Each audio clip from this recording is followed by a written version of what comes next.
Okay, good afternoon and welcome.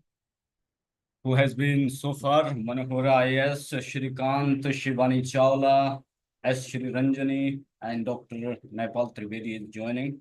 So, welcome all who has been joined so far. So, we have to wait around 4 or 5 minutes more, at least when we can start by 12:40, so that around 50 to 50 plus member can be in, then we will move ahead. So we are in live on the LinkedIn as well as the YouTube also.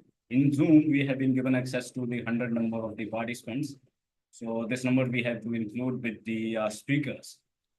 So welcome you all. And my name is Birar Singh. I'm the editor for People Manager HR magazine. So let's go ahead and contribute a great learning to the HR professional who are the grunt, mid-level and senior level HR professional, how together we can create a more learning to the HR professional and make them ready for the future. So this is the whole objective of this conference today. And it is focusing on the three major issues. So that is the employee wellness, DI, and the workplace culture, where we are aligning the most recent as well as the concurrent issues, how HR and the organization can deal with them. So this is the whole objective, but still wait for the next 4 or 5 more minutes. Then we are going to jump into the start this conference. So just give me a confirmation that is my voice audible to everyone? Yes, sir. Audible, sir. I can't hear anyone, or you can write in the chat. Yeah, very much. You are audible. Okay, thank you so much for confirming.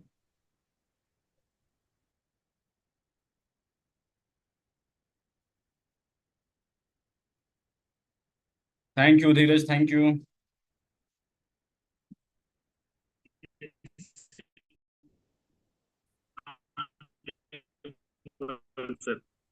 Okay, thank you so much. Welcome you, Dr. Nepal Singh ji.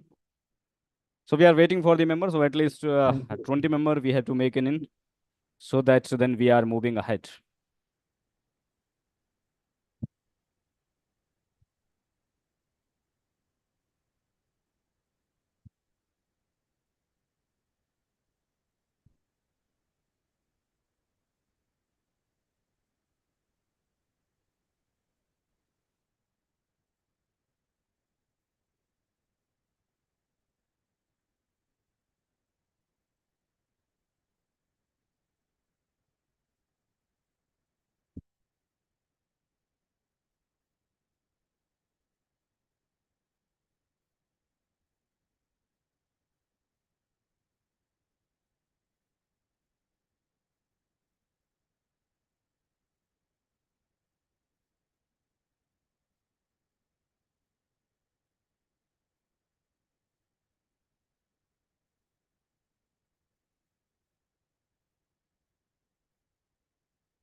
Okay, so good afternoon again and welcome. Let's move ahead because we have the constraint of time.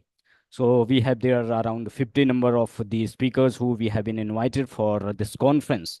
So many of them join here. So the participant they can join in between. We are open and they can access in between. And we have to be continued because the time constraint we have to take care. So let's now move with this conference. So my name is Birar Singhvi and I am the editor of the People Manager HR magazine. And we are in the publication as well as the education for HR professional only. We started this journey in 2022. So now into the 1st November, we are going to be become 2-year-old organization. And the second anniversary, we are going to be celebrate. So before that, when we talk about the why HR only, so I am also belong from the field of HR, where I've been worked for the organization 15 years in manufacturing, IT, and FMCG sector. For 15 years, I have also worked for the India maximum, but 5 year work for Japan and 1 year work for in the Eastern country also. So this is a little bit assignment about me. And what is the objective behind this platform, the people manager, which has been established? It come after the 2020, the pandemic, where we are now into the new culture as well as the new work of model. Where are the new requirements required by the people? So when in the pandemic, where we seen that HR was the domain which was the maximum impacted by the around more than 80% of the HR professionals, and they were impacted by the COVID. There, when we go for some studies, it found that there are still some lack of the right kind of skills required to them. However, when we talk about the human resources, there are technical skills. Beyond to that, there the emotional skills and the emotional intelligence work more. So that's why the HR function have to deal with this, because the HR professional is the bridge between the management and the employee. So when we come with this platform, the people manager, it is especially to bridging that gap between the management and the employee, so that HR can be more knowledgeable, more agile to be align the strategies, align the business requirements with the organizational goal. So in that, we have been designed this platform in 2022, and from November 1st, 2022, we are in the initiative to be a part of a big community globally with the objective or mission to reaching 100 million HR professional by 2040. So far, we have been reached more than 40,000 HR professional in the 2 years. And we, as part of the publication, as a magazine, monthly magazine, then daily updates, then the learning, we have the one academy also, where we have blended around 2000 HR professional, mid to senior level, who are the our learner. And weekly basis, we conduct some community reach, community sessions also, mostly on the virtual. And then in this year, we have also initiated the People Manager Awards too, for the innovative HR leaders who has been done great or innovative thing into the HR field, even though they are still struggling for the recognition. So People Manager, the platform has been designed for them too. So this is a little bit about the People Manager. And now let's move ahead. Through the, I'm going to share the presentation here so that we can also align ourselves with the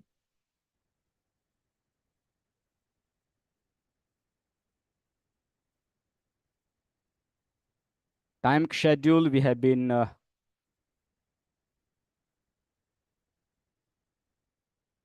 scheduled for this whole the conference.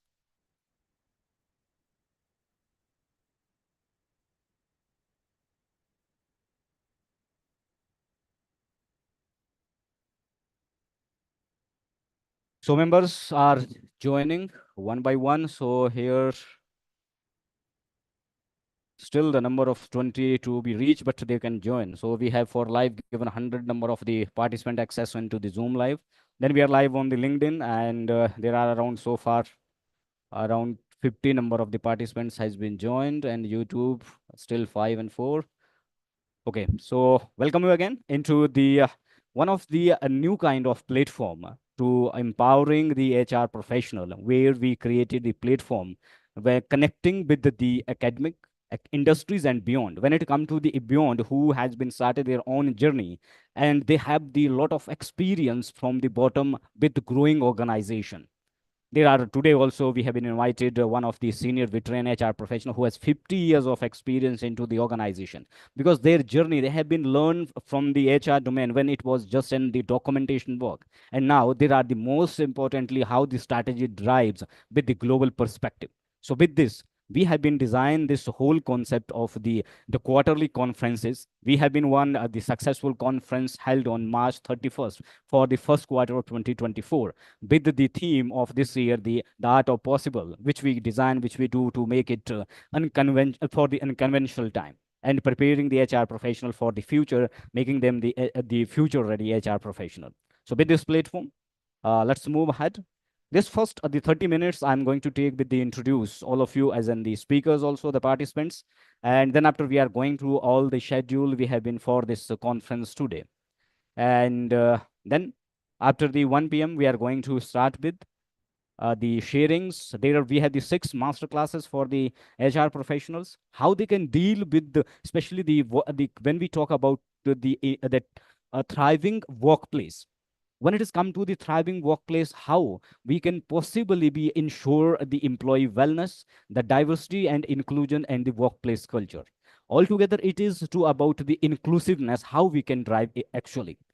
We, every organization, it is now the demand of every organization, thought leader, they're the business leader. They talk about how they can realize these 3 areas to make your employee more vibrant. They can be trustworthy. They can become to your organization. So all these, the challenges by the organization, they are facing with how when you have to create an effective and the more thriving work environment or work culture, and you have to be align every people everyone into your organization. At the end the ultimately the organizational goal can be achieved. So here we are talking about especially how we can specialize or how we can help the HR professional to become the supporter of the inclusive workplace. So there, we have been already invited the speakers, and those speakers are going to share their thoughts, their expertise with the all the participants, how this conference is going to be had, and how you can realize really the inclusive workplace, and you can become the supporter of the inclusive workplace, and ensuring the growth of your organization with your people. We're focusing on the 3 major areas, that is the employee, the wellness, diversity, equity, and inclusion, which is especially referred to as of now the 99% organization only part of the recruitment. But beyond to that, how you can realize and reflect it into your workplace. So that's why this theme of this conference we have been designed for the unconventional time to making you ready for the future. When it has come to this particular theme, this is the first of the biggest virtual the conversation, the conference we have been organized, or we are organizing this. And this Engage 2024 is majorly focusing on creating or cultivating the inclusive and thriving workplace for organization, where we can promote the different types of the thoughts, a conversation to having an inclusive workplace, where the speakers are going to be align you with the inventions required, initiative, action, strategies required to create for the strong foundation of inclusiveness. That is in 2024 and beyond for your organization. Because when today you are the working professional, mid-level, and the start level, but in the future you are going to be lead your organization. So that's why this people manager platform is going to help you further how you can align your organization with the change or with the required necessary actions by the organization. So with that, this conference is going to help the HR professional how they can build or create an inclusive work environment which can further ensure or helping the organization to grow in their business objectives. So when we come to the inclusive workplaces, so there without the 3 areas, we cannot think about the inclusive workplace, where we does not mean take care or ensure the employee wellness. That is one of the key need to be assured by the organization. What is it? How it is going to be help the organization, why you require to ensure it, and what would be your strategy to implement, that we are going to address today. Second is diversity, equity, and inclusion. There are the studies, which study has been said the diversity, equity, and inclusion so far has been accepted and implemented by the organization just for a balancing of numbers. That is within the recruitment. So now organization, there has been reached to the ratio of male female by 60-40. Earlier it was around 20-30, 20-15. So in that case, they are increasing the number. But when we have to actually realize into the real workplace, so that without ensuring, or we have to ensure an inclusive workplace really, so we have to go beyond to the recruitment. What are those strategies? We are going to learn with the HR professional, the thought leader we have been invited for this conference. Then it's come about the workplace culture, which is all of one where organization can drive the effective business outcome with the people. When you are providing an workplace, that would be the where you are in accepting the innovation, where you are accepting the open conversation, where you are accepting also the differentiation in between, in their personality, in their thoughts, and all that you are going to accept, and balancing all that, that is your workplace culture. So altogether, we call it as a thriving workplace. So this all the conference is going to be moved into the two different pattern. One is the key presentation by the individual speakers, and then there are the three CXO panel discussions, or CHRO and CXO panel discussion. Two especially is on to the HR related, where we are focusing on the number one, the building of more human centric workplace. How you are going to deal with it? What would be your pattern? How you are dealing with making more human centric workplace for your organization? So there we are going to be discuss as a big debate with the different CHR or the top HR leaders who are heading the big organization. They will tell their strategies, how they are dealing with these challenges and how they are getting out of these challenges, and helping their organization to grow and engage more of the organizations. Then second panel, we have been specially for the DEI, which is one of the need. Without DEI, we cannot think on. But how it is started, how you have to be related with your organization, that we are bringing through the different insights from the HR professionals who are leading this function, and they have the expertise, they have been implemented. That third one, that is the CXO panels, where especially the CXO, the business leader, what they required from the CHR when you have to go with the inclusive workplace, and where focusing on the two areas when we talk about the DI, when we talk about the employee wellness. So there are the two portions which need to be take care. That is the psychological safety and the mental health to the employee. Without this, you cannot assure really the thriving workplace for your organization. So this is the whole pattern of this the conference, and where we have been divided the 6 master classes one by one. It would be initiated by HR professionals whom we have been invited as the speaker. So when it is come to as part of the this theme of the art of possible, making it possible for everyone, as in we are into the domain of HR professional, and everyone who are joining this conference, so that are the HR professionals. So they inspiring and for embracing the challenges into the new way of thinking. We're aligning the leadership with the bottom line, and the uses of the technology is always there, because we are into the era of technology, which is impacting our every life, every minute, every seconds of life. So that's why it must be adopted into the workplace. So now we talk about the work that the employee engagement as the theme or the name given to this event, that is the Engage 2024. So in that, majorly focusing on the how technology can evolve into the employee engagement. And further, we have been invited one of the senior speaker, Mr. Dr. Vivek Trivedi, who will be speak on the AI uses and its implementation into the your employee engagement, in what extent you can utilize and what result you can get at the end, and how it is helping you further to be more strategic into your workplace. As Sam, the previously, where we are focusing with our platform to nurturing, empowering HR professionals, so that you can help your business growth.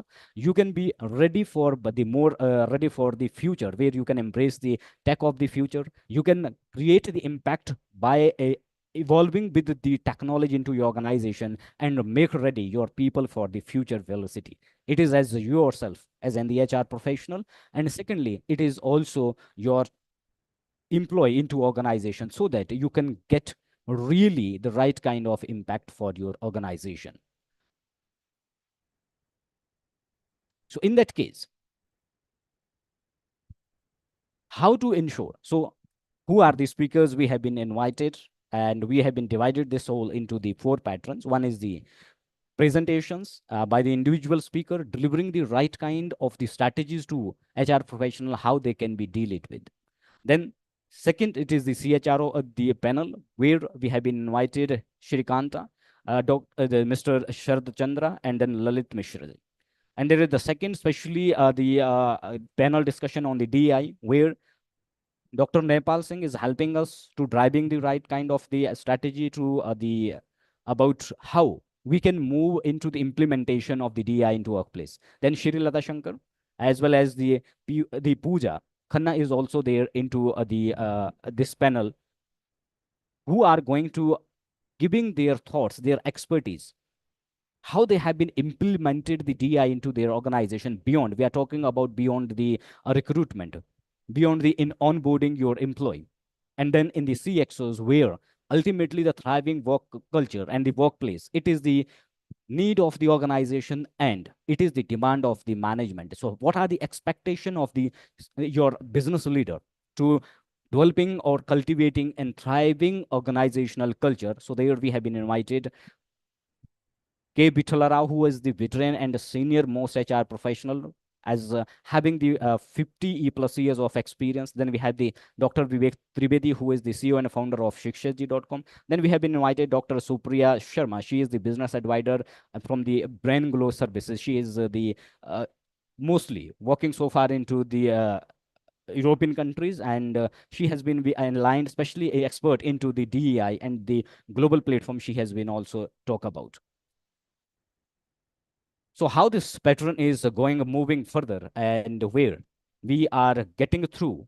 So that is going to be first, we are focusing on the employee well-being, where we have been invited the employee wellness, invited Sharad Chandra, and he will deliver his strategies, how he is ensuring the employee wellness into the organization. He is from the farm that the biomedical company, and how assuring that the employee well-being into biomedical, what are the strategy, how they are getting the ROIs. Then we have been also invited the second the speaker for this the first opening thought, the employee wellness, where the organization, how they prioritize the employee well-being, where creating the impact to the organizational effectiveness. So Shri Ranjani, she is one of the management processor. Then after, she is the trainer, as well as she is the this scholar supervisor and the doctorate supervisor also.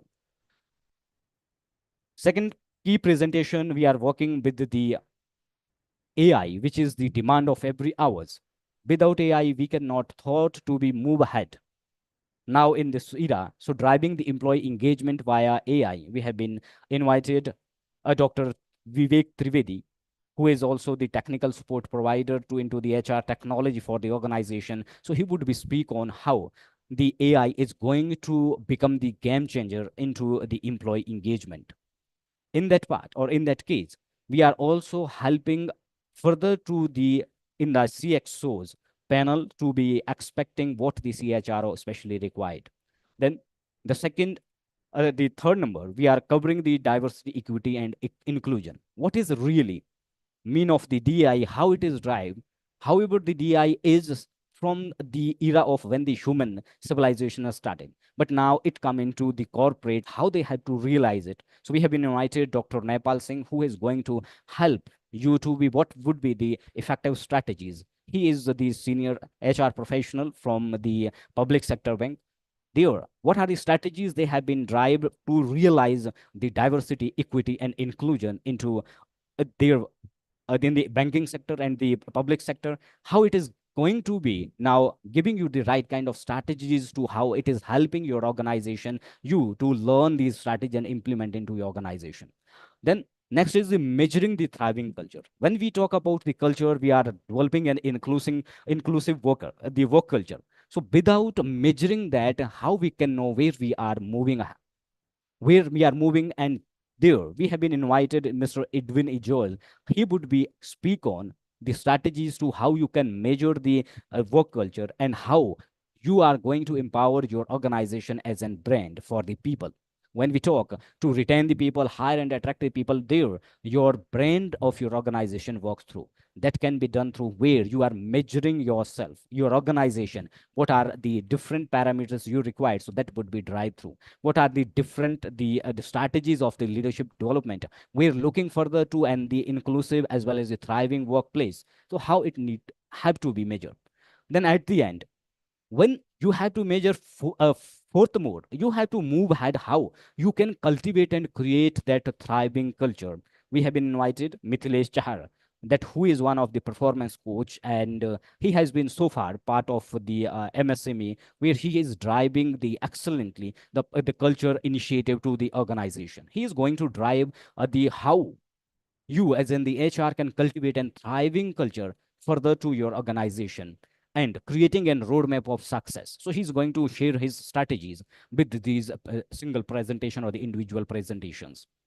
Then come to the especially the HR related, the most important, the panel discussions where we can learn from the thought leader who has been spoken on the different global level platforms. So now they are into this conference also.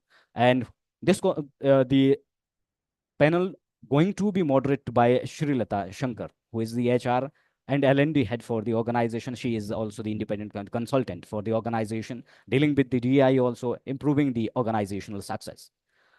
Second, the panelist, there is the Sharat Chandra would be give his experience and expertise into the how HR can develop or build the key strategies to align your people or more human-centric approaches for your organization. Then we have Mr. Shrikanta, and who is one of the senior leader, one of the organization, and he is also expected to work on the different platforms. So I personally welcome Shrikanta into this panel. And then the Lalit Mishra, one of the head India for the manufacturing setup. And there we are also getting the insight from Mr. Lalit Mishra ji, how the manufacturing sector is realizing, especially the DA, not DA, it is the human-centric approaches. Ultimately, we are here focusing on the inclusive and thriving workplace. How it is going to be ensured, that is the focus of this the CHRO panel 1, which is going to be for the 45 minutes. The time schedule I'm sharing in the next 2 minutes. And now, then second of your the CHRO panel is going to move with the building the fairer DEI strategies for engaging your people and driving the engagement, which I'm going to be moderate, and where the Pooja Khanna is going to be a panelist into this DEI discussion. Nepal Singh would also be on the panel to driving and giving you the right kind of strategies, how you can effectively implement the DEI into organization. Then Shrilata is also into this panel. Then come to the panel number 3, where especially focusing on the employee well-being to cultivate and creating the thriving culture, where you have to ensure the employee wellness, their the psychological safety and the mental health. It is further to ensuring, which is also demand by the every organization leadership. So there we have been invited President KVR Management Service K. Vithala Rao, and then Dr. Supriya Sharma, as well as Dr. Vivek Trivedi would be part of this panel. Now come to the time slot, how this whole conference is going to be move ahead.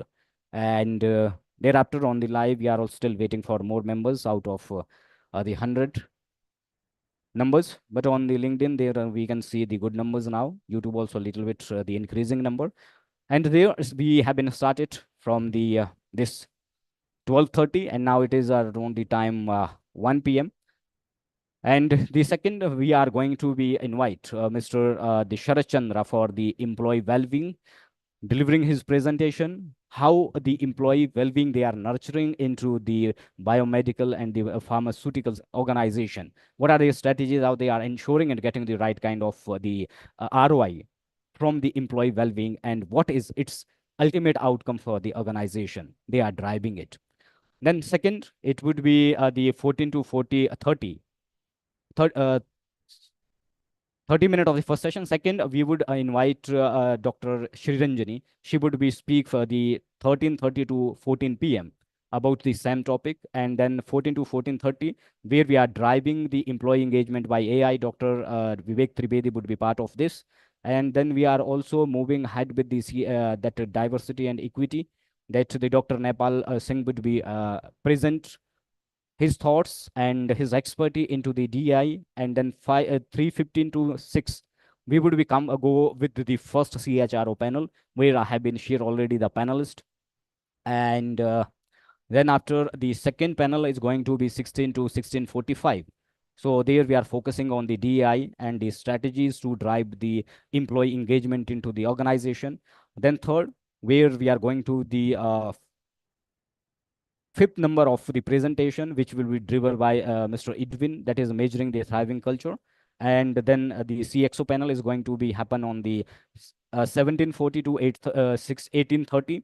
And then the last presentation, the closing presentation, which has been given to Mr. Mithilesh, started from the 8:30 to 18:30 to 19 p.m. Then 19:30 to the closing, where I will finally thank to all the participants as well as the speakers too.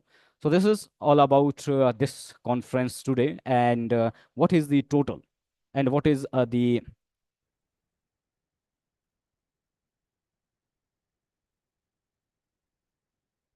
with objective we are moving ahead with. So here I would first invite Sharat Chandra for open this conference and the opening thought of the employee well-being, when we have to ensure, especially the thriving work culture for the organization. So thank you so much, Veer. Can I see you here? Pleasure to have a virtual conversation with all of you. Firstly, thank you so much for giving this opportunity of speaking with all these esteemed HR professionals and also L&D professionals. And I have a deep gratitude for you and the People Manager Group. We are giving this opportunity to speak at such an esteemed uh, forum, as well as the sessions what you have planned are excellent, which are very much needed at this hour. And it is also a good knowledge sharing, as well as a good uh, study in respect to the people of India, and I mean the entire HR professionals, as well as the different organizations, employees and all. So the topic what I have been given is the employee wellness, which is very, very important aspect of a HR professional. As a HR head of a company, let me introduce myself. I have around, I'm Sharad Chandra. I head the head HR for a company called Jeevan Scientific. Is a technology, as well as it's a clinical research company, where I lead the entire lead the human resources function. And I also lead the HR for our subsidiary companies. We have two pharmaceutical companies, where we do formulation development for US and EU and other countries. So here the topic what I have been given is the employee wellness. And firstly, thank you so much, Veer, for arranging this great conference, a tech conference kind of thing. And the title itself is excellent, because you need to have that employee engagement through the different means of your DEI, the workplace culture development, or OD initiatives, wellness initiatives. So these are all the primary and the important aspects of a HR function, as well as for the organization. These are very, very important aspects. And I think relevance of the topic engage is very, very nice. I thank you for that, arranging this particular great topic. And all esteemed panelists, I thank you so much for having been here so I won't take much time. So I have around 27 years of experience in HR and industry. I worked for companies like Dr. Reddy's, Deloitte for some time, around 5-6 years. Then I worked for Aurobindo, Granules again, a big pharma giant, 6,000 crore company. So where I was R&D, almost leading the R&D vertical as a service line lead. So entire around 1,000 professionals plus. So entire right from hiring to exit. So once you onboard or once you have the talent in your organization, so taking care from right from onboarding, the different joining formalities, and then comes the talent management function where you have your employee wellness, employee well-being, employees retentions are important. So these all will make you have the talent. It increases. So once you take care of your employees, or people will take care of the organization. That is a common saying which we all know: people make organizations, people are the pillars of the organization. So there are different ways you express about the people. So their wellness and well-being is primary important. So during the COVID, post-COVID, we have seen lot of organizations have given the various options of work from home so that they contribute. So we have to believe and have a trust first for the employees, giving them work from home options, different, giving them the toolkits, tools and all, and COVID kits and all, so that all are fine on the wellness part. So in this employee well-being, the primary important factors you need to take care as a HR head is first how you give them the best on the employee well-being. The first is your insurances. You need to give the proper insurances for your for employee as well as their families. And then you have to have good number of yoga and exercise sessions and all, mental awareness, physical awareness. And so all these will make boost. I mean, it's an employee engagement kind of thing. Well-being is nothing but it's a mode of employee engaging. You engage the employees in all these things and automatically their well-being is taken care. So here the important aspects what I cover is it boosts productivity naturally. So when you are taking care of the employees, it increases the production, and the employee productivity increases. You contribute, employee contributes more to the company, which is ultimately driving the ROIs for the company. So any critical task has been given, so he takes that ownership. He will be proactive and take the ownership of working for the company. So these factors will make him more so when when the employees are taken care, definitely it boosts the productivity. It is a form of employee engagement. It reduces the absenteeism naturally. So everybody thinks that thank God it's Friday, we need to come to the office. I mean, it should not be thank God it's Friday, we don't want to come to office. It should not be like that.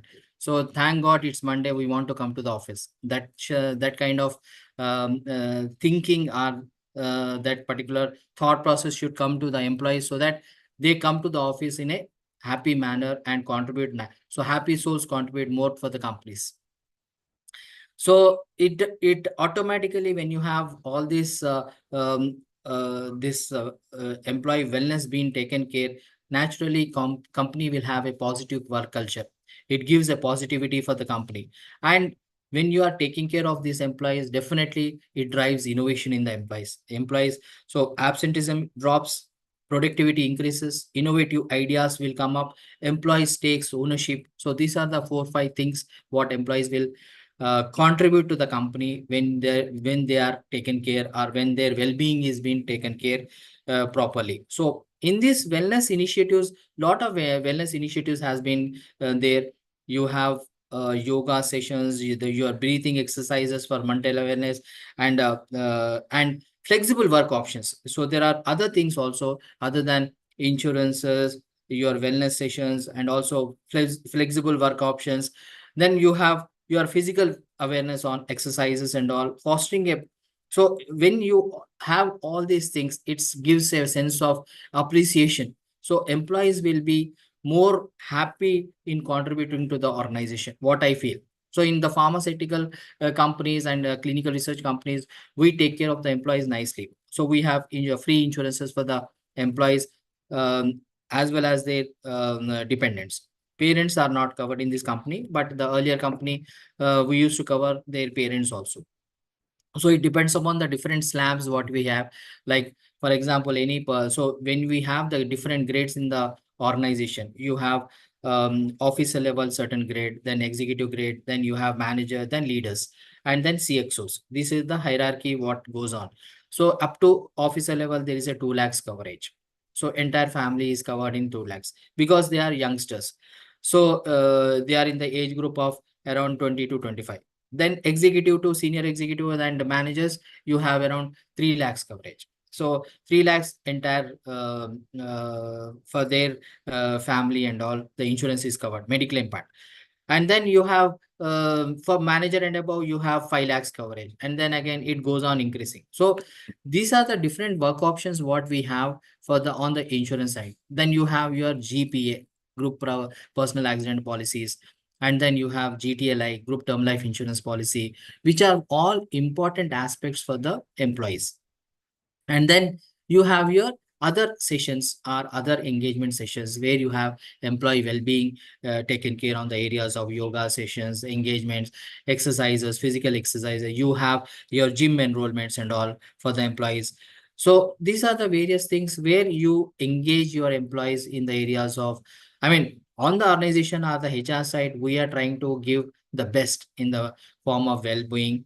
But so there are a lot of organizations have various other features on the employee well-being. They cover on the areas of uh, memberships for clubs and all. And then you have gym, in place gym in the offices. We don't have any gym. So the service industries, few of the IT companies and all, they have gym and all. So they do all the physical exercises and then join the, I mean, come to the workplace.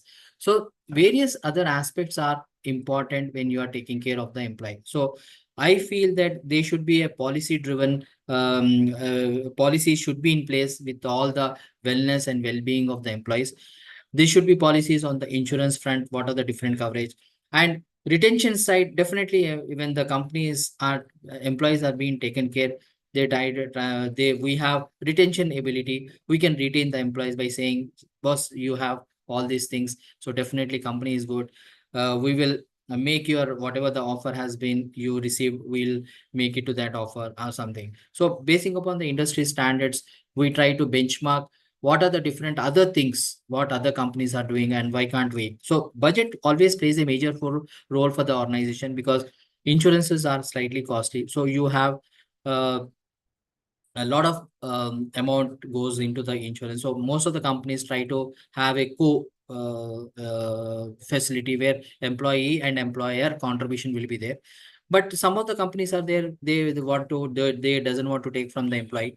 Like our company, we don't take anything, we don't charge anything from the employee. Employer pays the entire amount. So there are various features what we have on this side.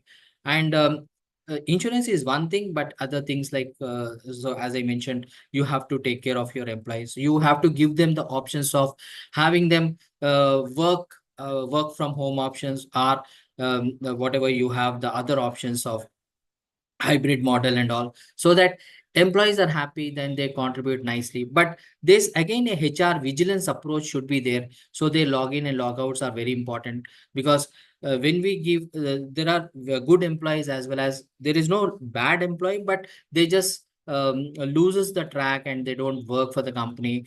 Then so those things as a HR you should be vigilant, and proper login IDs, logins, logout should be taken care. You as a HR, you have to do your job properly by providing them the entire benefits. Plus, you have to have that vigilant eye, so that your employees are happy and you are making the organizations grow. That is ultimate. So ultimately, we are all working for the company or the organization, because organization, they have their own return on investments from the employees. So ROIs are always, once you given be tools and machines and IT infrastructure, everything, you need to contribute. You need to make those data and help the organizations grow. So these are the areas what I feel as a HR professional or a HR head, you need to take care of their the employees. All right from once you onboard, you have your joining formalities, and then you take care, you induct properly for the employee, because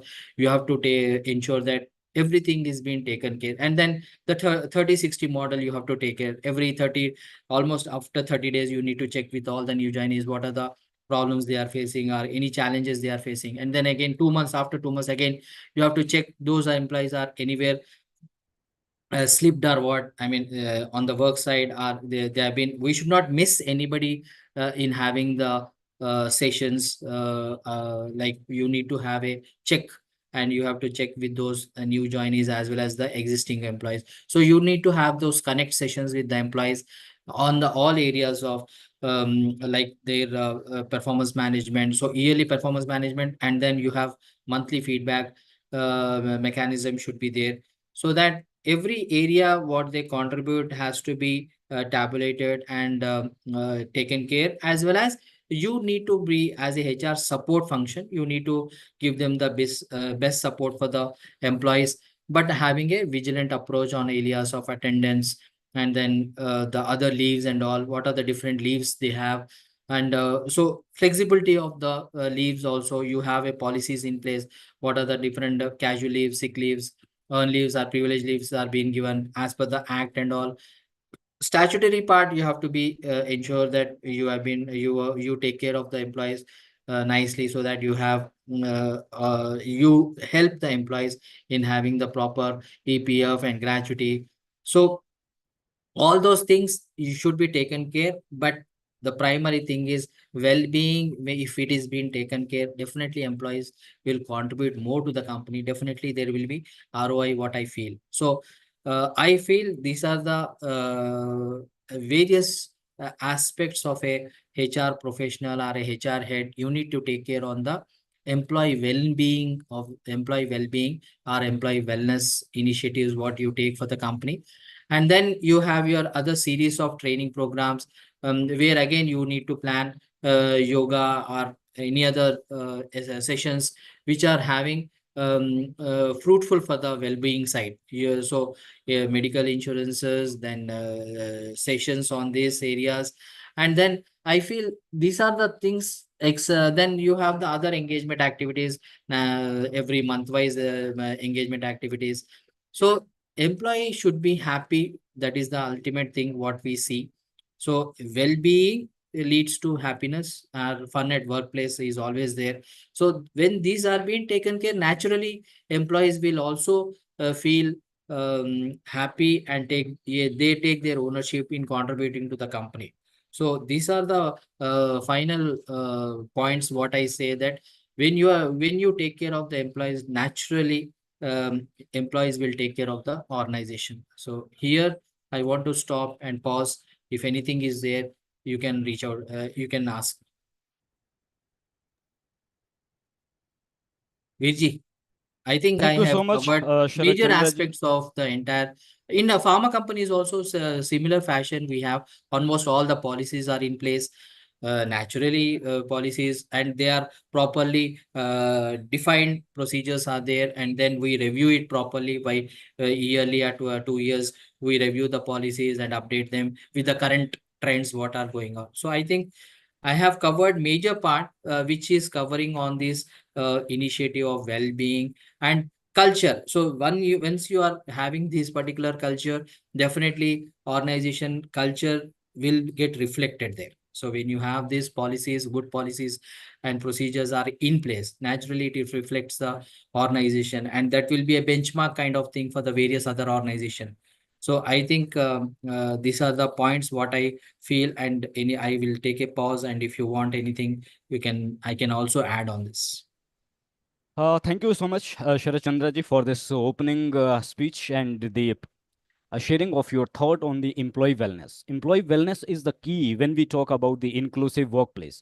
Till Yes. then, we do not care about the employee, what they Yeah. are facing, what their challenges after Yeah. the working hard would be, how Yeah. we can ensure that employee can return back. So for that, it is most important part for the HR professional to ensure their well-being.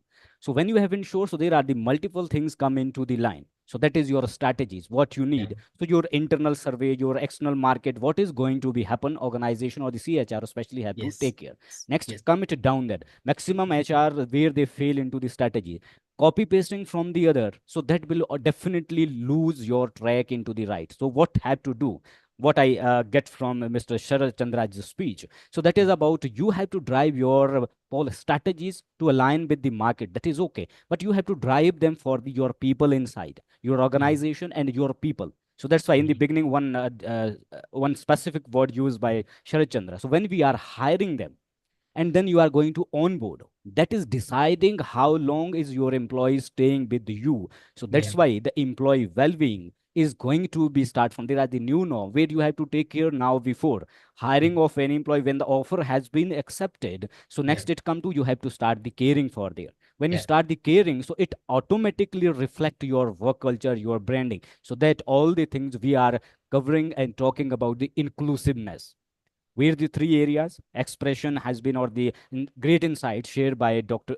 Sharad Chandra ji, and the expertise into aligning of right kind of well-being, which give you the more fruit for the retention, where there are the studies now also said that the your retention or employee is your new talent acquisition.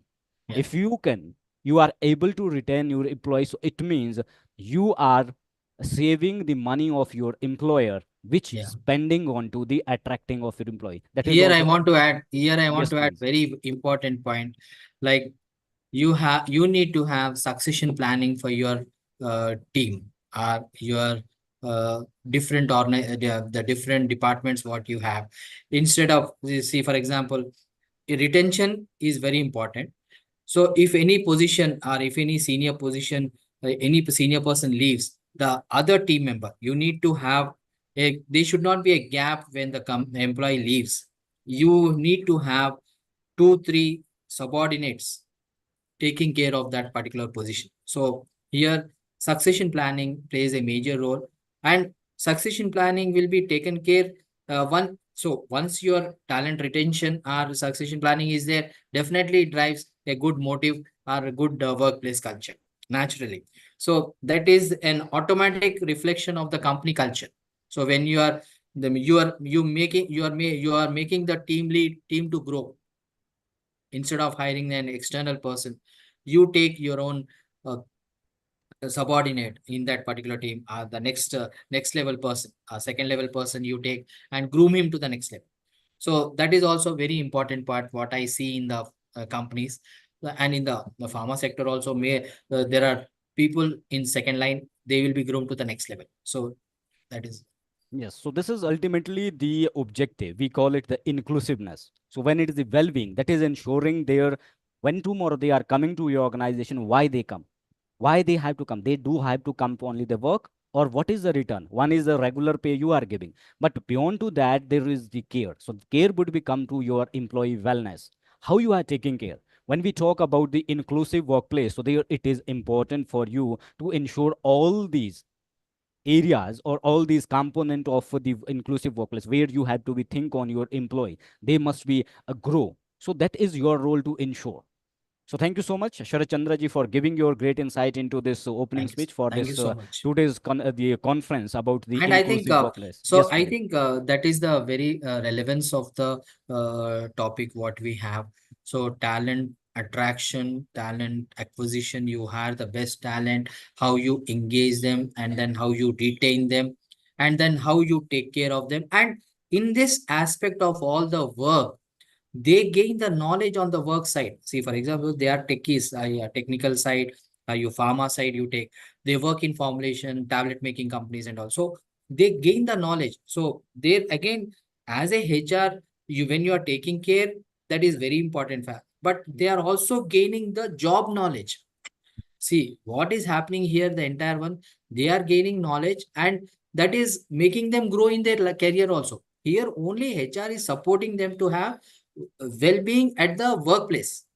Apart from that, they also have the job knowledge, they are gaining the job knowledge. So that is also again a fruitful. So by seeing that, by seeing our companies infrastructure, technology, automations, by seeing this, they get reflected, so we get the talent.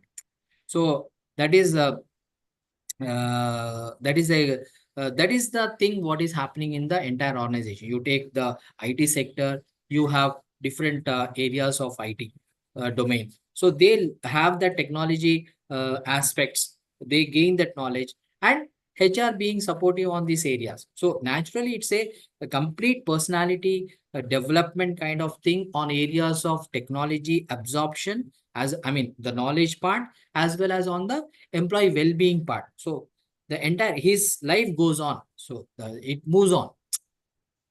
Yes, definitely, sir. So thank you so much for your great insights and the thought on the employee wellness. Without ensuring or taking care employee wellness, instead of their nurturing their skill cannot be possible. So thank you again, Sharad Chandraji. So now I would invite Dr. Shri Ranjani, and she will also speak on the, okay, just give me a while.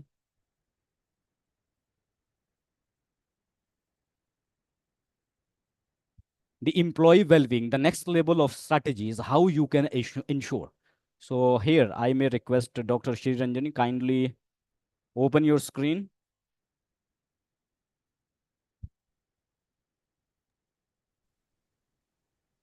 Sir, am I audible? Yeah, you are audible, but your, okay, everything is okay, not an issue.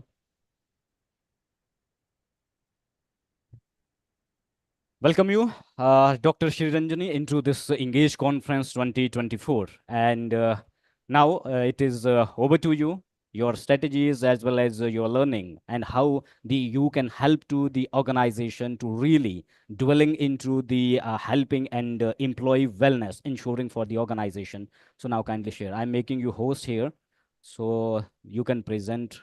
Sir, kindly give permission for Dr. SRM. From that, I'll share my PPT. Dr. Okay. SRM.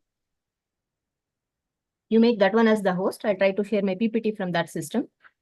Okay, Dr. SRM. You are using two screen, Yes. but it may be difficult. Okay, not an issue.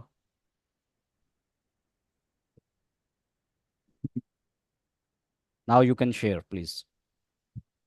But it may not be visible because two screen cannot share. We cannot see you.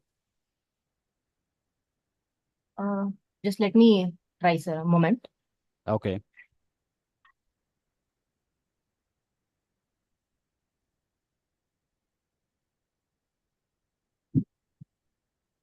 I'm just sharing it, sir. A moment.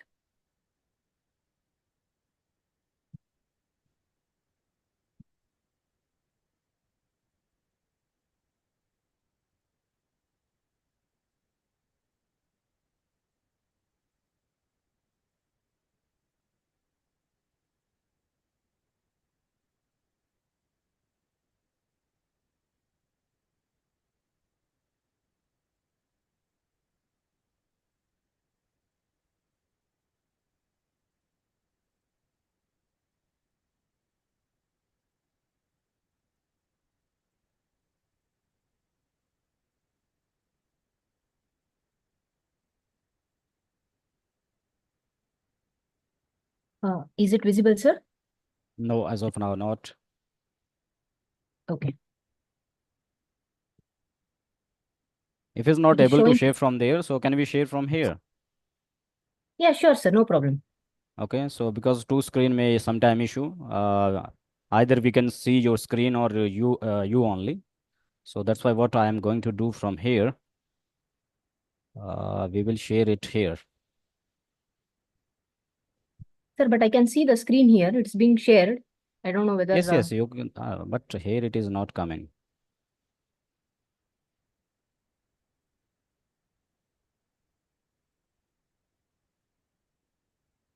Sir, I'm sharing it. It is showing it here. Okay, Can you please. just some 10 minutes, 10 seconds? Mhm. Maybe it would reflect.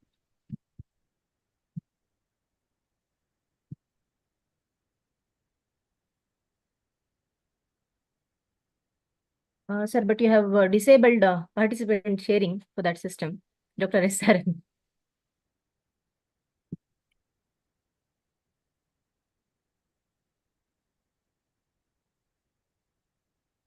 Okay, now. Yes, sir. Let me retry.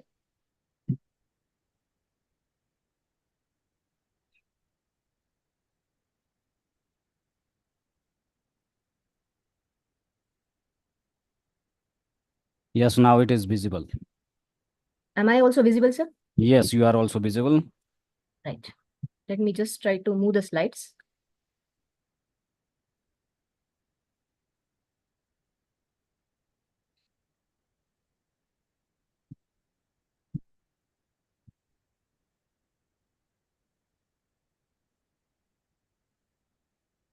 Yes, it is moving. Fine, sir. Yes. Okay. So thank you so much. This is Dr. Shri Ranjani. She would be speak on the prioritizing employee well-being and the employee wellness, how the leaders specially prioritize their well-being to ensuring the organization effectiveness. So now all this 30 minutes is over to you, and please continue your presentation to all the participants, and there are also the key speakers a part of this conference.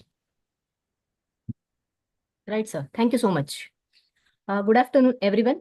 I am Dr. S. Sriranjani Mokshagundam, and I'm so glad to be here with you all today to talk about something that I'm truly passionate about. That is prioritizing employee well-being, how leaders prioritizing their well-being improves the organizational effectiveness as a part of Inclusion Virtual Conference Engage 2024 by People Manager HR Magazine. I would like to humbly add my thoughts to the conversation, hoping to learn from Mr. B.R.R. Singhvi sir and build upon Mr. Sharat Chandra sir's valuable insights. As a professor of management, research supervisor, certified soft skills trainer, I have had the privilege of working with many individuals and organizations, and I have seen firsthand the impact that leader well-being can have on the effectiveness of the organizations. But I have also seen the devastating effects of, say, burnout, stress, anxiety, especially it puts on the individuals and teams. That's why I'm so committed to helping leaders prioritize their well-being. Because I believe that when we take care of ourselves, we are better equipped to take care of our teams as well as our organizations. Don't you agree with me? Yes. And my expertise in soft skills, career counseling, and NLP, all these things has equipped me to develop a unique approach to training and coaching, which also prioritizes well-being and drives results. And as a corporate trainer, say I have worked with organizations of all sizes, and I have seen how prioritizing employee well-being, it can lead to increased productivity, engagement, as well as success. But more importantly, I have seen how it can lead to a more compassionate, more empathetic, and more human workplace. So I'm excited to share my viewpoints with you today, and I'm hopeful that together we all can create a culture of care, compassion, and resilience that drives business success and makes a positive impact on the world. Okay. See, in an era where talent retention is a top imperative, organizations can no longer afford to neglect the well-being, the comfort, the welfare of their most valuable asset, that is their people. Think about it. Your people are the ones who drive innovation, who build relationships with your customers, and who bring the organization's vision to life. They are the heart and soul of your organization, and it's time we start treating them as such. See, the truth is, employee well-being, it has a direct impact on organizational effectiveness. It influences productivity, engagement, and ultimately towards success. And when I think about the organizations that are truly thriving, I think about the ones that have made a conscious decision to put their people in the first position. So they are the ones that are winning in the marketplace, and they are the ones that are making a positive impact on the world. When employees thrive, organizations thrive. Okay. So, did you know that Gallup, a well-known American research-based consulting company, according to their study, they found that employees who are engaged and have high well-being, they are 26% more productive, 59% less likely to look for a new job, and 41% less likely to miss work due to poor health conditions. So imagine having a team that's not only more productive, but also more motivated and committed to your organization's success. It's a game changer, isn't it? I also remember a Harvard Business Review study. It revealed that every dollar invested in employee well-being, the organizations can expect a return of $3.27 in productivity as well as in the reduced healthcare costs. That's a significant ROI, return on investment. Don't you think so? So it is time to start thinking of employee well-being as a smart business decision rather than just feeling it like a nice to have thing. And organizations with high levels of employee well-being, they are 2.5 times more likely to be high performing organizations. And this was according to a study which was done by CEB, Corporate Executive Board, which is a part of Gartner, a well-known research and advisory company. So my question is, what would it mean for your organization to be a high-performing one? Is it more innovation, more growth, more success? It is more simple than this. It is within the reach and it starts with prioritizing employee well-being. That's it.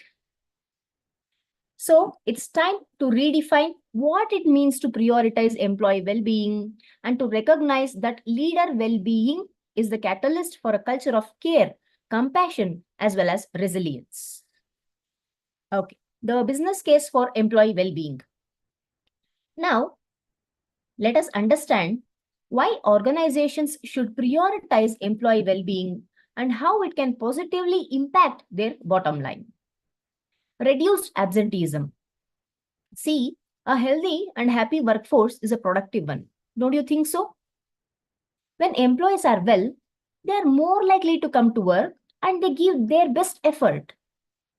This means that companies can maintain their productivity, efficiency without the disruption and cost of absenteeism. For example, a company like Google, it has created a range of well-being programs, including the on-site fitness classes, healthy food options, mainly to support the health and happiness of their employees. Increased engagement. When employees feel, yes, we are valued, we are supported by our company, they are more likely to be invested in their work and committed to achieving their goals. Automatically, this will lead to higher levels of productivity, better customer service, and a more positive work culture. See, companies like Zappos, Amazon, they have created a culture of well-being. This includes perks like flexible work arrangements, employee recognition programs, mainly to foster engagement and motivation in them. Talent retention. See, employees who feel assisted, who feel respected, they are more likely to stay with an organization long term. Now, this reduces turnover rates.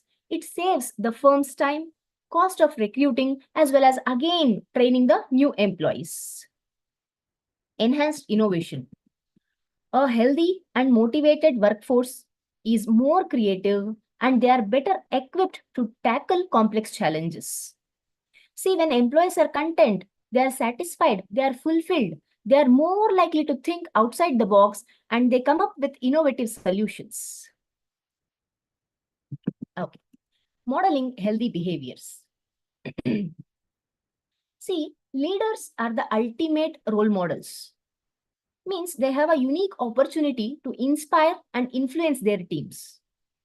And when it comes to prioritizing well-being, they must lead by example. By modeling healthy behaviors, leaders can create a ripple effect that spreads throughout the organization.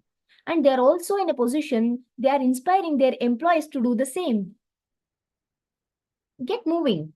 Regular exercise is a great place to start. When we prioritize physical activity, we are not only improving our own health, but we are also showing our teams that well-being matters. Just imagine a CEO who participates in a company's fitness challenges, or he or she is seen using the on-site gym. Now, it is a powerful statement that says, I value my health and I want you to value yours too. So suddenly exercise isn't a personal choice, but it becomes a cultural norm that spreads, that permeates the entire organization. Then balanced nutrition. Nourish your body and mind. See, what we eat matters, and leaders also have a responsibility to model healthy eating habits. Just imagine a manager who brings healthy snacks to meetings or who shares nutritious recipes with his or her team.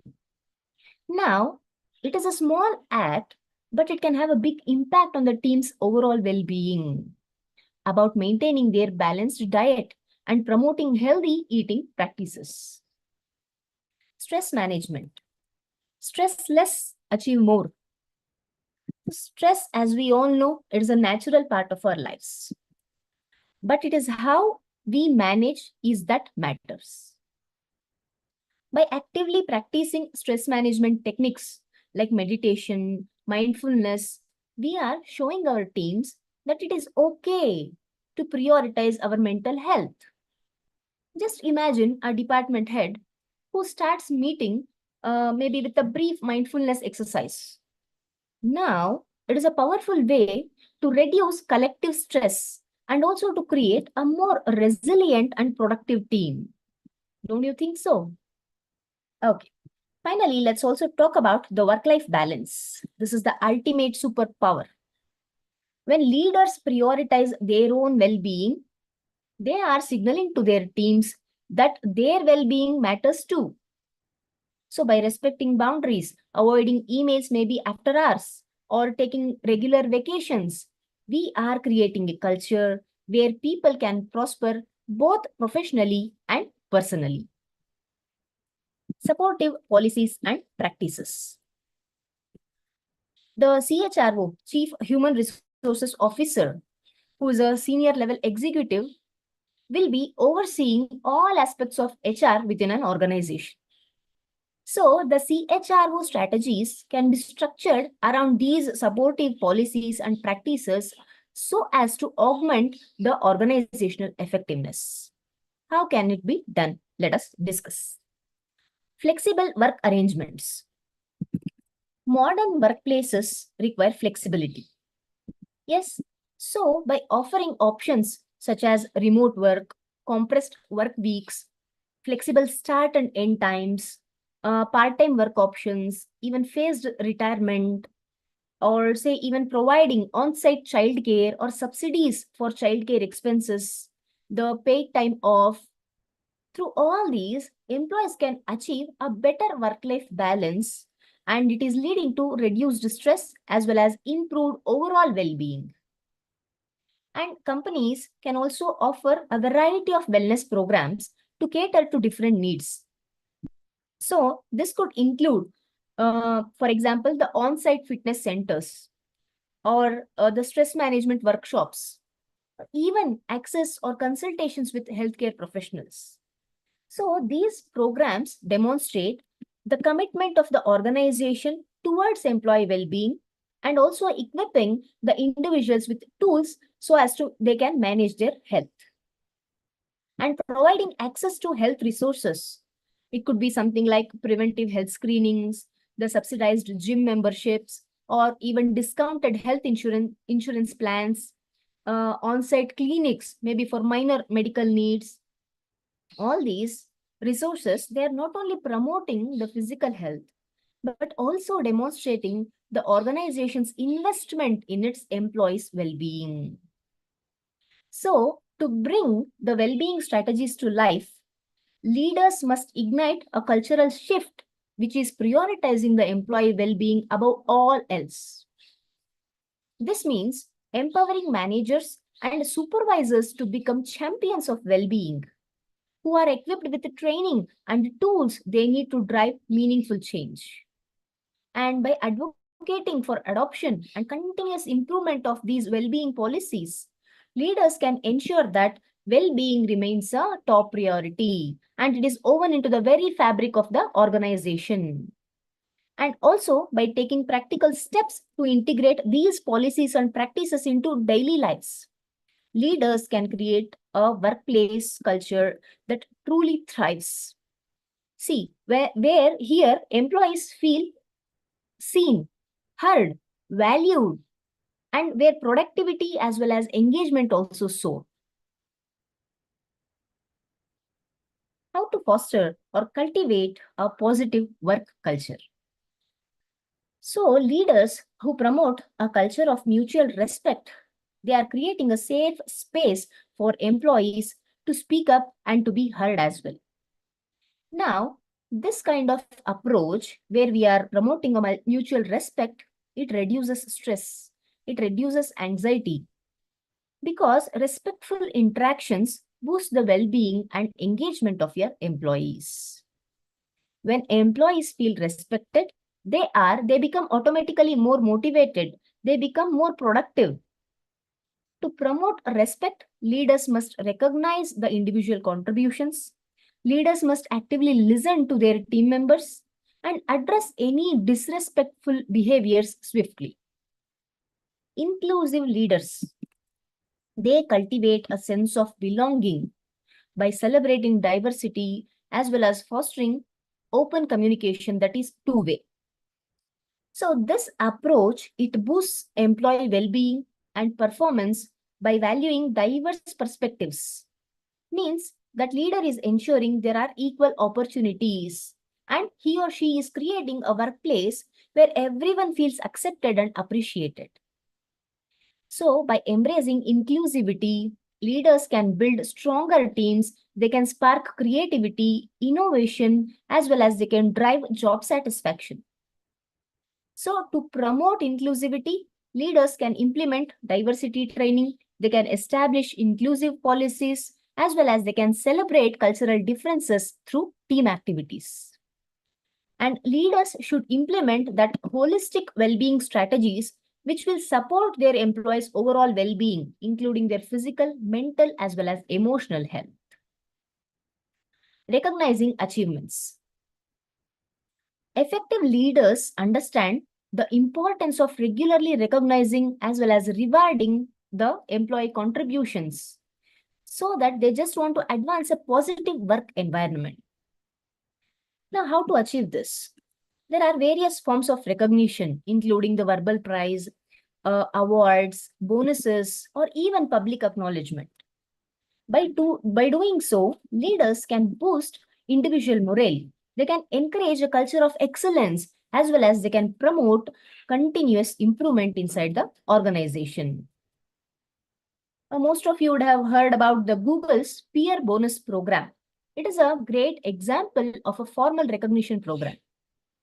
So through this program, employees can award bonuses to their peers as a way of recognizing their contributions as well as their hard work.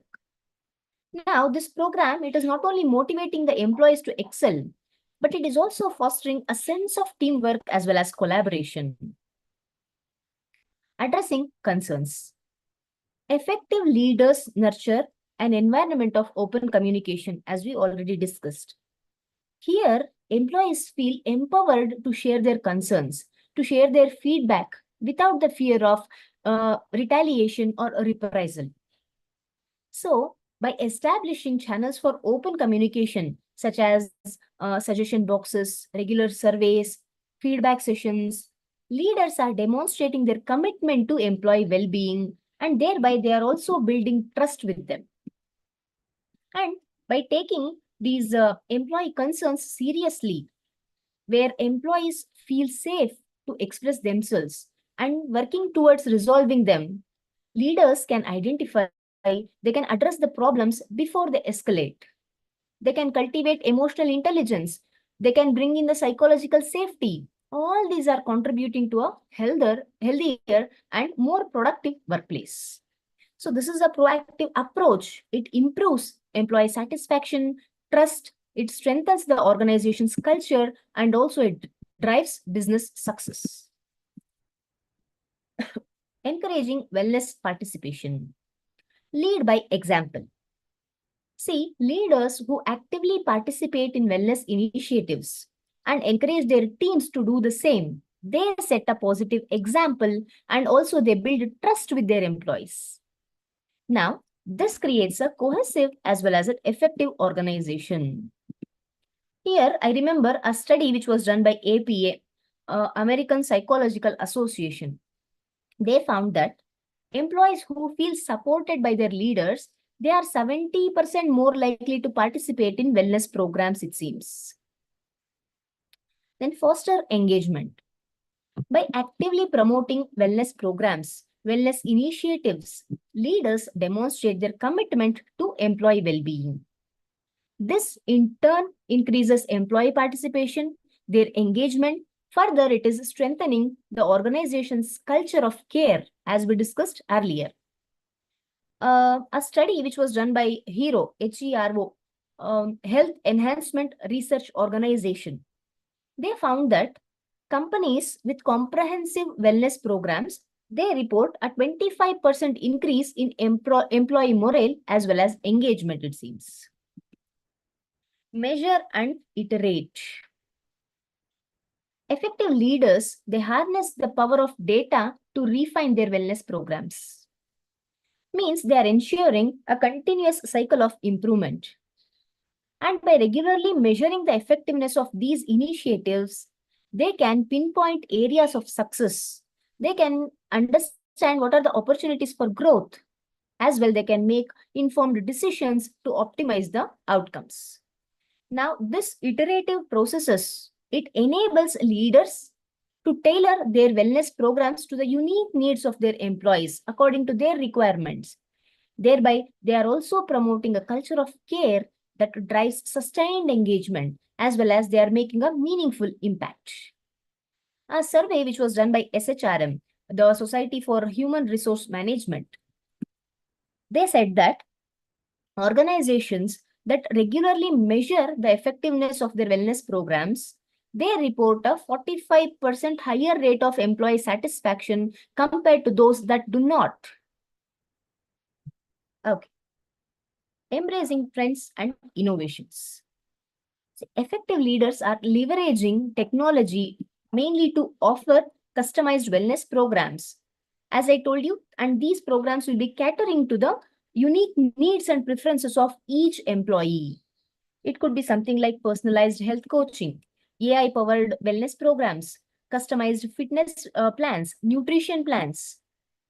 Suppose if an employee who wants to improve his or her sleep, they might receive a personalized sleep tracker, and they can also access to online resources on sleep hygiene.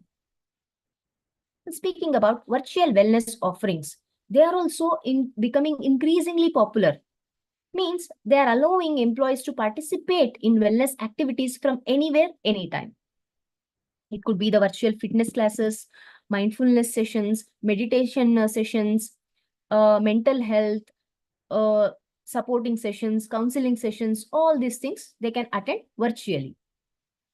Then, innovative leaders are also incorporating the elements of gamification and rewards into their wellness programs. And these things, these initiatives are boosting the participation, and also it is encouraging friendly competitions.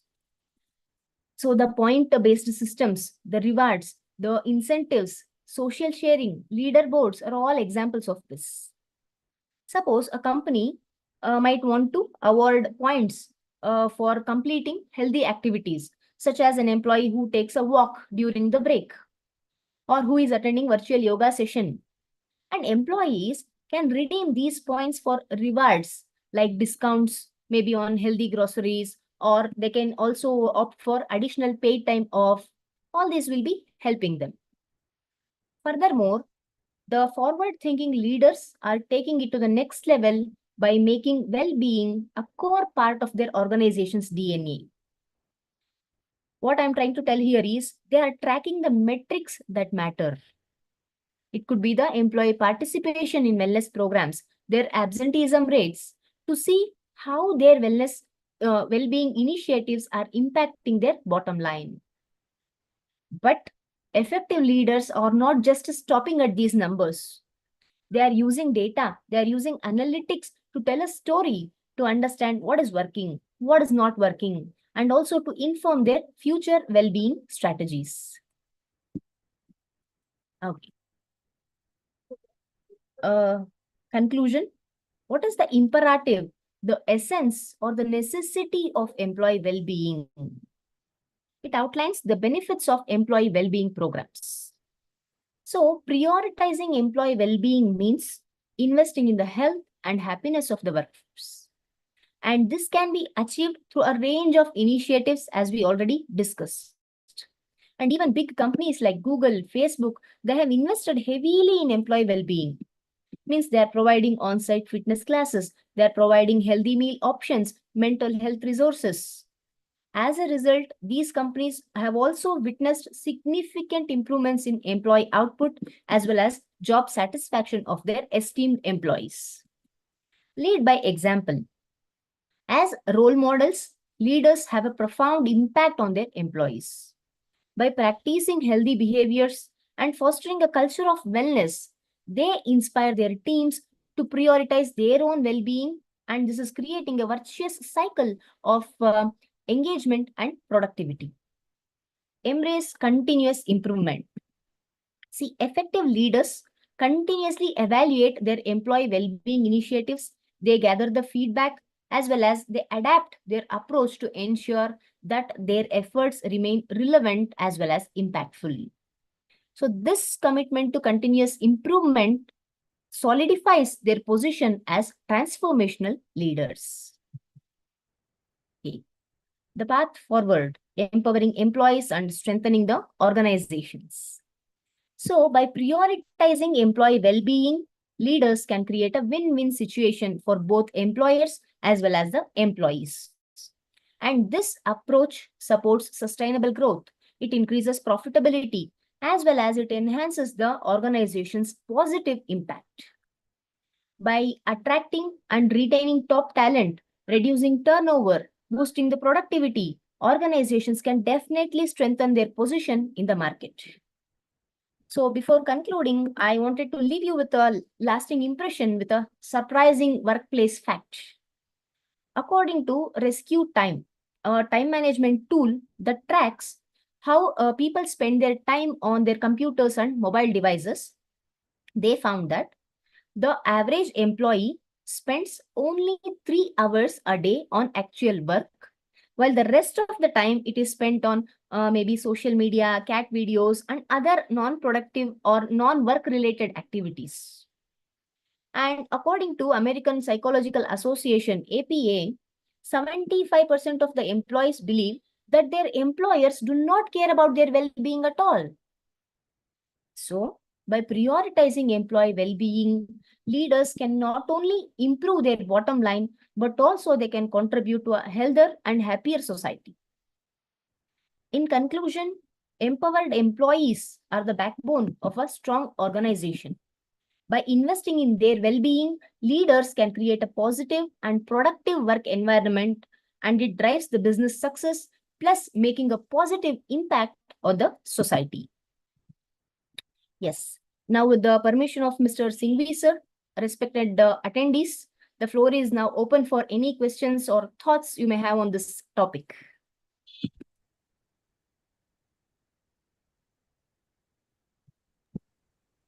Thank you so much, Ranjani, giving your insights and the driving us through the innovation, technology, and what as a leader need to initiate while we are thinking on the inclusive workness, the workplace, where there we are focusing on the employee wellness and the well-being. There are the certain area you has been drive. One which also be trigger me, that is the data analysis, because data never been lies. When the strategic HR professional who are leading or who are into the role of strategies designing for organization, it is must for them to whatever the initiative they are going to take on. So that must be drive with some data. When data is there, however, that must to be next analyze, assemble. But further, data never lies and it will tell you the truth. Where second, you said the investment to the employee well-being. That is helping the employee to have greater health, but making the happy organization. So when we as in the HR professional as well as the business leaders, it is most important for the organization when, however, all the businesses, when they invest, they focus on the part of ROIs. Sometimes it is too early, but it takes some more time to realize actual into the workplace. Similarly, when organization are investing into the employee wellness, well-being, so it means they are investing into the happiness of their employee. In reverse, they are getting their organization happy. So it means ultimately the ROI where organization can see, that is into the retention of the employee, retained employee. When the employee are retained, so there are the new terminology now come into with the studies. The retention is the new talent acquisition. So the cost which you have been invested into the employee well-being, where you have been demonstrated yourself, your behavior also, as the Dr. Shri Ranjani called it as the example by the leader. So it does not mean that only the top leader as HR or the departmental head. So that vibrant culture, when it is the overall theme about this conference, that is about the thriving culture. So leader have inside everyone. So there, it does not mean the initiative can be done, but collectively how that have to drive, there are the different stages need to be nurtured, need to be aligned, which has been expressed by the Dr. Shri Ranjani. So thank you again, Shri Ranjani, that you have been expressed the right, the strategies where the HR participants, they would learn with you. And these are the great insight may help every organization what they have to initiate to really have a thriving work culture. So thank you so much again. If anyone have a question, so can ask the question, then we are moving to the next session, which is now a need of ours, and one of my favorite, Dr. Vivek Trivedi is going to be present. Thank you, Dr. Nepal Singh. Wonderful presentation by Shri Ranjani. And now I would invite Sir, Dr. I'm Vivek. grateful to all the participants, my co-speakers, panelists for your time and patience. And a huge thanks to the amazing organizers of People Manager HR magazine for bringing us together today. So your hard work, your dedication have created a space for us, for connection, for inspiration and growth as per your tagline, learn, move and grow. So I am honored to have been a part of it, and my special regards to Mr. B.R.R. Singhvi sir, promoter and director of SBR HR Learning for this revered opportunity. Thank you all once again. Thank you so much, Dr. Shiranjani, giving your time. Now, here the time to welcome my one of favorite and who helped all the time, a kind-hearted and the good person, Dr. Vivek Trivedi. So he is here, and now I would like to pin him. And one of my favorite topic also into the era of AI. He's helping multiple time the HR professionals.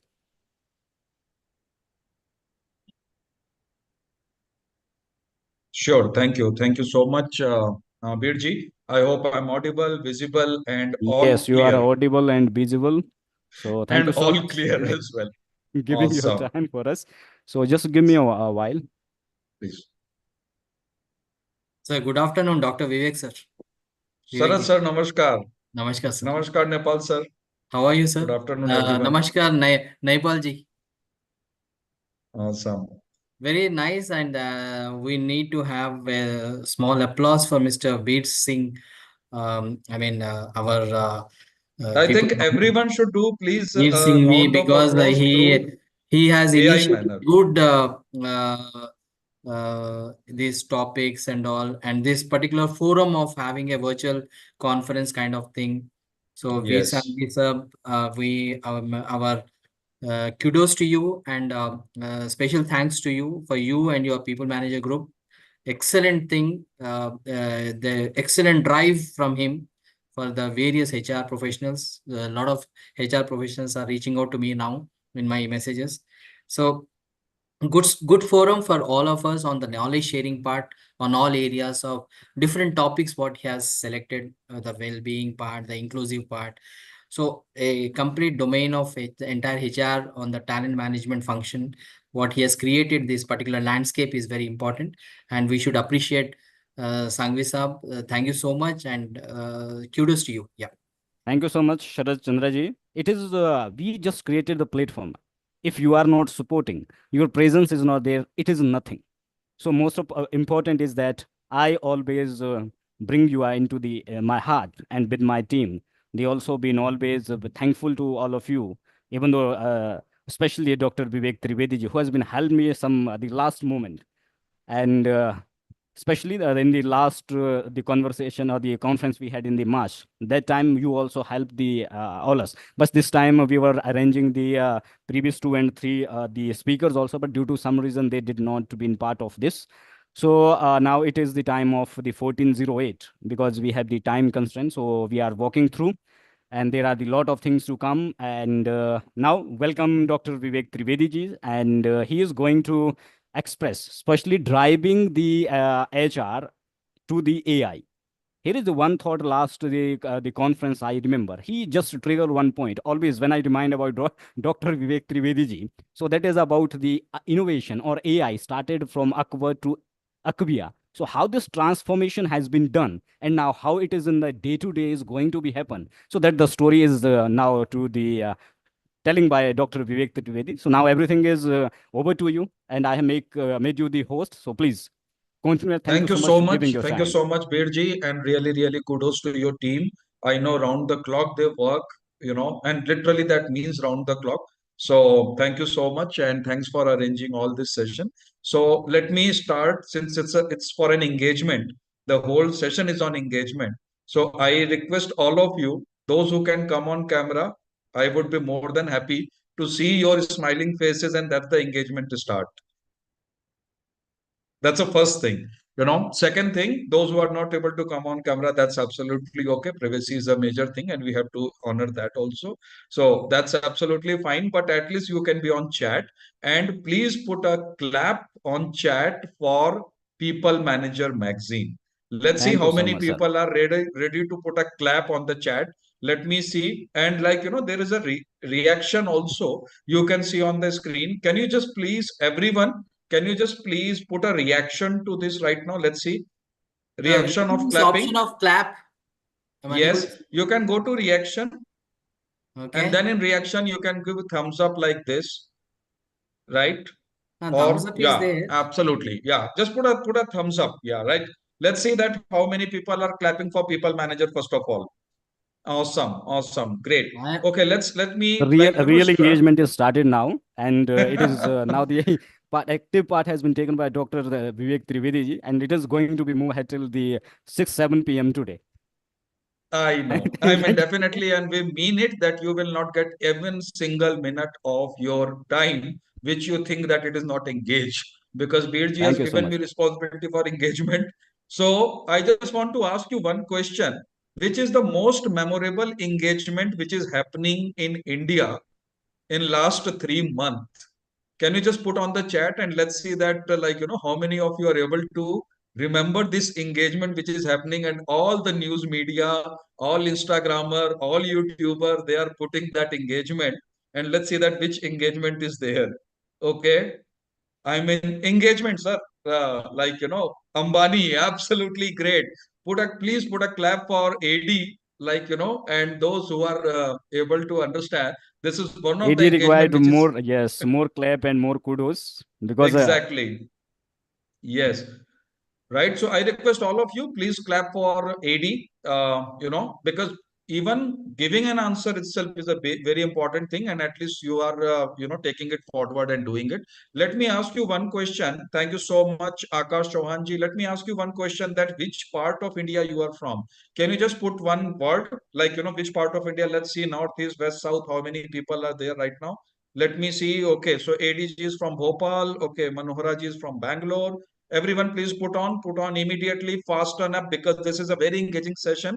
This will be completely on track session which you are going to experience now. Ahmedabad, Akash ji, Nepal Singh ji is from Delhi, Sharad Chandra ji is yeah, so yet to come. Sharad ji is from Hyderabad, Shrikant ji is from Ahmedabad. Awesome, great, absolutely great. Okay, now how many of you are comfortable with mixed language, Hindi and English? Just type mix in the comment box. Let me see how many of you are comfortable with mixed language. Hindi दिल से आती है, अंग्रेजी लोगों के लिए बोली जाती है. So let's see that Shrikant ji has mentioned mix. Okay. Sharad ji has mentioned Hindi and English fluent. Okay, I'm going to give an award to some, the most engaged participant in this session. So please be ready for that. And this award is being decided by Veer Sanghvi ji, who will be the most engaged participant. Okay, and I'm going to give an award. The award will be announced at the end of the session. So please be there till the end of the session. We are going to announce great award, most engaged Yes. participant. Second award from my side also. So we have also initiated the award 2024 for the HR professionals. One single Yes. without presenting, without doing anything, one award for them is here from my side. Absolutely. Right. So that's what, let's say that who's the most engaged participant. Okay. My second question, which comes to you, is that today is a birthday of some famous personalities. You can Google it and you can answer it. You have got 30 seconds to answer this. People say you don't Google, but we are saying please Google. So please Google it. Who are the best, the famous personalities whose birthday is there today? Let's see how many answers we are getting. And those who are able to get the best answer, definitely, your point will get added to your engagement score. And that's how we are going to complete all your engagement score. Right. Let's see.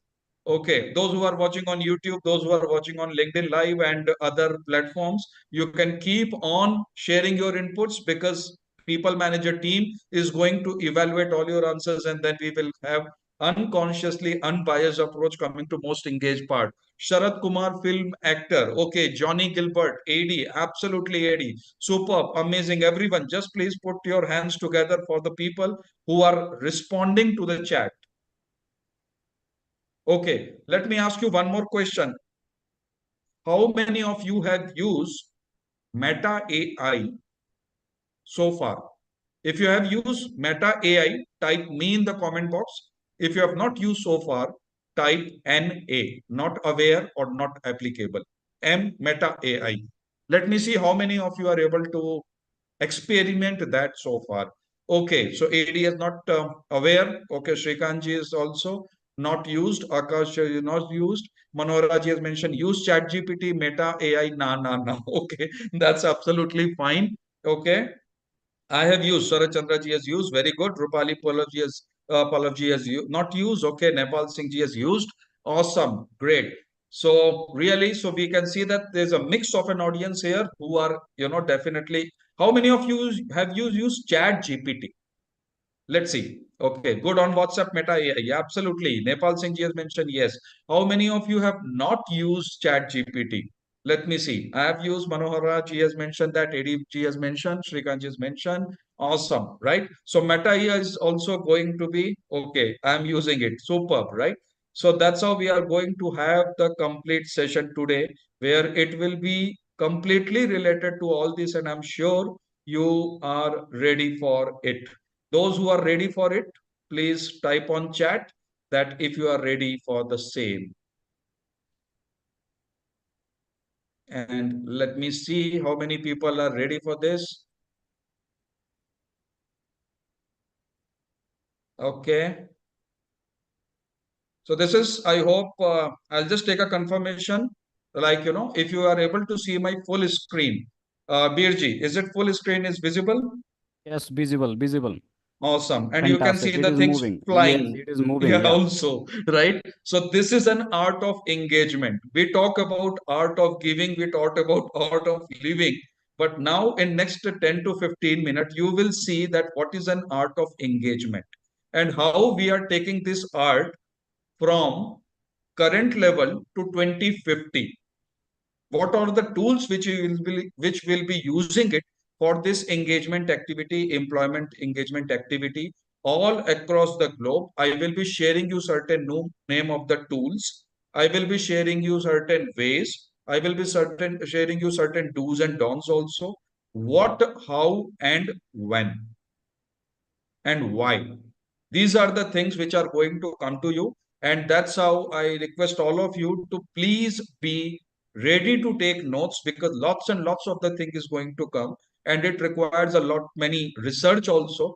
And one thing which I can guarantee you, none of the content which you will get right now is available on Google or YouTube and now on not even on any GPT.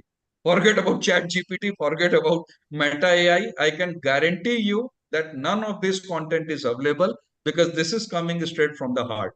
So now, if you want to know more, type WTK on the chat. Let's see. WTK, want to know. Okay, Nepal Singh ji, thank you so much. Manora ji, okay, that's great. AD, absolutely. Akash Chauhan ji, WTK, superb, superb. Srikant ji, superb, amazing, right? So this is the art of engagement. And that's how, if we are not engaged, then what we will actually look forward that AI will get engaged. So that's the reason, first of all, we need to engage ourselves. And then we have to see, and this is a straightforward coming directly from Canva. Okay, so it's a keynote which has been done. Now we will be talking about four steps, four major steps. And if any one of you are aware about any of this step, type me in the comment box. If not, type NA. These are the four steps which we are going to use in creating a complete AI framework through, complete engagement framework through AI way. Okay, better do it with you. Absolutely great. Srikanji has mentioned, okay, type NA, if you are not aware about, so that you will understand that yes, I will be learning something new, I will be making something new, and then you will be taking notes also. So let's start meeting summary with AI companion on. Awesome. Right. So even AI companion is taking the summary also, thanks to Zoom. So this is the advancement which is happening on the daily basis. So this is just a quick background about me. Those who don't know about me, like almost coming from 25 years of experience, Beerji has been very kind while introducing me. But I wanted to tell you, this is my passion, and I'm actually living my passion completely after spending 20 years in corporate, and right now founder and CEO of a company called Shikshakji.com, whereas we are a Zoho partner, Keka partner, and so all HR tech. And by God's grace, I am able to create a world record in in AI technology. What I have done is that I created a world record while combining Google Gemini, Chat GPT, Microsoft Copilot, and creating 66 case studies within 60 minutes in front of invigilators and observers all across globe. And that's how world record has been created. And I'm very much thankful to all of you for your support. And today in this whole session, I'm going to share you the best practice which I experienced, and then it has been worked for the many people. So thank you so much, Srikant ji. Thank you so much, Akash ji. Okay, and this is going to be a most engaging section here. Now let's come back once again to the four basic steps. Now, what are the four basic steps? We will talk about something called as stop motion. And my commitment, if you will not be able to understand, I'll not go further. So it should not happen कि आप आए और अपनी कविता कहा सुना के चले गए और दूसरे को पता ही नहीं लगा. So I don't want to do that way, right? It has to be a complete engaging session. So till the time you will not be comfortable with top motion, I'll not go to lay motion. If you will not comfortable with lay motion, I'll not go to arm nature or a pact. So that's how what will happen. In next few minutes, you will be at least knowing the basic concept of this all. And these are all the names, this is all the jargons which is being created just to have the complete storytelling way here. Okay. How many of you have seen Three Idiots? Type me in the comment box. Okay, awesome. Great. Many times, right? Manora ji, Srikant ji, thank you so much. Nepal Singh ji, right? So there he mentioned that rationalization and one more word. Can you remember that word? One was rationalization, and what was another word which was being used in Three Idiot? Nitrate, something was nitrate was there. Try, sir, try. Yeah, yeah. Okay, so basically Farhan it nitrate. was Farhan Farhan nitrate. nitrate. Absolutely great. Sharad ji, please put a clap everyone for Sharad ji. Yeah, Farhan nitrate. Absolutely, yes, exactly, right. So what was the concern there is that it was a combination of few words. Raju and Farhan, right? So same way, what I have done today here is that just to make the things quite easy for you, understandable for you, these names has been, not up in the market, but is first time coming to you. So all this version 1 is coming to you. Afterward, it will go to version 2 and so on and so forth. Right. So let's talk about first thing called top motion. And now you can see how top motion can be helpful for you. Please go through the visual. The visuals are being done like, with a very deep hearted way. And it will tell you that how AI can be helpful for you. Right. So with the top motion is a concept where personalized learning and development program is specifically to the individual gap. हम क्या करते हैं, हम generally लोगों को higher कर लेते हैं और एक बार जो हमने प्रोग्राम बना दिया वो प्रोग्राम सभी के लिए काम करता है. But we have to ensure कि उनका अगर कोई स्किल गैप है, अगर उनके करियर एस्पिरेशन है और अगर उनके कोई ऑब्जेक्टिव है, how can that be met? And that can be met only when you use technology for that. And AI can help you to get you completely to top motion. So that what does it mean? That like, top motivation, you can consider like this, that how AI can help you to get into top motivation even when you are entering any organization. So that's how this is going to do. And the framework, what we are using it for top motion here is a very simple framework, is a key principle. Please take a screenshot, please take a note, because this is going to be helpful for you and you can use it in your organization. Because I will be telling you about the tool.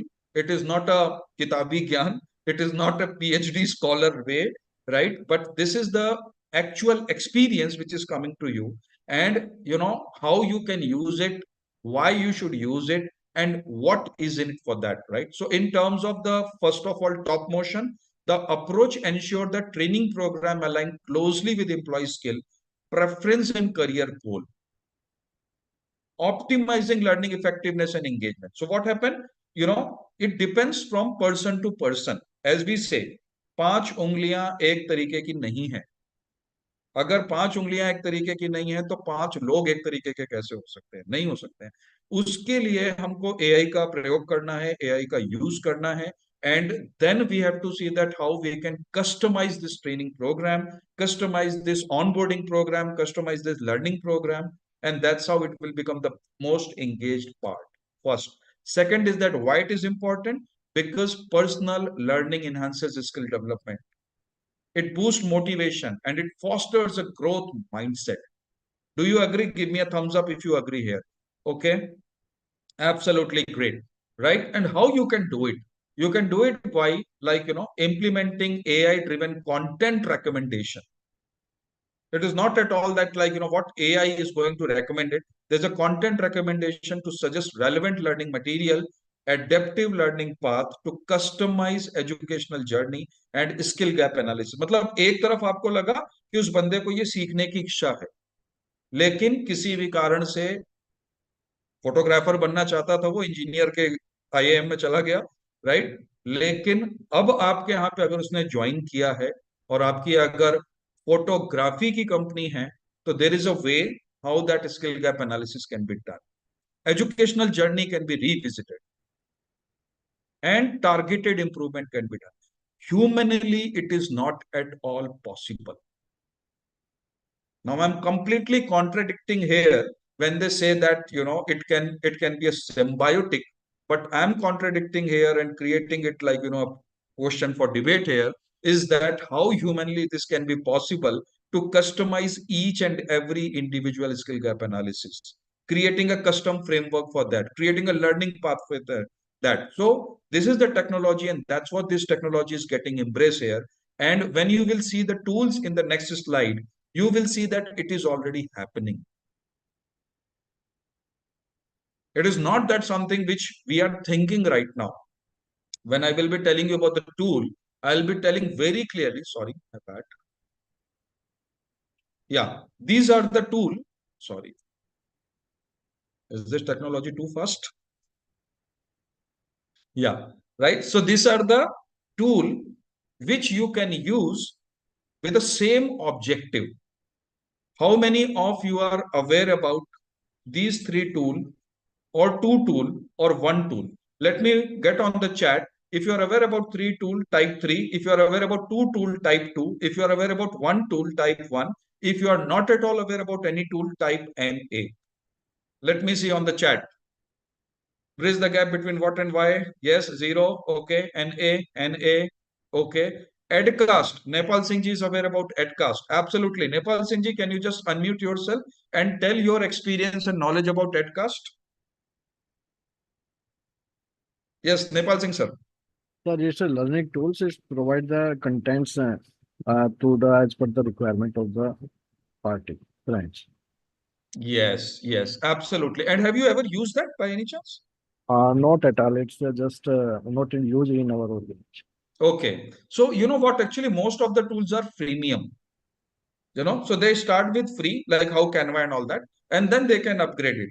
So if given a chance, I suggest all the HR fraternities here, because even like People Manager Academy also, I understand that TG is coming directly from HR fraternity. So I request all of you, first of all, I would like to thanks all of you for being here on Sunday and being there with a complete so much of interest part of it.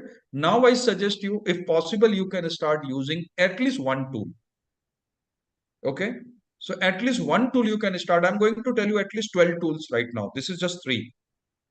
Please take a note. Please do your research and please ensure that how you can up to the ladder.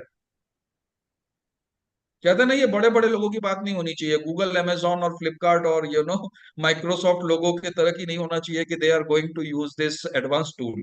हम भी use कर सकते हैं और हम लोग MSMEs के level पे भी देख सकते हैं, एसएमईज के लेवल पे भी देख सकते हैं. तो doesn't matter you come from which HR background, if given a chance you please make use of it. Moving on to the second major topic here, just in interest of time, is something called as laymation. I request all of you, please put your focus on the visual, the video visual, which is there, though it's not having any kind of audio in that. But that's how there is a lay motion happen. Is that how you can enhance the ownership. Okay, please take a photograph, please take a screenshot, because I'm not sure about the recording, but at least you should not miss out the things. So AI enhanced strategies for ownership and progress leverage at AI to tailor the personalized learning path, timely feedback, and analyze the performance data. This actually creates an ownership, personal growth, and continuous learning with a strategic advancement. Now, what's happening here? I'm doing something and tool is actually giving me my performance insight. And if I'm getting an insight from the tool, and further to that, tool is automatically adjusting themselves with respect to my individual capacity of learning and learning acumen. And that's how this lay motion happened. Okay, I'm sorry, I didn't ask you that how many were you comfortable with top motion?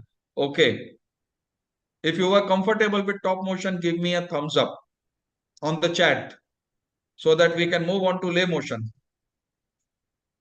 The first one.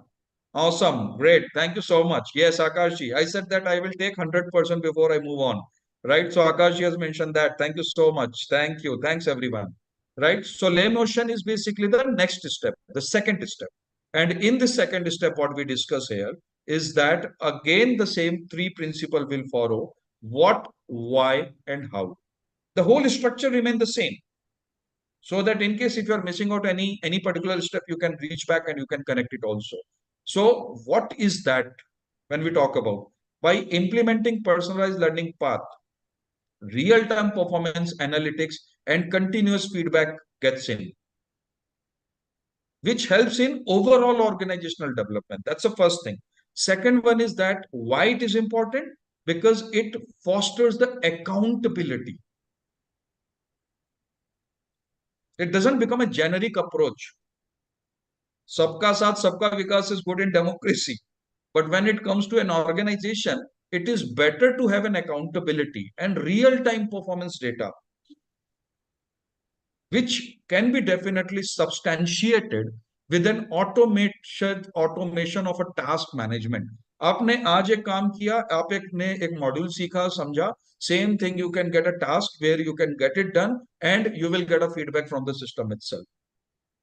That's how it happens. The second thing. Now, how it can happen? With a complete goal setting manner. कहते हैं ना कि जब आप starting में हैं, जब नई नवेली दुल्हन आई है घर पे, तो अगर आप उसको नहीं बताओगे कि सास और ससुर को क्या पसंद है, तो वो अपने हिसाब से रिसर्च एंड डेवलपमेंट स्टार्ट कर देती हैं. How many of you agree? Right? And same thing happen when anyone joins in our organization. And if we don't tell that who is an accounts guy, who is a sales head, who is a design head, who is a production head, then what happens? They keep on inquiring from their existing, near and dears. So they get to know, like, who is the head of accounts. अगर हम उनको नहीं बताएंगे, तो क्या होगा? वो अपने आप पता कर लेंगे. But that, like, Sharma ji or Verma ji, they will say that ki Mr. Reddy, okay, is our accounts person or is our accounts head, but बड़ा सोच समझ के जाना. He is a very short temper guy, right? Now what happened? How many years I spent in this organization, I will have that impression about Mr. Reddy that he's a short temper guy. And खुदा ना खास्ता, अगर मैं कभी गया और रेड्डी साहब का अगर उस समय मूड सही नहीं था, and he has got a short temper to me, then what will happen? I will reinforce the same concept to everyone whomsoever I will meet. That's how what happens. Pseudo-typing, falsification of the concept happens. And that is the reason we need to ensure that we should do the goal setting by ourselves. We should do the induction by ourselves. We should do the onboarding by ourselves. And we should ensure that how I can make my employee as much as connected to me from the day one itself. As we say, I'm just putting a very strong statement here, कि as we say, जब हम resign करते हैं, तो वो resign हम उस दिन करते हैं, लेकिन उसकी जो प्रक्रिया है, that always started at least how many days back. Let me ask you, if person is resigning today, what do you think that he would have given a thought? Welcome mail and introduction, absolutely self-paced learning path. Yes, exactly. How many days before he would have given a thought before resigning? Let me understand from you. Month before? Yeah, just put a days. 30 days, 40 days, 10 days, 5 days, 2 days, 90 days. Think over. Let's see. Let's take the answers from the audience itself. 3 months, absolutely. Right? Maybe 6 months, absolutely. 5 months, yes, exactly. 60 days. What does it mean? कि वो आज resign कर रहा है, लेकिन उसका thought process 60 days पहले से चालू हो गया, 90 डेज पहले से चालू हो गया, 30 डेज पहले से चालू हो गया, 5 मंथ्स पहले से चालू हो गया, right? But same thing happens to our engagement. It doesn't start when the candidate or when the candidate become the employee. It start when the candidate become the prospect for us. How many of you agree? The engagement doesn't start when they become your employee. It start when they decided to join your organization. Give me a thumbs up if you agree here. Whether you are going to, they are going to your website, they are going to your LinkedIn, they are going to your Facebook, they are going to check everything about you. Why? Because they wanted to get engaged. And that's how the engagement happens. A personalification, like, so that's how, like, this AI tool can be helpful for you. And now which AI tool? Here are the 3 AI tools. Again, the question coming to your on the chat, how many tool you are aware about? 3, 2, 1 or NA. I will be more than happy. Okay, Sharad Chandra ji has mentioned NA, ADG has mentioned NA, Akashan ji has mentioned NA. Okay, so I'll mention that BetterUp is one tool, Humu is another tool, and Peacon is third tool. Please evaluate it. How Peacon can help your organization, how Humu can help your organization, how BetterUp can help your organization. and evaluate on a freemium basis. Then you go to your CXOs and get the those things done. But first experience yourself. There is a saying in Hindi na कि वो क्या जाने पीर पराई जाके पैर न फटी बेवाई. Right. अगर आपके पैर में कांटे नहीं लगे हैं तो आपको कांटों का दर्द महसूस नहीं. इसीलिए यस थैंक यू या सो इसके लिए क्या है कि आपको पहले खुद एक्सपीरियंस करना पड़ता है. If I'm explaining everything here, I myself has explained or experienced that, and that's what I can tell. If there's so much of a great confidence that you should use it. Humu is one of the best tools. Meta AI, if you have already used it, create a prompt saying that how, say if you are from manufacturing company, you mentioned that how manufacturing organization can use Humu for 1, 2, 3 objective. Oh, name not visible. Okay, that's what I'm just writing it here. Better up. Okay.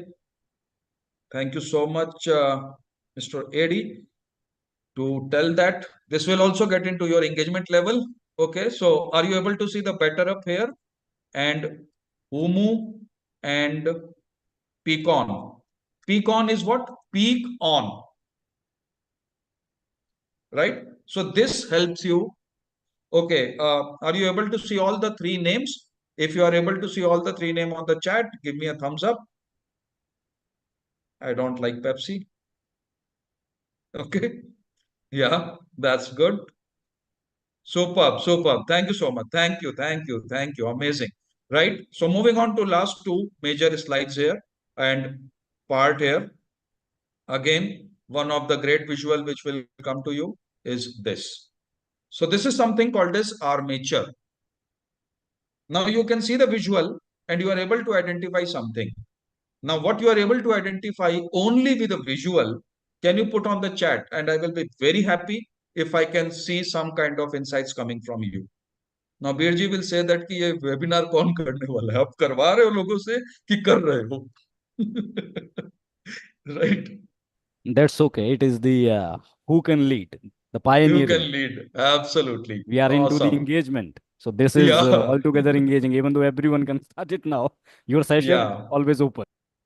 Superb, amazing, right? So in case of armature, this is the third step, and then we'll just cover one step and then we are done here. So, yes, let me see some insights coming on the chat. Virtual engagement audience, good one, thank you. Yes, real-time review of action, absolutely. So let me read out for you that what is armature means. Is that and basically people can connect afterwards here, is that the real-time feedback with a performance insight involve leveraging AI to provide immediate, actionable feedback based on the data analysis.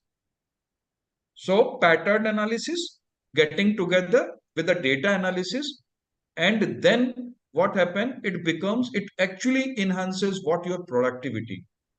It addresses your skill gap and optimize performance. And that's how this comes as an armature way.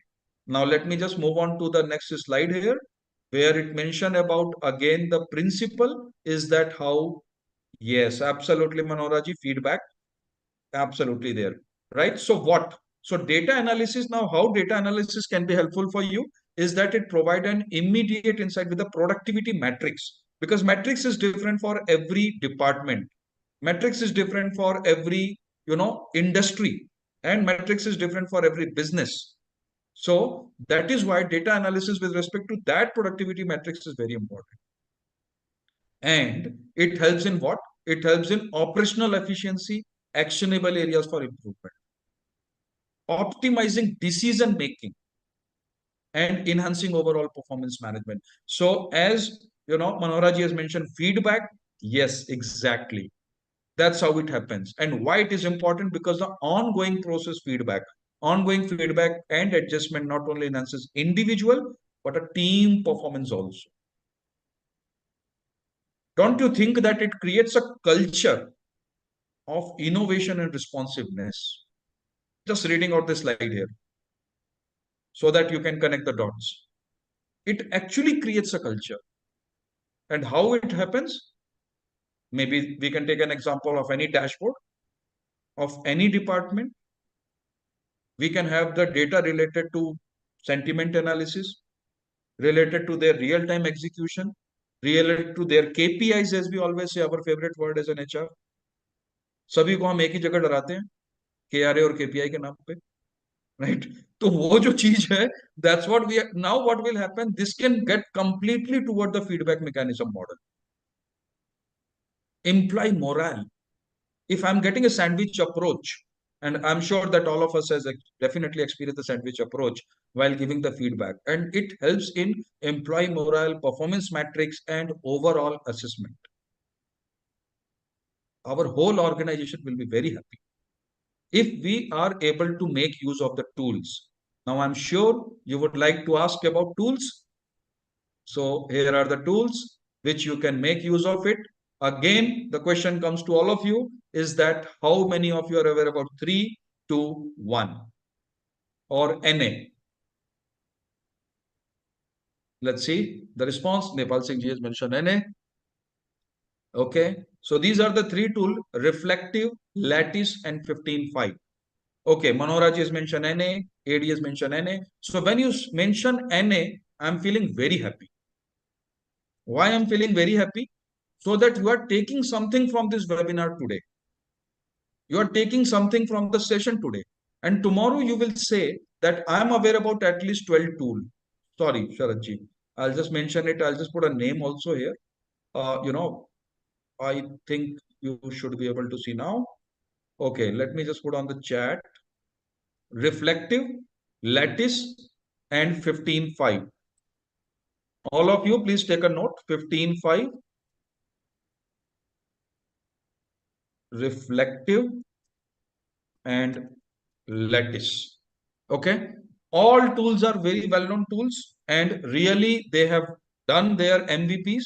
They have done their complete success to that, and that's what they are on the ground. You can see their testimonial, you can see the user cases, and then it can be very helpful for you. Even in our day-to-day activities we are doing, and we are working with this tool, and we are ensuring that how this tool can be helpful for you. You can see there are 3 layers which is there: basic, moderate, and advanced. तो ऐसा नहीं है कि आपको किसी भी tool में जाना है. आई सजेस्ट यू कि पहले आप बेसिक में जाओ, थोड़े से हाथ को गंदे करो, दिमाग को साफ करो, विचारों को आगे बढ़ाओ, and then you can get into moderate. क्योंकि मॉडरेट में अगर आप चले गए तो then what will happen, it will ask you for पैसा पैसा. Okay, and then your CFO will also not allow you. अरे सर कितनी चीजें लेके आते हो, एक चीज लेके आया करो एक बार में. Right, so that's the reason, I already come from that experience, so that's what I'm saying you, that basic is the best one. Make use of it, then moderate, experience it, and then advance. Or advance में पैसा खर्चा करिए, because it will help you to reach up to 100x compared to your competitor and peers. And that's how this tool can be helpful for you. How many of you are liking the session so far? Give me one word about the session before I go to the last leg of this presentation. Give me one word on the chat. How's your experience and a feedback? As Manoharaji has mentioned to, feedback. So let me take a feedback from you right away. Superb. Thank you so much. Nepal Singh ji, amazing. Okay. Santosh Rathod, she has mentioned superb. Right. Amazing. Mind opener. Okay. Well, awesome. Awesome. Great. Right. Superb. Thank you so much, Manoharaji. Okay. Now the last point here. Oh, that's a big, great way, good explanation. Thank you so much. Done new things. Amazing. And that's what, we are very, very having a lots and lots of gratitude to you that कि आपका Sunday बर्बाद नहीं गया. अगर आपने एक भी चीज देखी है, तो एक भी चीज एक्सपीरियंस किया है, it will be helpful for you. Moving on to the last part here. Sorry, my bad. Yeah. Now again, the visual will come to you. Please go through the visual. This is up act. There is nothing related to upgrade, but this is related to up act. And what is happening in up act? This is how we are streamlining the repetitive task and freeing up the time. लोग कहेंगे कि हमारे पास time नहीं है.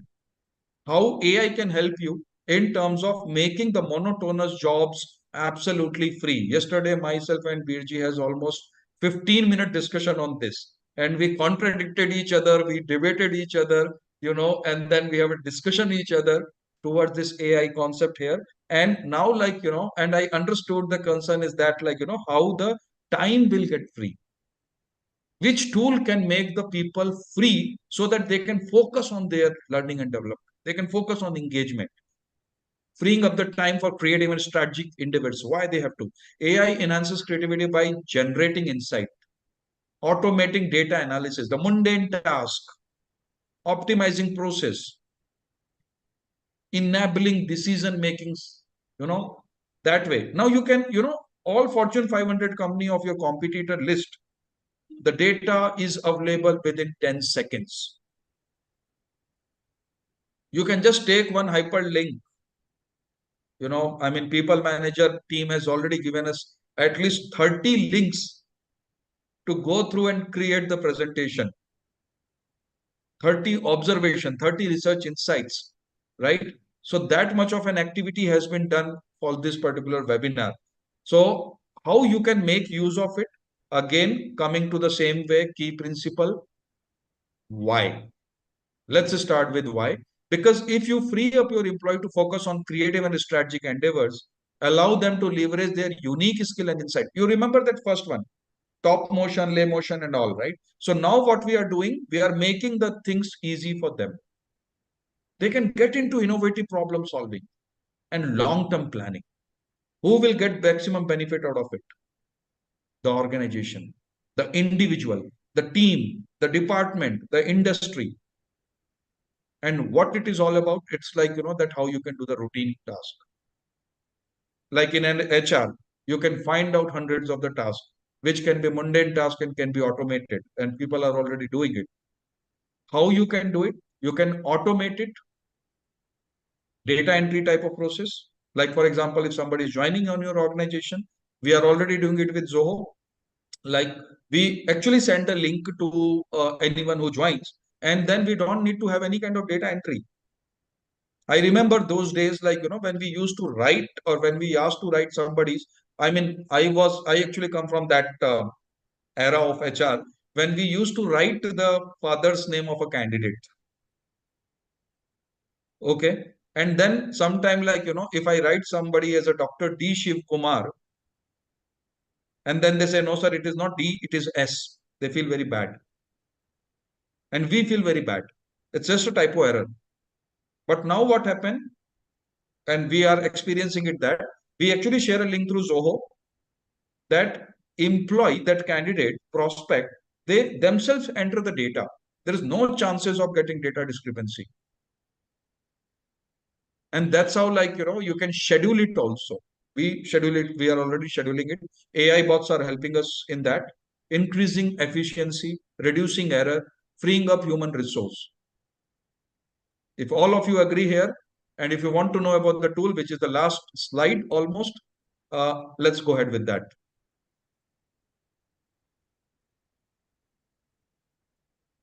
So these are the tool. And now I want to know from you is that how many of you are aware about that? I'm sorry, there is one more tool. One is UiPath. Second one is AI Anywhere.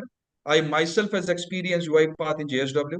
AI Anywhere, we have already done it through robotics, in an organization called PARI, which is Precision Automation Robotics India Limited. And instead of 15.5, I can give you one more tool. Okay. I feel Birji has done more than hard work, homework, lot of files he shared to us. Thank you, Birji. Automation with AI is a strategic in HR and bring efficiency, right? Let me give you one more tool here. This is something called as Blue Prism. Okay. Blue Prism, you can use it. Blue Prism, you can use it.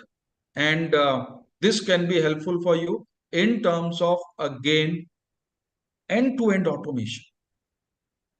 I've already used it, and that's what, I wanted to tell you that this can be very easy for you even to do that. Okay. So with this, I'm done here. Thank you so much, Birji. Just it took some, exceeded the time. So my apologies for that. But, it actually got into more engagement level than expected. So over to you, sir. Thank you. Thank you so much, Dr. Vivek Trivedi ji, and giving your great input and insights on the how AI would help the HR professionals and leveraging their work, making them free to spare time for the strategies, because HR we consider now as in the strategic HR more to the business. So it can be happen only when we consider, when we that be familiar with the tools. So many of the tool has been shared by Dr. Vivek Trivedi ji, and that is definitely helping you to how you can create more the employee engagement initiatives into in your organization. However, it may be starting from your learning for yourself also. Just brush off yourself how you can utilize, and then go deep into this, and some initial basis start some implementation.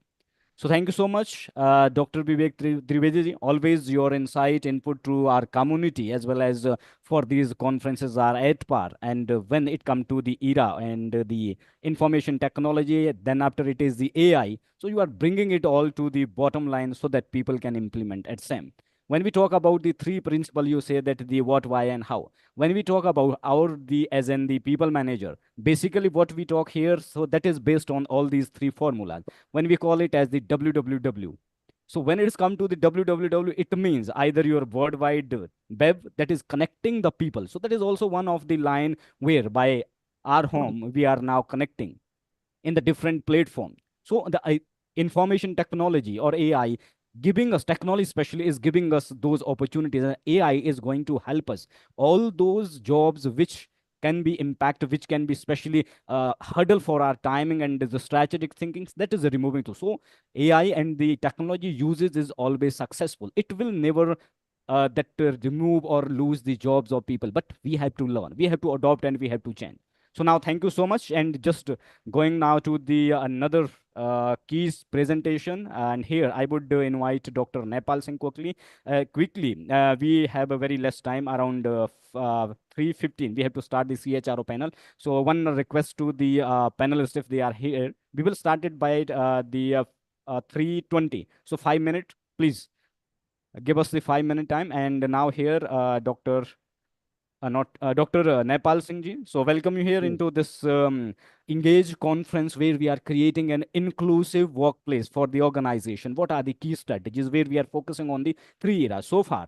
The employee wellness, how we can leverage, how we can realize it into the workplace that we have been done. Now the screen is over to you. I am just putting you into the host, and Dr. Nepal is talking about the DEI. He is from the public sector organization, and there we can consider the real kind of DI initiatives. So for that, how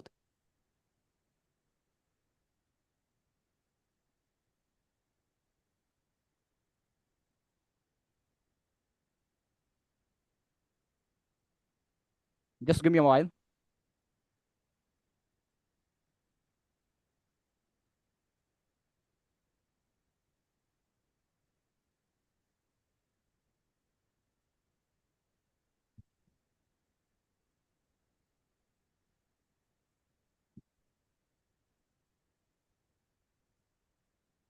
Okay, so now the screen is over to you. Dr. Nepal Singh ji, please move on with your presentation and the key sharing on DEI. Can you I'm share not the able presentation to, for there? I'm not become the host. Okay, so let me just reclaim the host. Okay, now make the host. Okay, so it is now okay. So you can present from there. Yes, please. Dr. Nepal Singh ji, now screen is over to you and your session start now.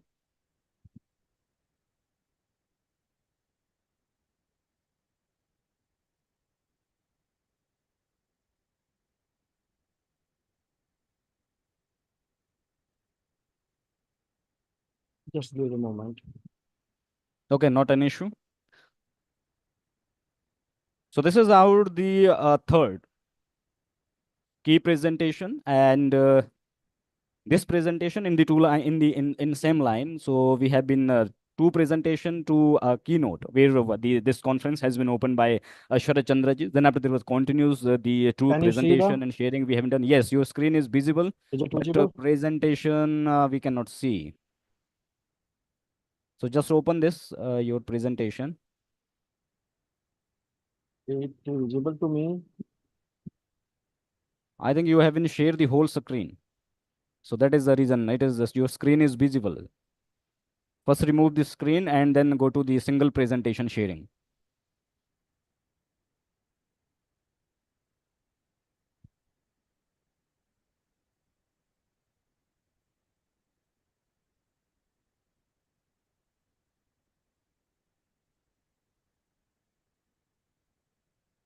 Yes, it is visible now. Thank you. Thank you, Sanghu sir. And Welcome, my sir. You are always in my heart. And with the bottom of heart, you are always greeted. Trivedi ji and Suraj ji, a lot of other person, a very learned person, and the person on the streamline, YouTube, as well as LinkedIn and on Zoom. Thank you very much. With the due efforts of the People's Manager magazine, I am again here to share my insights on the DEI. And we have also been participating in the first conference in the month of the March also now, which was a wonderful opportunity by them. The topic is very relevant and it's very hot in nowadays.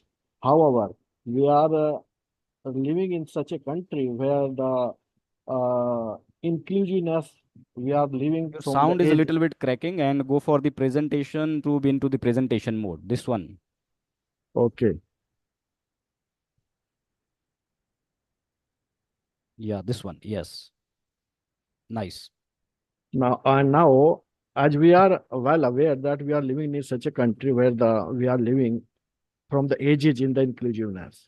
The country we live in, it has so many kind of differences and different sects, different region, different geography and culture, a huge kind of the diversity in our country. So the genesis of this is our constitution also. So I have started from the where these things has come to us, and now it become the hot topic in the corporates also. As in our constitution of India, the under the article 14 to 18 is given defined very well the equality, fraternity, and liberty, and there is no kind of discrimination for any citizen of India. So it's well was there. So we are comply by with that. Even the disabilities and minorities and other backward ST, there's so many kind of the sector available in the society. And so all these are the inclusive in our country, and we are living in where with including all. What's the diversity? How we can define the diversity?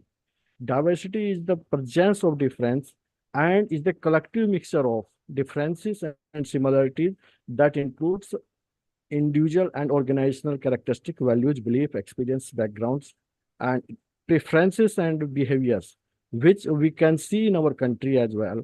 Any individual can see anywhere in any organization, any part of the country very well, how much we are diversified in culture and values and beliefs as well. And economically, language, and so many other things, genders, populations. I would say here one point here, one two lines from couplets from the Kabir Sahib. कबीरा कुआं एक है पानी भरे अनेक भांडे ही में भेद है सब पानी सब में एक. So it means we are one, like or we are different bodies, but we are having one something common in us. Similarly, like our late President Dr. APJ Abdul Kalam has already said, we have the billions of people. These are not the billions of people, these are the billions of mind. So we have to ignite these minds, and we have to channelize the energy of these minds. So we are blessed with some huge population. We have to channelize their energy. So equity is, you can see from the picture how the equity and equality is differentiate. Equity and equalities are not the same things. So we can have to take the things equal and to make the equity at par. So we are not that we are distributing everything same. No, we have to bring the things, bring the others, bring the who are on the backward, who are lacking behind, we have to take all them together. Like a socio-economic structure we are having, and our constitution also support, we have to uplift the society, that part, to bring the in the growth part of the country. The inclusion, like in the corporates, inclusion is the achievement of the work environment in which all individuals with varying social and cultural backgrounds are socially accepted, welcomed, are treated equally, fairly, and transparently, have equal access to opportunities, means equally where the equal opportunity are being provided to the human beings, everyone, every citizen, that the equal opportunity is available. There is no kind of discrimination. The organizations have such kind of the mission or vision in their mission and vision statement. The inclusive practice are being followed in so many organizations and doing good things as well. One of them, our bank also doing the same. The belongingness. Another point is the all the things were like the diversity and equity and inclusion, how it make the sense. It give the feelings of belongingness to the individuals. It belonging refer to employees where sense that they are welcomed, accepted, valued, and empowered for their diverse backgrounds and experiences. An inclusive work environment helps to foster the sense of belonging. It creates the belongingness in the teamwork, in where we work together, where the team complement each other. One can fill the gaps, where the pipeline is prepared, when one prepare the alternativeness. So that is the belongingness in the teamwork, in the organizations also. So here we can see the gender diversity at workplace in our country, like that I have introduced from the Constitution of India, where they enforce the mandates of equality, non-discrimination, and inclusivity in 1950 after adopting the Constitution. Second, we have the Equal Remuneration Act, 1976. So there is no pay discrimination on the gender base. Wage have to be equally. In 2030, there is a POST Act, no harassment of any gender. So that is the act in 2013 has been approved. And similarly, Companies Act has been given the mandate to women director in the company boards. And 2016, the Persons with Disability Act passed in 2016, where the earlier in it was a 3%, it increased to 4%. And numerous autism kind of the disability order have been included in that. And 2019, transgender person protection of rights have been added. So that is the corporates diversity at workplace in the corporates. Now we come to the in our organization where I belong from. So I would say that in our organization we have the manpower of more than 1 lakh, where the females are at present in across the cadre is 25%, where the disability of person with more than 4% person belongs to the disability from disability cadre. And similarly, as per the government guidelines, we have to comply in different segments also. Belonging category like the SC, ST, OBC, and ex-servicemen, EWS. We have to comply with the government guidelines in all these parameters, and we have to take care of them. And no any kind of this discrimination will have to be taken place in the organization. And we have to diversity, equity, and inclusion, cultivate the equal opportunity for everyone in their career path, in their experience, in their exposure, everywhere. We have to give the equal opportunity. There is no hurdle for anyone. So despite the evidence demonstrating women's value in the workforce, women like in the banking, which is dominated earlier by males, now it reached to the 25% in our organization. Like recently, I quote the example of the IIM Ahmedabad. IIM Ahmedabad in 2014, it having the around 5-6% of women, female representation. Now it's going to be around 20% representation. So women are leading, coming forward for their careers, and they're coming on their foot. So now, what we practice at the moment in the organization, what we have existing initiative, existing practices in our organization at the moment, like we have the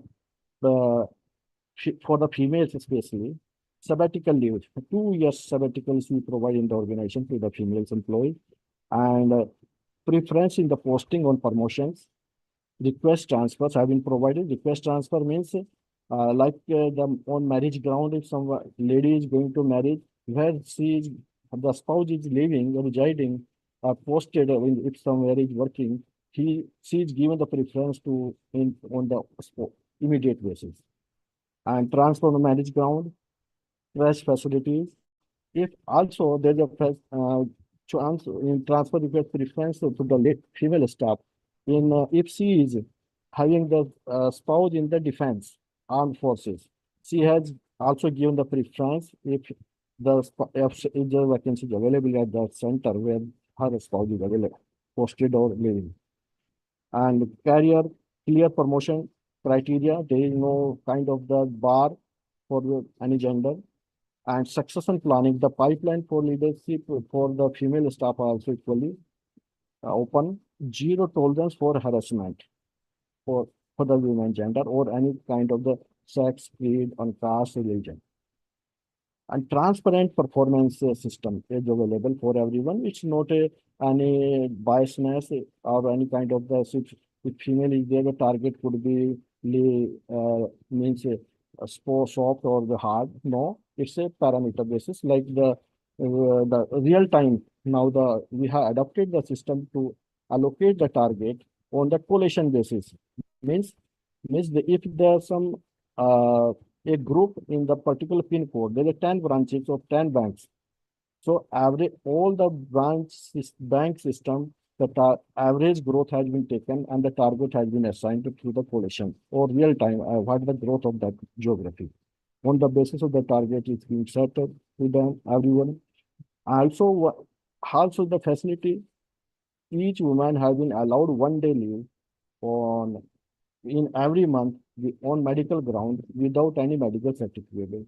Also, the female staff have been given the advantage that if her child is ill, sick, she can take the leave on that ground also. Also, they have given the preference in the promotions because after the promotions, the transfers are become on merit basis. As per the merit, they have been given the system-based transfer posting is being done in our organization, but female employees have given the preference, their first choice has been allocated to them. Now, after all these things, we have also offered, find that the female staff are not going to coming forward for the promotions. So, to analysis of that root cause, our organization have done the one cases or study in our organizations and got the survey in the organization got the insights or opinion from the female employees, what kind of the hurdles they are facing during this promotions or any other things. So the survey, so the issues comes to the organization through that survey come to us. The more than 50% of eligible women did not apply for the promotion due to the family priorities and issue with the mobility. Means if they have been given promotion, she will be rotate. She will be to be transferred to different city, to another city, to other location of the country. And another point was the 56% was lady, female, due to the child care and lack of the family support. Means as we are living in the country where earlier we were living in the joint family system. Now it's totally the nuclear family system. So family support is not much for it. Everyone is not so much blessed that everyone is getting the family support. Our parents are living together, parents. So family support is not available to everyone. Most of them are living nuclear family and the husband and wife both are doing the job. So reasons for family are not taking promotions and posting outside from home locations. Around 60% women across the scales find that the preferential posting flexible work hours offer support maternity break. So these are the some, and 30% of women feel unheard. 27 have faced the stereotypes and 25% have the face exclusion. So these are some observations that have been find out from that survey. And on the basis of that, the organization have rephrased their policy, and the initiative has started. New initiative have major initiative have which have been agenda. The placement on promotion means though the female employee is having the child up to 2 years, she will be given the preference in her posting after the promotion. Also, if somebody are going to refuse a reversal after the promotion, in general, the employee get the debar for the next year promotion. It means next year that person cannot participate in the process. But being the female staff, if having the child of less than 2 years, she will be not debarred if she get the refusal of promotion. Transfer request also give preference. Teleconsulting means those ladies are on the maternity leave. That after joining, coming back to the work, in a 1 month advance, she has to start the consulting with doctor on through teleconsulting. She can consult with doctor, and so her transition could be smooth to her role. A dashboard also created for the heads, for vertical heads, so they could see how many women in their male or female are there, in which role they are, and as per their availability. Crash facility also provided, and whether in which office more than 50 female are available. Promoting work-life balance. Our work-life balance means they have given the flexi working hour time being planned. Leadership development. Senior female staff have been arranged the leadership development program every year. Training on diversity and inclusion in each kind every program, as well as the female staff also. Bias training awareness programs have been conducted to create the awareness about the posts and other kind of the discriminatory things in the organization. Mentorship program, which is the which already running in the organization, but this especially for the female employee had started under the Jagriti Club. So the senior lady employee have been make the mentor to the junior staff, female employee. They have been mapped with the female employees to senior, so they could transfer, they could guide, they could motivate them to coming forward for the future, their growth, career growth. And similarly, they have been given the proper knowledge and proper path to move ahead in the career. Same way, also they have been setting up the diversity and inclusion committee at corporate level to compliance the all the guidelines related to the diversity and other. Also provided the transportation facilities with the ladies remain sit late and to the beyond the reasonable time in general. So all these are the some initiatives have been started, and there are so many other things have been in process. So what the bank is committed to the in the diversity, the principles for which the banks is commitment: equal employment opportunity, the proper employment working environment being provided. Inclusive work environment means equal employment opportunity, means exposure and rotation and transfer, the equal opportunity being provided. So every employee, every female employee could get the exposure to the all kind of the required for next level, could get the opportunity. Recruitment and hiring. Our the diversity is not up to the recruitment and hiring, just we are complying to hiring, but we have to retain as well as to take care of them and give the proper job specification, job description to them to do, to contribute best to their availability, best their ability, and also they skill them. Also training and development help provide training like the disabled person, like the different background person, and like those are lagging particular having some skill gap, they have provided the training. employee supports and resources. The employee support and resources also is kind of the group and which prepare the also provide the channelize the energy means to complement the team to like the a kind of the small family in the group like the kunba kind of the so they have to be provided the sect the and the job family kind of the structure is there here have to available accountability and reporting the line has to be prepared the pipeline of leadership the who will be accountable if the something happens who will be responsible so the if anything is being happened some discriminatory who is responsible for that that person one has to be held accountable the vertical has to be take care of that the managers supervisor have to take care of that and the reporting structure make according to that the continuous improvement similarly the continuous improvement in their skills continuous learning become the part of their learnings and their upgradation in their career path also so further the how the impacts of business and career growth in diversity and inclusion. Disabled persons who are visually impaired are provided specific software.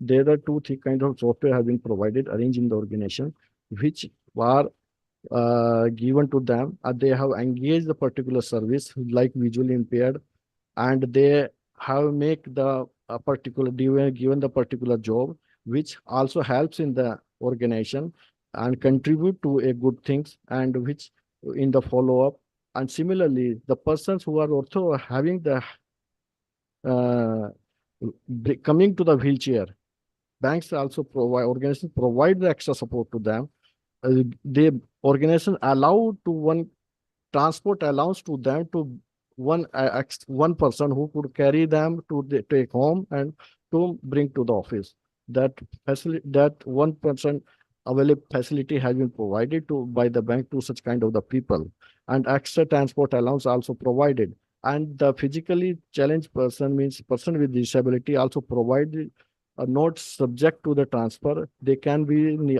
all the time may posted near to their home uh, branch office and it's they are not come under the rotation or transfer they can on the promotions of they can be stay there and also the facility to those who is having the special child parents with the special child disability they have also have such kind of facility advantage persons with disability as good career in the bank and their disability not hurdle in their promotion on merits means they can up to their ability they can reach to the high any level more than 10% of the top management executive cadre are female executive. Management is committed to have the more and more female top and similarly, the being the public sector financial institution, we have the uh, responsibility and as well as the obligations to comply the government guidelines and without any discrimination and no tolerance, no zero tolerance on any kind of discrimination on caste, creed, religion, language, and other things.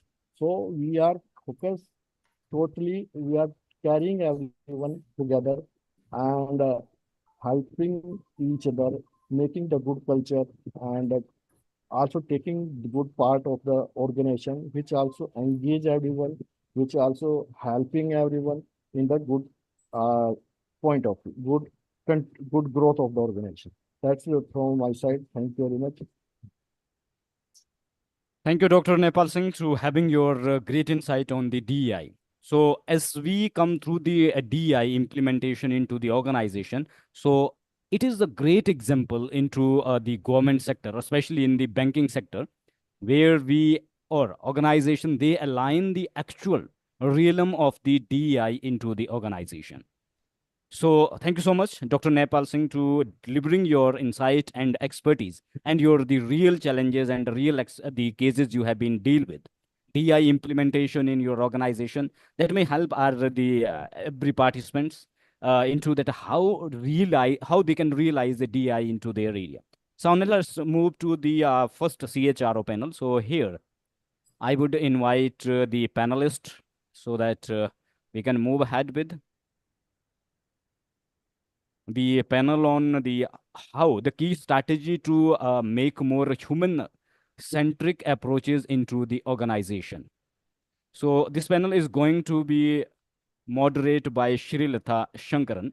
So first, I personally welcome Shrilata Shankaran into this conference. Thank you, Bir. So Thanks for inviting me. Thanks for welcome, hosting ma'am. me. So I'm putting all the, let me just share the screen first, and then I'm putting all these panelists and this alongside moderate to the screen, and then after putting everyone to the screen.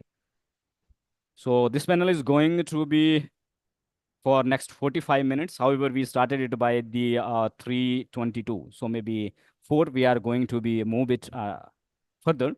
So here, this is going to be moderated by Shrilata Shankaran. She is the head and L&D head for organization, and she's also the independent consultant helping the businesses to and the thriving work culture and the skill development. Then we Hi, have Srilata ji. Hi, Sharat. How are you doing? Sharat Chandra ji, Excellent. and Sharat Chandra already has been one presentation, so all of you are aware. And he is heading the HR as an the designated as AVP in the STL. Then we have Shrikant Kalyan Sundaram, and he is also heading the organization as a DGM HR into the John Cockrell. So thank you so much, and most welcome into this conference. And the last time this acceptance has been made by Shrikant ji. So I am warmly welcome you into this the CHRO panel. And then third one, Lalit Mishra ji is India head for the Mushashi India. He's from the manufacturing. So from 3 different industries, and the Shrikant is from the service industry. And in these 3 industries, we are getting the insight what may be the possible in the era of AI, the possible strategic or key strategies by the HR professional, so that they can develop the more human-centric approaches. So thank you so much, panelists, to giving your time and now putting you all into the screen so that Shrilata can be take this CHRO panel discussion ahead. Thank you, Bir. Thank you, Bir, for sir. the nice introduction. Thank you. Thank you so much, Bir. sir. And Srilata ji, I know Srilata from long time. For a long time, Oh, yes. wow. Good to see Yes, you. small Srilata. world indeed. Yeah. So very nice. I mean, it's a good gesture from all of us to share few insights on this particular Absolutely. topic. Absolutely. And yes, you can. Yeah, good afternoon, Sharat, and the rest of the panelists. This is Srilata Shankar. As Beer introduced me, I'm an HR and L&D professional with about 25 years of experience. I've also been teaching HR in management colleges, conduct corporate workshops on soft skills, conduct soft skills workshops for corporate companies, engineering and management colleges. I've been invited to speak at various forums, both HR forums, engineering colleges, and management B schools, not necessarily management colleges. A little bit, I'll take about 30 seconds more. I've also been writing poetry for a long time now, for 6 years plus. I'm a content writer as well. I have a creative side to me. I've done paragliding, bungee jump. Sorry, I have a creative side as I've done tango painting, block printing, tie and dye, and pottery. I have an adventure side to me. I have done paragliding, zip lining, bungee jumping, and Tarzan swing. Recently, I started a podcast titled Leadership Talks, where I am interviewing leaders across verticals, industries, and domains. And I hope to interview all of you soon. This is in collaboration with My Startup TV. We've done about 12 episodes so far. Hope to touch about 100 episodes soon. This is a little brief about me. I can go on, so I'll stop now. And we'll continue with the panel discussion. So welcome to all of you. Today's topic is what is HR centricity? How do you understand? What do you understand by HR centricity? Key aspects for human culture. Sharad, I'll start with you. What for you is HR centricity in any company that you work with? Yeah, I mean, so thank you, Shri. It was really a warm welcome to you and all the panel members. I know you. You have been a very sound personality, and you have been doing some leadership sessions. Great work you are contributing to the HR field and also the other fields. So Long way to here, go still. yeah, I mean, so the topic, the well-being and the HR part, being in HR from long time, Sri, you are already aware. I worked for major manufacturing companies and also consulting companies. So what I have seen is HR driving the initiatives on the areas of wellness. So HR have policies and procedures. They develop the policies and procedures in conjunction or in line with management, and the culture drives that. I mean, so it drives the culture. So the whatever you have your policies and procedures in place. So there it starts the entire process of how you drive those policies and procedures, and how you make your company have the good the people-centric approach on the areas of employees well-being, wellness initiatives, inclusiveness, DEI, all these things. Once you have your policies in place, so the policies reflect the organizations. So there itself you have your talent, so right from talent acquisition, attraction, and acquisition to retaining the talent. So entire the process goes on. So HR drives the things, but along with the management, first point, and along with this, the policies and procedures plays a major role. So HR, the HR head or the HR team is supposed to be, I mean, so they have to bring the good talent for the company. So in of the talent, or talent acquisition plays a major role. They develop the organizations, the people develop the organization. So you are, as I mentioned earlier, also the talent acquisition are the gatekeepers of the organization. So you need to have proper talent for your company and the organization. So they develop the processes and all, and they contribute to the organization. So so when you have a proper HR head with a proper industry benchmarking you do on all areas of your policies, procedures, process, guidelines, automation, digitalization, all these areas. So right from acquisition to retention strategies, what you have, the industry benchmarking you do, then you have your succession planning in place, individual development programs, IDPs, then you have your entire learning and development interventions, and then you are the employee exits, and also the complete life cycle of the HR drives that. And these are the major things which makes the culture. So my inputs are the entire the entire landscape of the talent what we have, and right from hiring to exit, how you have your interface as a HR, you contribute to the company. Sure. Thank you, sorry, Sharath. I agree to most of the points that you mentioned, and you very rightly mentioned it is the HR who will drive the organization's culture, workplace ethics, etc. Dinesh, if I can move on to you. While Sharath mentioned about workplace culture and human centricity, what, in your opinion, is workplace culture? Because it can vary company to company, demographically, and state-wise and country-wise. So what for you is universal work culture, and how does HR, in collaboration with the senior management, drive it?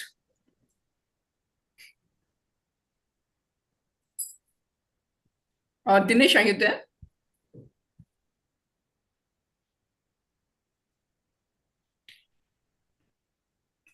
There are only the three panelists: Lalit Mishra, Shrikant Kalyan Sundaran, and the Chandrashar. So All I right. have to moderate only these three.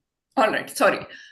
So Lalit, if I can ask you the same question, what is work culture, like what Sharath mentioned, and how does HR head, in collaboration with the senior management, ensure that they drive the culture? Because we have not just, gone are the days where we were working in one silos.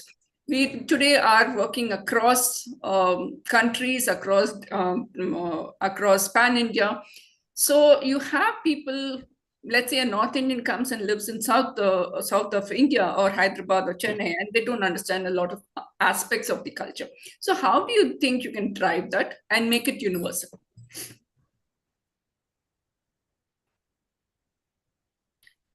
You're on mute. Can you please unmute yourself? Yeah, thank you for this great question. So the human centricity, somehow I see in last 25 years, I have worked with organizations, one among the Fortune 500, and also the Indian promoter-driven organization. I have seen human centricity is the core of the business. If I give you an example of my last organization, so organization was facing a huge challenge in terms of talent acquisition. So there were 23% fallout, dropout ratio, offer to decline. Attrition was 45%. And it was very difficult for the organization and the CEO of a company to face customer, to deliver project on time.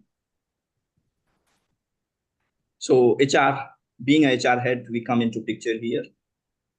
And we understand, analyze the business requirement.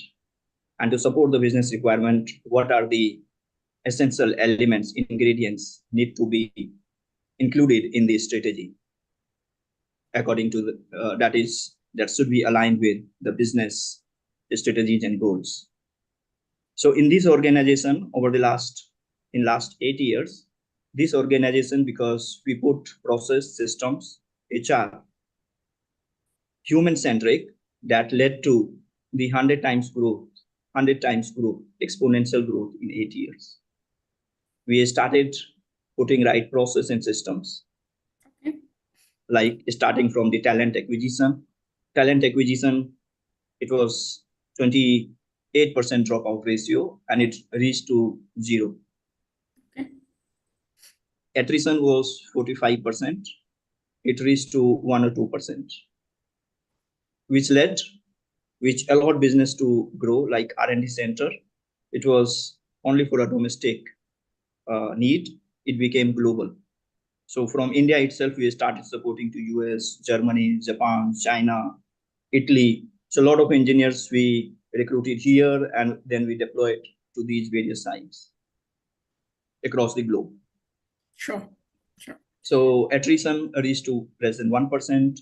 R&D became global. Business grew to 100%, 100 times, not 100%, 100 times over 8 years.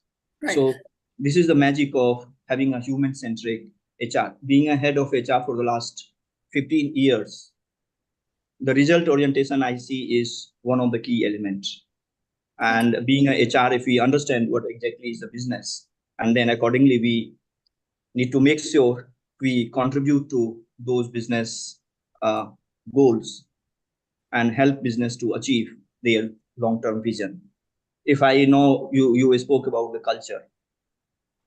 So there are certain basics. I won't talk very flowery bookish thing. There are certain basics, for example, fair culture. In this organization, one of the reasons why there were 45% attrition was due to unfair culture. People were not treated fairly. So all the process, all the systems, we agreed with the top leaders that from now onwards, if anybody is putting the resignation, we are not going to negotiate. Talent acquisition, when we started, we said talent acquisition will not differentiate, we will not discriminate people based on the region, based on the caste, or based on the reference. If somebody, a powerful person is coming to me and asking me, I want this person, that is not going to happen. HR was the one who was supposed to be involved in the decision, even at a CXO level. So when HR comes in the center and HR is allowed to do things, this is how the organization can see a huge success in overall, ultimately in their business. Sure. Thanks, Lalit. Srikanth, Lalit mentioned about a lot of metrics, which he as a HR person, along with his team, were able to bring, he was able to bring it down. For you as an HR person, what are the aspects that you ensure that the key organization are in tune with what the vision and mission of the company. How do you percolate the information? Question one. Second question is, how do you ensure everybody adheres to it? Because, small things like time management. If I have to have people coming in at 10 o'clock, somebody walks in at 10:30, somebody walks in at 10:45. You cannot say, hey, or even the managers come in at 11 o'clock. You can't expect the teams to come in at 10 o'clock sharp. So I'm just giving an example of time, but various other aspects. How do you ensure that every employee, irrespective of the hierarchy, maintain these decorum and policies of the company? And how do you, as an HR person, drive it? Thank you, Sri. Nice meeting you. Thank you, Sharad Sundarji. Nice meeting you. Thank you, Veer. Thank you, Dr. Vivek Trivedi, very close friend of mine. I've been in this industry for almost 35 years now. Being a mechanical engineer, transformed into a human resource professional. Being a happiness and mindfulness coach, being a ESG certified professional, we talked about sustainability in today's world. So many things are into my kitty, but when you talk about human centricity, you talked about, I always say when we talk about HR, it's not HR, it's human potential. I can rather convert that the terminology of HR into human potential. Every human is different. Every human has a different potential. So adding to the answer to your question, I call as PERMA, PERMA, positive emotions, engagement, relationship, meaning, and purpose, which part of the company core values, and the how you celebrate employees' accomplishment. So these what is called PERMA. So these are, to your question, is everything is involved. So once rightly the previous speaker said, it starts when the people you shortlisted the profile. It starts from there. That is how you inculcate the culture, bring them on board. That is the first target thing. When there are people are saying there's a lot of back out. Why there is a back out? This is the start point where, as an organization, as a people, you look differently. Number one. Number two, experience, the employee experience, not only your internal customer, which is your employee, but the external who are going to on board on the organization, where you need to bring them to the company, make a round, chit chat, have a coffee with them, make the aware of the surrounding. That's where the culture starts to build up. True. That's where you inculcate that habit of inculcating the core values of organization. So first, I always see as a human potential, which is being human. Being human. Very well said. So during COVID, what happened is one of the my colleague has fell sick out of India. We couldn't able to get that bed. We, with the support of the government, we airlifted them. We saved his life. That's where the human part of that human is. So how human potential is being innovative in that. We need to think differently. This is being a very critical situation. How we are going to think differently. So that's where the values of each of the employees are inculcated in on the day one. What we call them the value cards. What is the purpose? What is the mission? So that's where we educate them when before the onboarding itself. Right. That's where the main point is. Second, you celebrate the accomplishment. You can give a simple thank you card. You can see the 1,000 smiles on the employee's face when you give a thank you card. So that's a magical experience HR is having that. So many organizations practice this, but not every day. If you practice it, I'm damn sure this is going to be a great employee experience, and they love to do it, love to with the organization. I agree with you completely because you don't even have to give a thank you card. A CEO sends a mail saying, "Hey, Srilata, I may be a junior most executive, but if the CEO or the senior management has sent me a mail saying, 'Congratulations, Srilata,' and somebody sitting in Hyderabad, Delhi, US, and they congratulate me, I feel very good about it, irrespective of the hierarchy. Even whether it's a junior executive or the HOD of a department, if the CEO and people across the board come and congratulate you, it's a very, very heartwarming feeling and a lot of encouragement for the employee as well. I completely agree with you. You mentioned a lot of areas where the HR is driving aspects. Now, going on to the second round of questions, I'll start with you again. How do you think in the era of technology, and you also mentioned COVID specifically. Yes. So related to COVID, we started working from home. Question one is, how was the connect with the employees? Because, while you will agree with me that when I interact with you on a one-to-one basis at office, it is a completely different scenario. While working from home, we had to do it because of the pandemic. We were thrown into it thanks to China. So we had to work from home. Point one is, how was the connect with the employees? Because that for human HR departments, managers across portfolios is very, very vital. Second question is, how did you as an individual, as an organization, and the teams adapt technology? So I'm coming to the second question because I was working in an engineering organization. So we never saw work from home concept. So adopting the technology by using of Zoom, the using of Teams, the using of the LinkedIn, the using of WhatsApp. So that is the first time experience, do it right. Right. First time right is always, that is the green signal giving to the employees. So adoption of technology. So we always inculcate the communication. Communication is the key. You communicate. So we created a WhatsApp group for 500 employees. So that's where the people started able to communicate with the one point of contact. That is where the communication started. Second, we have a monthly town hall. Everyone has to be on the video. So we not only the one town hall, we created 2 groups, 3 groups of town hall so that everyone can attend at their own timeline. Because we cannot force people to come join at one time. Right. Being a technology. And again, the use of technology, the use of internet. So all these things comes into vital play. That is second. Third is, we always have a team meeting. Every function has a team meeting every morning. Come together. Not only we talk about work. Hey, hi, how are you? How is your family?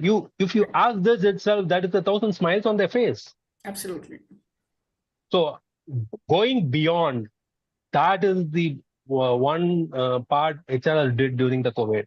Going beyond, looking beyond, not only for the employees, for the welfare of their family members.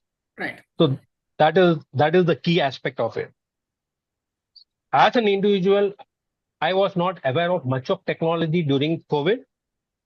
I was not much active on LinkedIn that time. Today, I'm happy that during the last 2 to 4 years, I having 30,000 followers. Right. So I was amazed when I used this technology. So that's the magical. I'm promoting with the employees also. Kindly adopt this technology, use of technology. Right. So this is the WhatsApp communication. It really works very well for us. Second, to understand the health condition of the employees, we send every fortnightly the Google form. Okay. To analyze the data. How many family members are fine, how many have been affected. So that's where the communication, again, people will know, yeah, company is taking care of us. So that's where the HR plays an important role. That's always, I believe in human potential than HR, what I can say. So the last I can able to see is leading with heart and leading with compassion. That's the basic tagline for human potential. Right. Sharad, we'll take it from where Srikanth left off. Is for you, how did you adapt technology, you as an HR person and across teams? Point one. I'll ask the same question from a different perspective, probably you can answer. And the second question is, where Srikanth mentioned is, while we are into this AI technology and chat GPT, just 6 months back, we didn't even know what is chat GPT. Today, when a 10th class student or 5th class student uses it widely, whereas you and me probably don't use it so much, but a 5th class student uses it for his assignments and homework. While the Gen Z and Gen Alpha is extremely smart and savvy technology, but they also have a lot of hiccups for people like you and me, not necessarily because we are slightly senior, but we have our own handicaps, if I may use that word, to understand or to comprehend technology. That's second question. And third question is, while against what Srikanth mentioned is, how do you ensure the management and HR percolate information to the junior most employee? So if you can answer all these three questions, please. Yeah, the third question I can. Percolation of the top-down approach is through majorly through mailers. So we have email, Outlook emails and all. That is the one information we share with all majorly in manufacturing companies, you share through emails. And in the lower staff, the emails are not there. You have your notice board, canteen notice board, because huge big canteens are there in the manufacturing setups. So they place the data on the canteen boards, notice boards and all. So, and then you have your internal groups are also there. There are WhatsApp groups of teams. They are department wise, function wise. You have your teams there. Your HOD monitors your in time and out time and all. So there again. So that is one thing. So this is the mode of communication what get moved from the top to the lowest of the employee, the trainee level, and then. The point what Srikanth emphasized on the compassion part, yes, empathy is now required. Post-COVID, people mindsets are changed. So empathy and post-COVID I mean, the personality itself, the HR professionals has to be empathetic in their approach, because they are dealing with not machines but human. So that is one thing. So you have to be empathetic, but at the same time a vigilant approach on areas of how you make your organization also not suffer from the not a good talent. I mean, so there are other professionals you have to deal with them. So avoiding terminations and all, but warning letters and by managing with warning letters. But because in manufacturing you have all kinds of people, so you have to deal with in IT industry also you have a lot of when I converse with all these colleagues of mine in Accenture and Wipro and all, where we you are already aware, so a lot of HR professionals I meet, so there we interact all these areas, and yes, empathetic approach, but at the same time you have to drive the organization policies and procedures that you have to maintain that you are a HR professional. You cannot have a bias for anybody. Unbiased approach, but a mode of proper communication is required. You should be fair and transparent in your things. You don't do wrong things and explain them wrong. Be whatever you tell, you do. I mean, so whatever the policy says, you should help the employees in areas of insurance or whatever. You need to have proper people everywhere. That is one thing. And then lastly, yes, you as a HR professional in this technology driven world, the workforce, I mean, my current workforce is majorly are freshers only. I mean, 2 to 3 years or 4 years, because our is a service line, service mode industry. So major people are young graduates and postgraduate majorly, non-graduates. So they are again they have their own technology driven kind of all this they maintain all those AI driven ML driven all the data and all, but yes, they have their own questions and all. Why paper? So paper mode they try to avoid. They want to all have digitalization and automation, but there are constraints are there. You cannot have a complete in certain areas of manufacturing and other industries also. We face that paper mode is still there, you cannot have still personal files. HR maintains the personal files because Right. certain data should be there. Suddenly you get stuck with some servers and something. You should Sure. not, as a HR professional, you cannot say it's a soft copy is there. No. So I maintain the hard copies and all also. And you have your digitalization where you have all the zip files placed in one folder, and it is placed in secured folders and all, where Right. you have data security, accessibility and all. So these are the areas what I feel are important. And as a Gen Y, Gen Z, and the other millennials whichever are coming, employee connect is important, HR connect is important. They also realize, they are also the youngsters who are coming, few are very high flyers, so they are in a different way. But the major people are they know and they adopt the systems of the not a old kind of system. We are also very fast. We are already in the AI driven. We are using meta AI, as Vivek sir also already mentioned, and lot of we are also using lot of things. We are getting the data instead of Google directly. Chat GPT gives entire data. There again, you put in a proper word form, put your thoughts, and the good data will come out. So yes, technology is helping us, but at the same time, human touch and human interventions are required. Absolutely.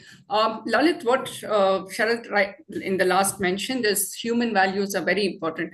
How do you think you can drive the human aspect with your employees, with your organization? And what are the steps that you took to ensure that technology is being adapted with all your team members? Not necessarily your team, but across teams. Lalit, I don't see you. Yeah. Can you please? Yeah. So, one of the company, we evolved core values for the organization. So how did we evolve the core value? So this was the organization with more than 550 plants, 45 R&D centers across the globe. So we did all the workshop and we understood where we are with respect to our core values today. We also studied external environment. We also understood how our competitors are supporting their vision with the values they have evolved. And with this, we came to our core values. We came up with the 4 core values, considering our future vision, external environment, and our internal strength. So we said these are the 4 values which are going to make us winner in our field, considering our vision for 2050. So the trust was one of them. We studied the organizations where the trust level is high. Those organizations are performing better. So trust was one. Then freedom to act. The organization where people are empowered, they perform better. So But not everybody can have the power. Yeah, freedom to act. So our all process systems were configured and designed accordingly. Then the teamwork. In the global organizations or the kind of the organizations we are designing, we had a requirement of high caliber people. At least there should be 15 to 20% high caliber people, because R&D development, then the kind of the customers we have. So we need to have 15 to 20% high caliber people, the people who can demonstrate excellence. So freedom to act is very, very important for. Then teamwork. When we have a very strong individuals, it's very difficult for them. They are very strong in their technical field, but when it comes to the human working with others, they always get into conflict. They have a strong opinion. They are very confident, high caliber people. They always come in the conflict with others. So the teamwork was the 3rd core values. And 4th one was passion. So the organization where there was a passion to win, those organizations were doing extremely well. So these were the core values we evolved. And then there was a message from the CEO of a company. There was a video shoot. CEO of a company will come, will say why these 4 core values are important. And before these core values came into the implementation phase, already there were a lot of communication and marketing around it. There are a lot of materials, a lot of communication going all around at a senior executive level, where the CEOs or the top level people were involved. Like at every country, there is a MD or different senior executive level people. So they were involved. So we used to have convention of all these business senior executive business leaders. Then we used to have convention for HR leaders. So all these people were people who were involved in this entire change management process early on. Then we came with the posters. It was very specific standard at every location, how these 4 values should look like. And it was very simple. It was put 4 images depicting the 4 core values. Nice. Very nice. We used to have town hall meetings and small group meetings. Before we start any town hall meetings or small group meetings, CEO will come and we'll talk about, CEO or the MD of a unit will come and speak about these core values. There will be one slide on core values. And in a small group meetings also, whenever we do a small group meeting, every leader was supposed to conduct 6 small group meetings in a year. Okay. So they enable people to empower, they listen to them, they get their feedback, and they make sure they are really partnering. All employees are partnering with the organization and performing pretty well. Right. So today, when you look back, Lalit, these core values that you mentioned must be, okay, like a key piece of cake. But when you were implementing it, or when you were discussing with the management and trying to inculcate that work culture, that ethics in employees, there must have been a lot of resistance. There must have been a lot of, why should I do? No, I will not do, and things like that. So how did you face that? That's question 1. And second question is, while HR, and not necessarily just HR, but managers across and HODs across departments have to be empathetic. It's not easy to be empathetic with an obnoxious person, with a person who's very rude. How can you ensure the empathy is driven across the managers and HODs of the organization? Okay. So first I'll answer your first question, resistance. So it's a top driven actually. When it comes from the top of the organization is coming and talking about and living those core values on a daily basis. So whenever a top of the organization, they are taking any decision, they are demonstrating those core values. For example, we had approval process, headcount approval process for certain designation. There were a 5-layer approval. And when we came with the core value, we said there should not be more than 3. So when we, from the top, when we start living those core values, of course, there will be if and buts somewhere, but it doesn't affect much. So I will talk about, we had a one operation manager, very strong, very high on result orientation. On the human side, he was not so empathetic. He was not so human centric. So we had a performance dialogue concept. So in a performance dialogue concept, he was always given a feedback that he needs to take care, he needs to improve his interaction with other team members and with his team as well. And we always saw there is a high attrition. Here, HR also needs to proactively play a role, that if there is a high attrition, there will be exit interviews, and that feedback will also go to this leader, because this is a feedback for you and it is impacting organization. That feedback goes to his reporting manager as well, and that feedback goes back to him whenever he goes for a discussion on his performance. So the message is very clear to each and every individual that person needs to fall in line, person needs to follow, it impacts business. We are not here to keep ourselves ego. We are here to generate and build business results. So there were a lot of process around it, and we were very, very successful because we involved all top leaders early on. In the change management process, it's very, very important that it comes from the top. And second, we communicate early on instead after we implement, and then we start communication. So we got the buy-in the early stage of, even at the stage of crafting these core values. And it was, every decision was taken when we used to sit in a meeting. Every decision we used to take, we used to say it falls into which core value. Sure. Are we really empowering our people with this decision, or we are crippling them, or we are really working as a team, or what we are doing exactly?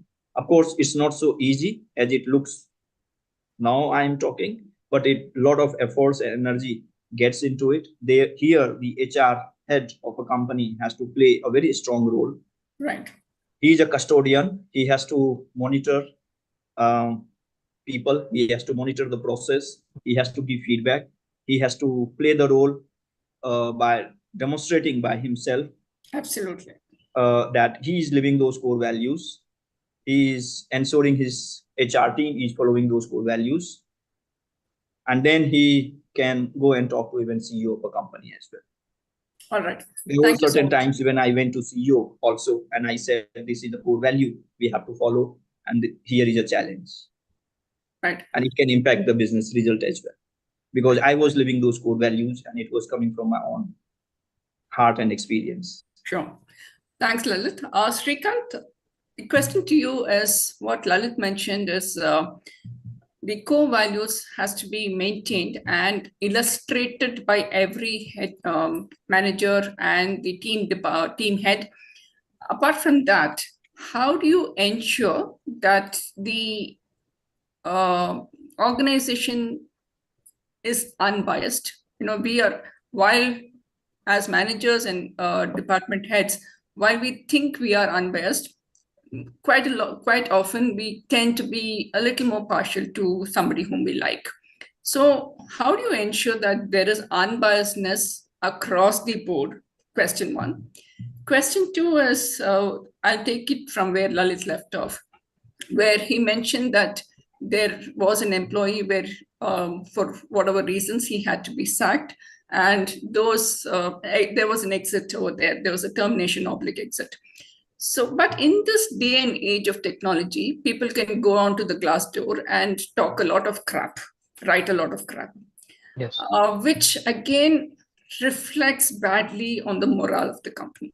And I'm sure you will agree with it. While most organizations think that he or she is a very disgruntled employee, but it does affect the morale of the company. So how do you deal with it?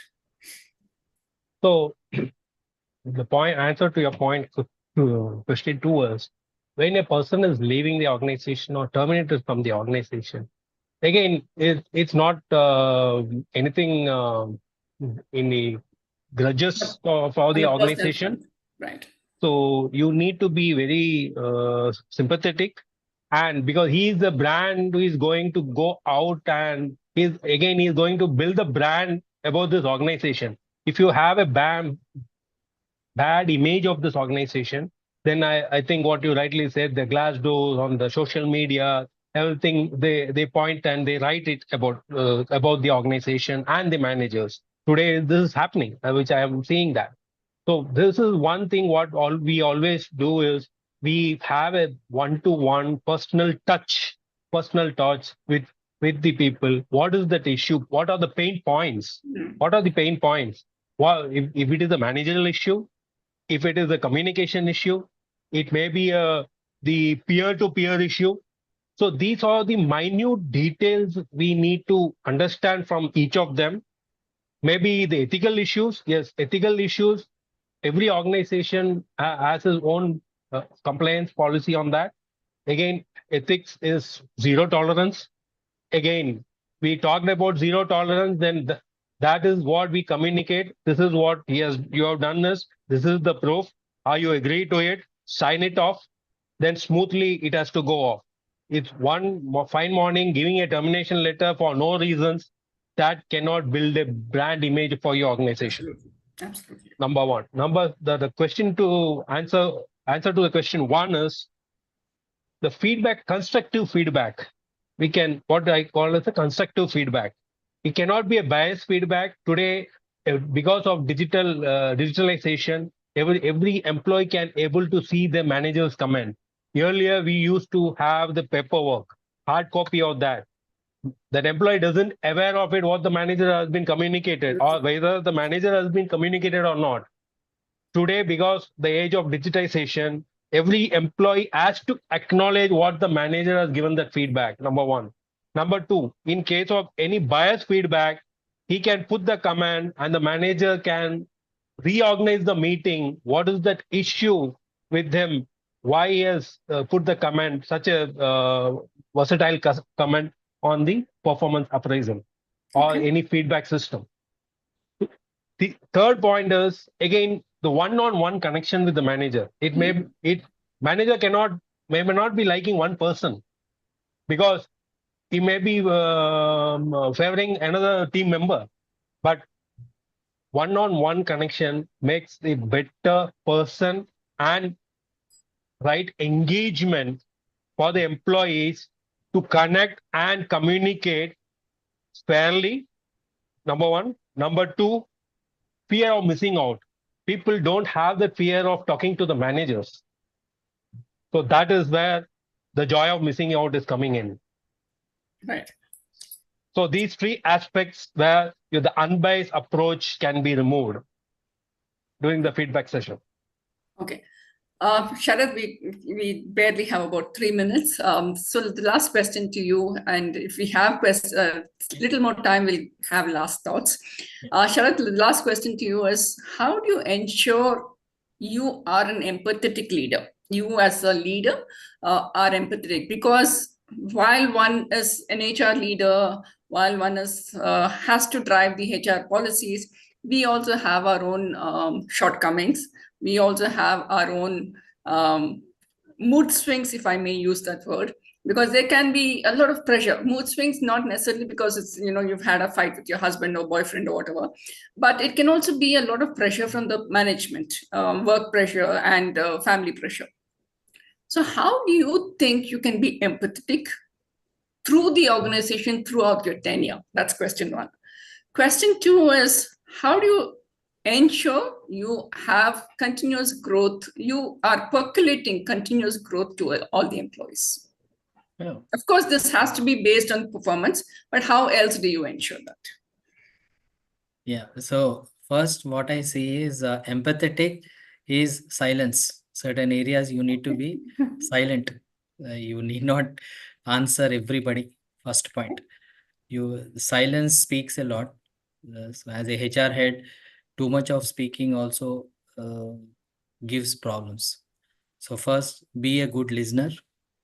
That itself is a empathetic approach, because you have to listen to your people, you listen to your employees, call them if any issues are there in the department, call them personally, speak to them what are their issues, personal level, professional level. There may be some issues in their personal friend, somebody at their family end, and also he may be behaving like this. So you need to see the root cause of that, rather than as a HR head, don't remove him. First, see what is the root cause, try to analyze the situation, take the step properly. So first is silence. What I do, I maintain, and then hear to the people. I listen to the people and employees.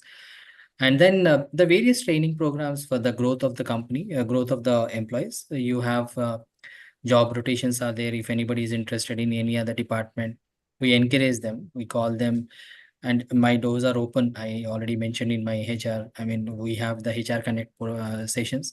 So they come to me, employees speak to me, and then any requirements are there, I see that they are placed. Any training programs, external training programs are there, they go for some higher education programs at the institutions, different institutions. Then we have a commitment also. So we'll give them the study part and then take their commitment of 2 years, because after taking a degree, he should not go away. As a proper, he should stay to the company with 2 years and contribute to the company. Just like that, giving an allowance, education allowance, and then he takes the degree and go off.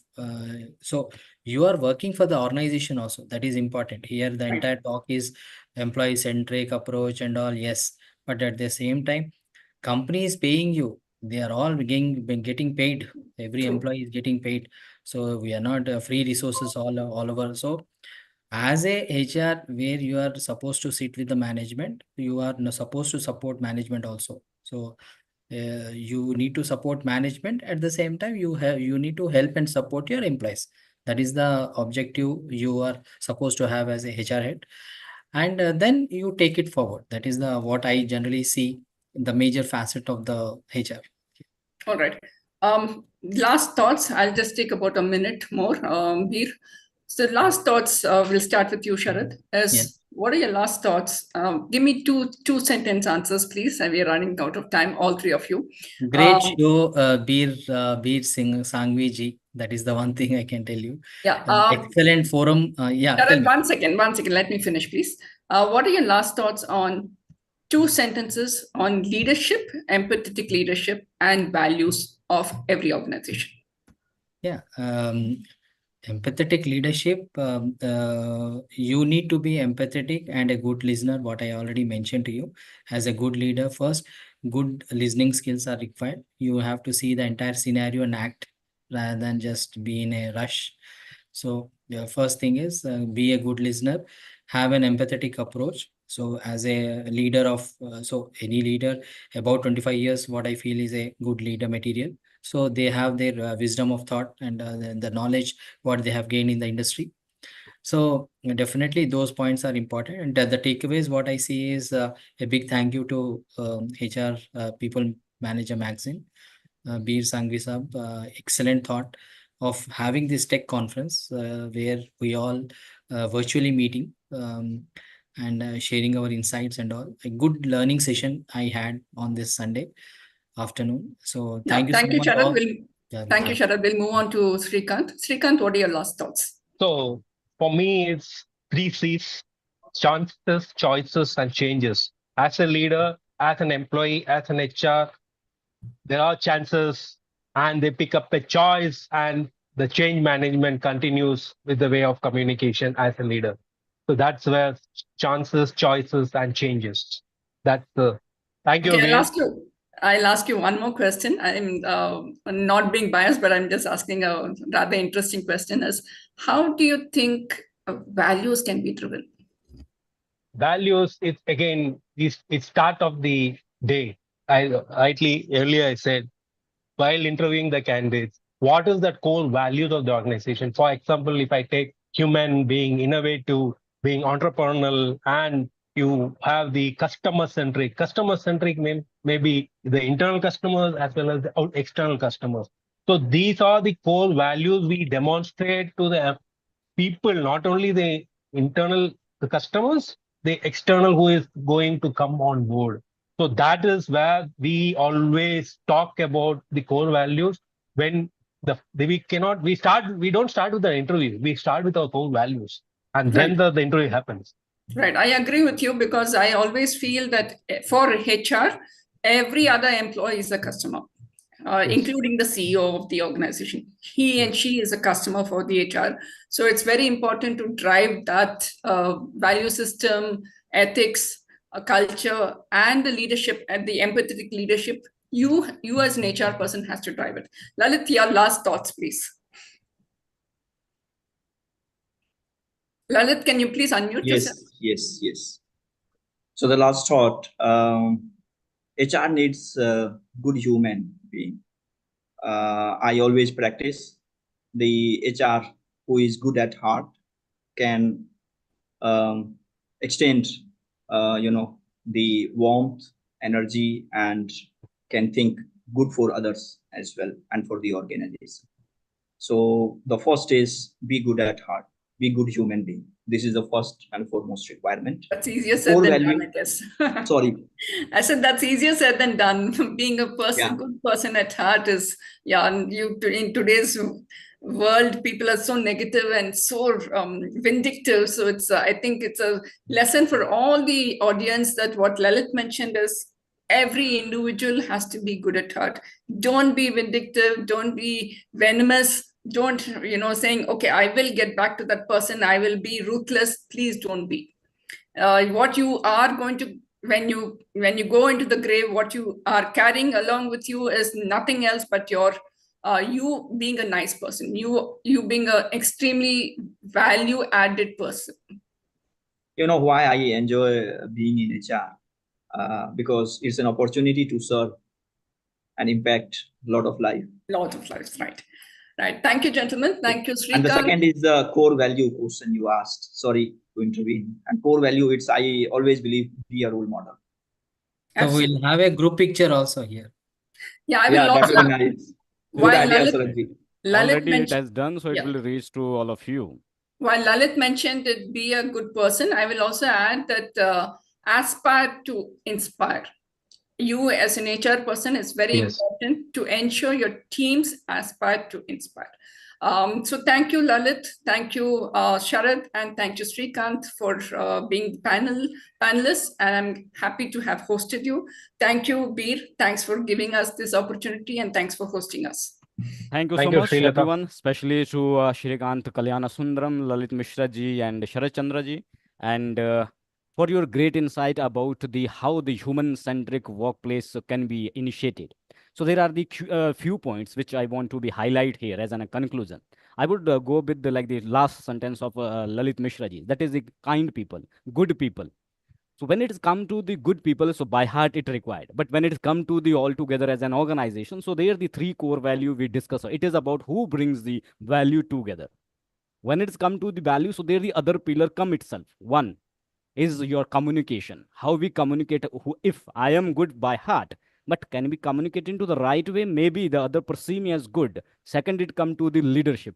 Against it is says as the empathetic leadership. So in the both the side we have to make the balance so we can make a more inclusive, the more human centric workplace for the organization. So thank you so much everyone and every panelist, and especially thanks to Shri Lata ji, you have been the moderated this session very beautifully, and Thank you all so those much. learning has been brought to at the bottom line where the participants they can get the right strategies what they have to do. Really we are talking about the inclusive workplace, and then after the human centric, because the organization and businesses we cannot just imagine them without the human beings. So there when we talk about the three areas, that core areas, the employee wellness, then DEI, and third one is the workplace culture. It is all with collaborating with all. Either that is the number one, the value of the companies have to be driven. Second, it come about most important that the communication, because the value which you have been defined, you have been that need to be reflected in every action of the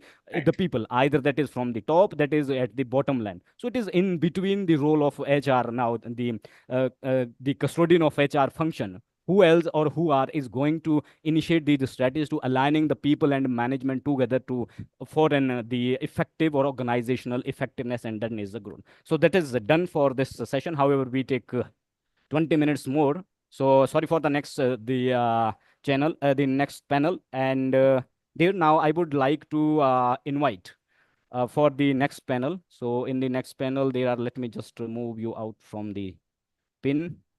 And this next panel is on the DEI approaches and how especially or organization in this new world of work and tech era, the real kind of the DEI can be implemented or nurtured into the organization that we are going to be focused on.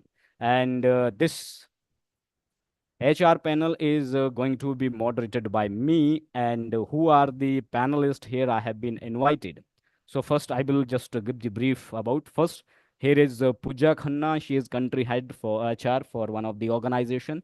So welcome you, Pooja Khanna, into this that panel discussion on the DEI, how we can make the really the DEI into the implementation of organization and realize into the organization. Second, now everyone is known to Srilata Shankaran, and she is I'm the Srilata Shankar. oh Beer and Srilata Srilata Shankar. Shankar and not Shankaran. Yes. So sorry for my tongue slip, and then the Dr. Nepal Singh ji here into this panel. So now I would request all, so kindly just open your video so that I can pin you into the this discussion and then move ahead with the okay.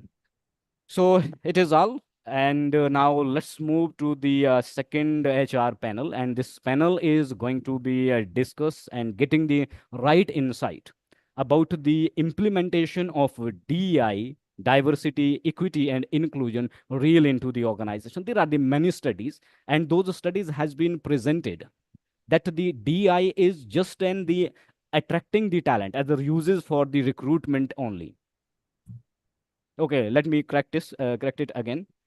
And in that case, so we are going to be collect from this discussion what are the really the DIs may for organization and how they can realize it. Similarly, we have been divided this whole discussion into the three different rounds, and that would be altogether understanding and the key insights as well as the key practices where the DI can be realized into the organization. So first, I would start with Shrilata Shankar.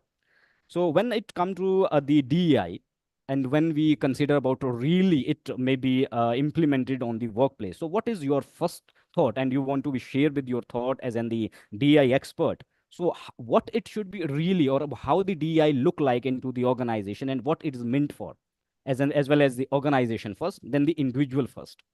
Right. DEI, as we understand, is diversity, equity, and inclusion. Diversity for me starts from the recruitment level.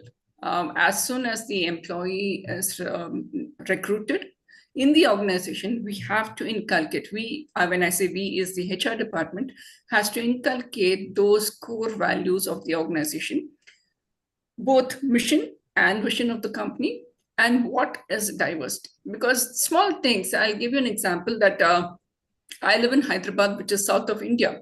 And when I'm recruiting, let's say Naipal Singh, he may be living in Delhi or Punjab. And when he is coming into Hyderabad, he may not know Telugu. So it is very important to speak in a neutral language, which is probably Hindi or English. Unfortunately, we don't speak in Hindi as a common language. We speak English. We should be speaking English, Sanskrit, or Hindi. But that not being the case, so the common language, whereas a South Indian employee may not know Hindi. So it is very important that we speak a common language. Most organizations across India, I had I had to go for a training in Gujarat some time back. While they all knew Hindi very well, they was all speaking Gujarati.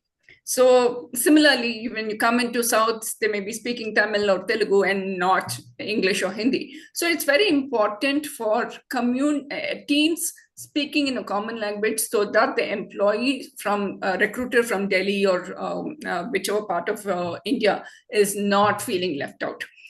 So it is very important. That's one point. The second point is in terms of celebrating each other's cultures. Whether it is Diwali, Dashra is probably a common festival, but some other smaller festivals which is very unique or very relevant for that particular community, that particular area, we should be celebrating that. If not celebration, at least talk about it, give a lot of information to the rest of the employees.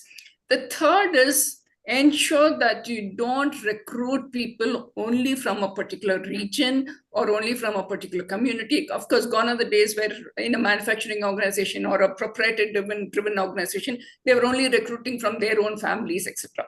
Today, whether it's a Microsoft or a medium-level company or a smaller-level companies, they are recruiting people across pan-India. So that has to be driven. We have to ensure that the workforce is coming from diverse organizations, diverse work cultures, diverse areas.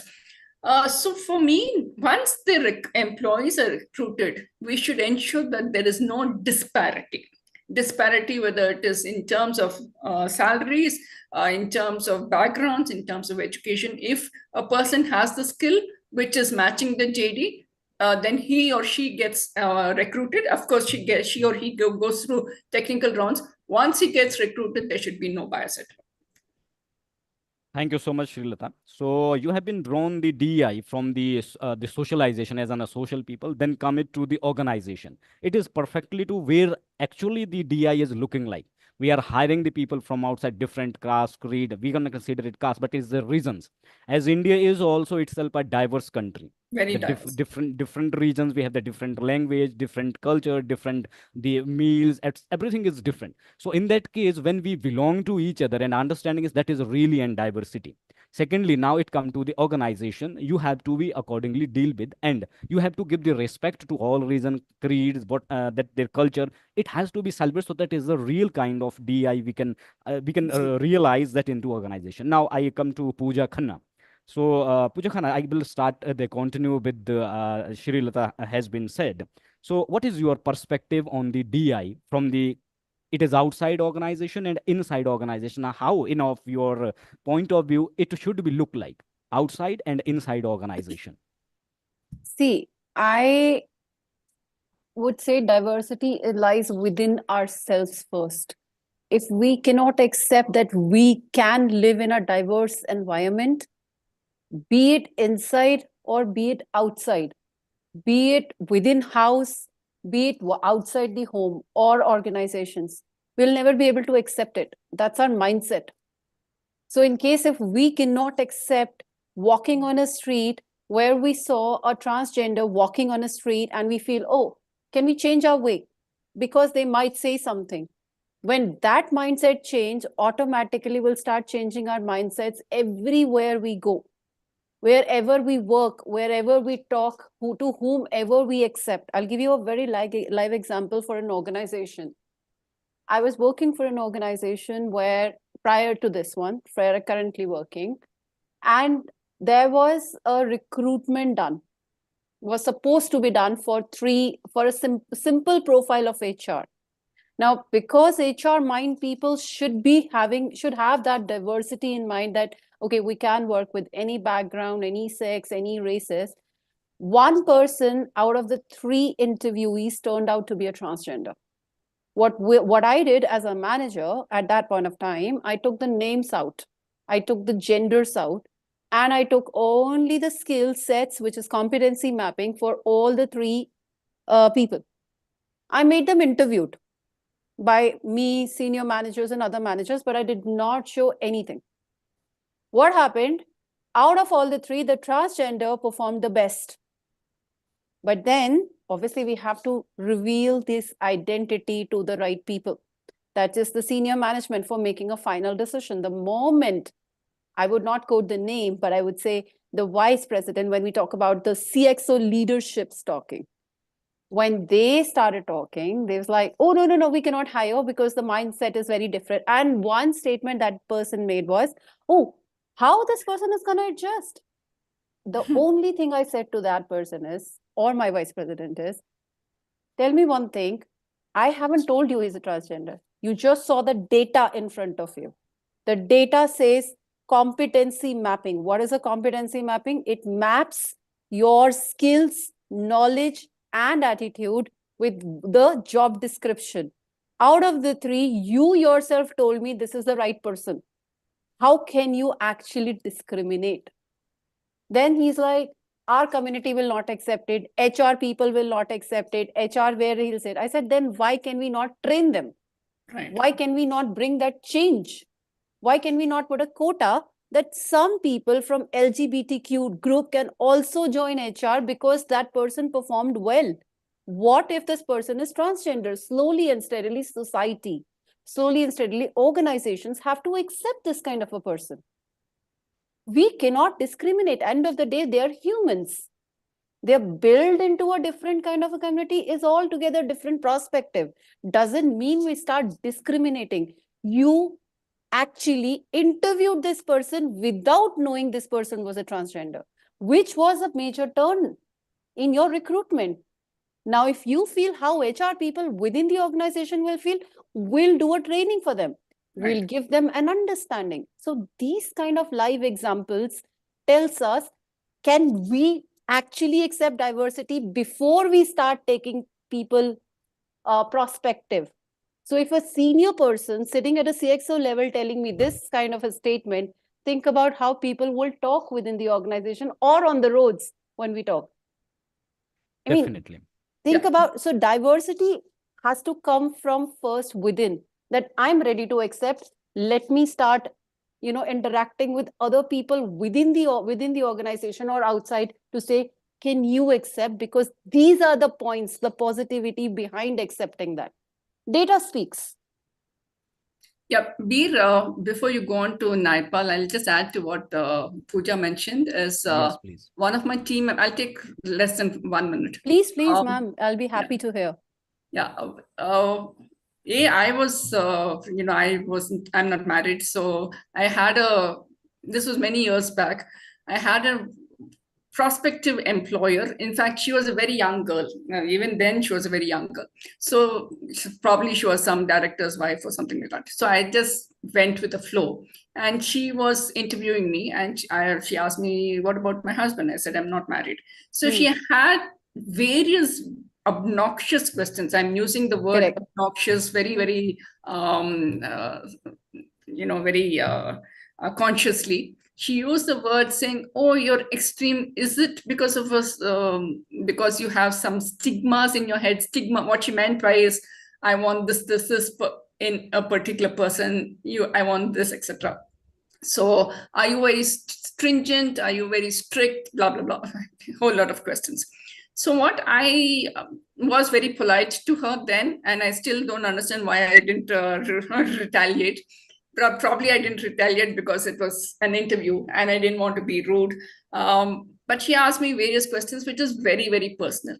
And my marital status does not have to do anything with work, right? Correct. So point one, what I'm trying to say is, you cannot ask personal questions, even in the context of what your father's business is. You can probably say, what's your father's business into? And that's about it. You can't say, where is the business? What kind of business? What is the profit? What is the turnover, etc. And the second example I'll give you is one of my team members was going through the junior level round of interviews, and the candidate was a single mother. So when she said that she has a small child and that she's a single mother, single parent, and he asked various questions. Why were you divorced? What happened? Blah, blah, blah. So when I got to know about it, I ripped him apart. I said, you have no authority whatsoever to ask such questions. Whether is the candidate good, not good? Then he had the gumption to say that, he was trying to be defensive. He said, ma'am, she has a young child, so how will she be a good employee? Well, she will be taking too many leaves, she will be taking too many permissions. I said, let's deal with it then. You do not know how good an employee she will be. Correct. Probably she has a support system, probably she'll put the child in a daycare. How do you know it? How can you make judgments about it? Whether she is a good, she fits the requirement of the position, yes or no. If she fits it, then you had no authority whatsoever to ask such questions. So I will go beyond what Pooja mentioned, in not just in the context of transgender or a gender specific, but in the mindset that we have, saying, yes, oh, a lady should be married. And third point, what I would also mention is, there are lots of team managers, especially since I come from a tech background, that they do not want to give projects to the employees, lady employees, because they say, she's 23, 24, she'll get married. So, the dynamics will change.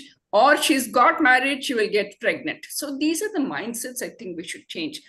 Primarily these, what Pooja mentioned and what I mentioned, if we change those mindsets itself, it's a huge win-win for the organization, the culture, and the employees.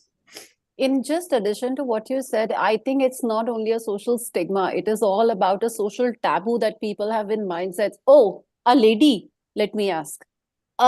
If had it been a gents or a man getting interviewed, they'll not ask such questions, irrespective. But that mindset has to start from the moment we start working or we start from home. Because if we are going with that mindset every single day at work, we are working with that 24/7 round the clock, and that's not helping us. No matter how much we try to change the society, no matter how much we try to actually bring that change, it has to come from within. There is a will and a skill thing. The will has to come from within. The skill is something that we can teach. Okay, we can give training, we can try giving them understanding, we can give many initiatives that can be brought. But I think we'll have to bring in Naipal now. Yeah, we'll bring in Naipal now. Yeah. Yeah, thank you so much, Shrilata and Pooja. The example, real life example you have been that really at part to be when we consider about the DEI. Yeah. It is about the one person, their mindset.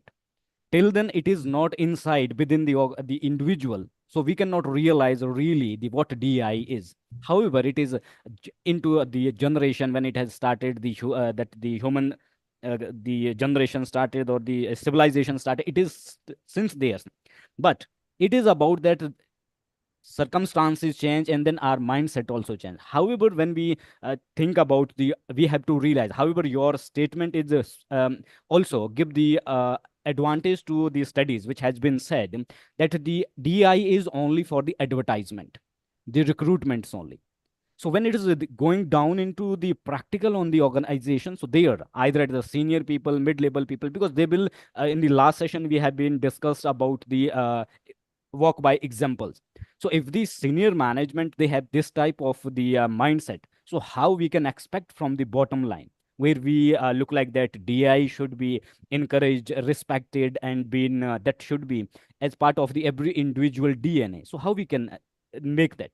So now I'm moving to Dr. Nepal Singh ji. So Nepal Singh ji already had one presentation on the DI. So what is your opinion really as the two example has been come? So what is your opinion, and especially how you are striking in the banking sector there? As we can expect that there the DI is really realizing into the organization. But after these two examples, which has been now presented by Shrilata as well as the Pooja, so what is your opinion and how you look like that DI, what it would be into the real sense? Thank you, Sanjay.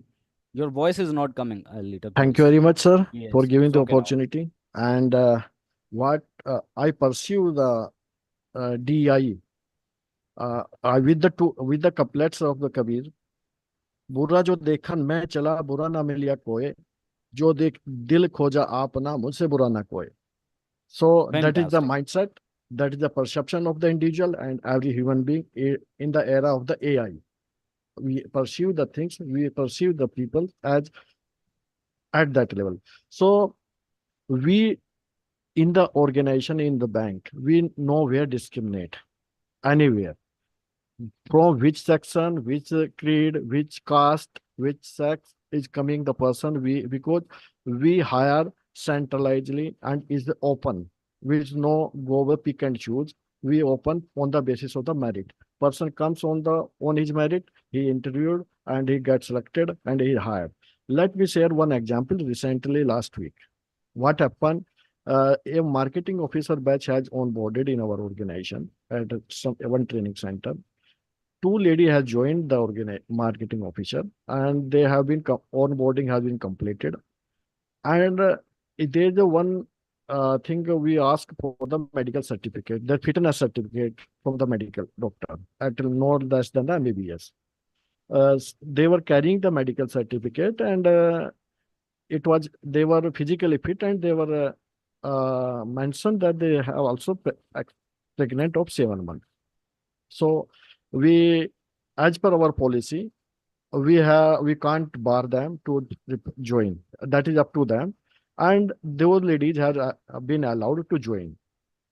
But very immediate day after the joining, one gets some problems, some complexion in, and after that, see, one of them lady is hospitalized. She belongs from the Rajasthan, and her family member are not ready to come and about to meet to that lady, and we have informed them that she were having some problem. Her some relative also living in Chandigarh near to the Ludhiana, just hundreds kilometer away, and that lady is not ready to come to help her. Because our principal at that training center was lady, she has taken care of that, and that lady has informed that that is now you have hired, that is your responsibility, you take care of them, whatever the expenditure, whatever the requirement are. So we have taken care of her, and that lady next day take discharge from the hospital and said that I would proceed on the maternity leave. So it's okay. We have thought, because training, 3 weeks training was there. So she said that I will proceed on the maternity. She has given in written. So we have allowed her to go proceed on the maternity leave for 6 months on the spot. Next lady is not ready to go on the maternity leave, and but she is not having.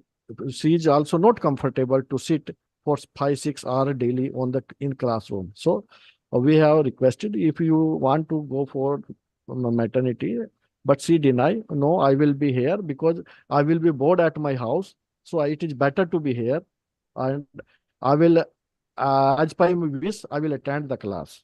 She said. So she's not much concerned about the training, and she want to enjoy because she want to feel free as she has come out of her home. She feel bored there, but we have allowed both of them, and we had one lady has been sent to the maternity leave. After 6 months, she will join, and she may go further leave as per her requirement, as per her health condition. So that is that in that way we treat the people in our organization, and that it's not on the hiring. We take care of in the lifelong, because we don't push them to resign or leave the organization. We try to retain maximum. If lady is having some problems, some issues in the family, we try to, because we bring the lady so she could not leave the organization. So that kind of the level we pursue. We treat the female and other gender as well as the DEI in our organization. So nobody had a discriminate, as well the deprived give the advantage, so they could be at the same level, equity. That's it. Thank you. So thank you so much, Dr. Nepal Singh ji, for your insight. So we now come through that DEI does not means to be with the stick. We can realize it. So it is about the inside of every individual, their mindset. Till then, it cannot be adopted, or it cannot be just come into the DNA of every individual. So we cannot think that we have now the fully DI operated as a culture of the inclusive into the organization. So it come through the as from the outside to an organization now. When we now it is now come to that the DI does not mean only for the recruitment, and it is beyond to that. So now again I come to Pooja Khanna. So when we talk about the DI, it is now coming further to the beyond to the hiring and the data. How will data say about the results? What we have been drive, it is used for the analysis. So first, I want to be know with you. So as per you, when the DI, the realization into the organization, so it is going beyond to the hiring. So then what should be the organizational strategies to developing the really diverse team into the organization? See, when it comes to hiring obviously starts with diversity. Okay. But when you're talking beyond hiring, we have hired in person. Now we need to change as the mindsets of the organizational people. Specifically, how can we do that? I'll give you a live example. As I said, we in one of our department in current organization, we did a training because we have hired certain people from the LGBTQ group. Okay. And we wanted, because we are working for an organization which is full of engineers. Now, engineers' IT mindset is completely different from a normal organization that you will see. Why? Oh, we know better, blah, blah, blah, kind of things. So we had to train people on coming down to the level that we are working in a diverse environment. We had we have global presence in 7 countries. So in case if we can accept all those people because they are sitting in a foreign country, we can accept people from this kind of a group. So training is very, very important. Setting up like groups, we can say these are called ESG groups, wherein ESG groups means something like a group where people can sit and talk their mindsets, what they feel, how they feel, something like resourceful groups. Okay, so where they can share their ideas. Other ways of doing is this, like you can do something like coaching and mentoring for people. So there are so many ways that we can tell people and help people to understand that this community is not different from what we are. So onboarding activities, something like more important is adding the diversified, inclusive and equality, in the values of the organization, the mission statement, the vision statement, the values of the organization, because now we are operating on a global level, having diversified workforce. We need to make sure our values also says that to the other people, because when people see from outside, they should know, yes, they are open to accept diversified people. So there are so many things. Apart from that, what we can do is, as I said, we also can do an EWS activity. This is what we did in one of our organization, which is called early warning systems. People are not happy, they can speak. There is a company which I'll give you a live example called Infido.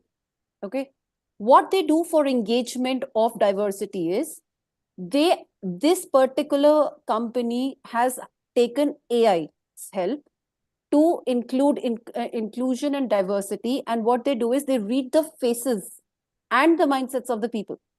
And it gives you a result Reactions. like good, bad, or ugly. So in case if the person is very good, okay, very happy with whatever is happening, engaging. In case of if it gives like, okay, he's sad, now human interaction gets added to it. And why?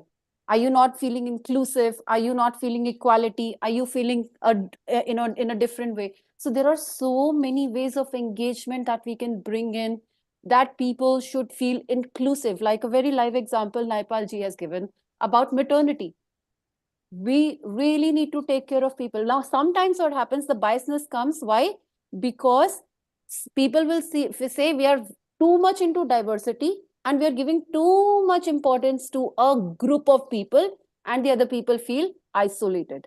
That is also a mindset that gets created. There are so many things that we have to take care of from this point of view. So it's all about human. These are the ways that we can actually build. These live examples tells us why we should actually contain so many trainings, so many coaching sessions, these mentoring sessions to people, so that we can understand their mindsets. Where are they? Why are they lacking? Why are people leaving? Attrition is high, retention is low. Something is going wrong in the organization. Let's read the mindset. So when I went to this company called Infido, they showed me a machine which was like a chatbot, but they were reading mindsets. You can't lie to that machine because your mood swings comes in front. Then you read them, and then you actually speak to them. So these are the few reasons I feel I have done as a practice, real-time practice, to make sure people feel inclusive, people feel equality in the organization. Great examples you have been given. And when it comes to the realize, we are talking about the realization of the DI in workplace, in reality. So that is about, we have to change the mindset.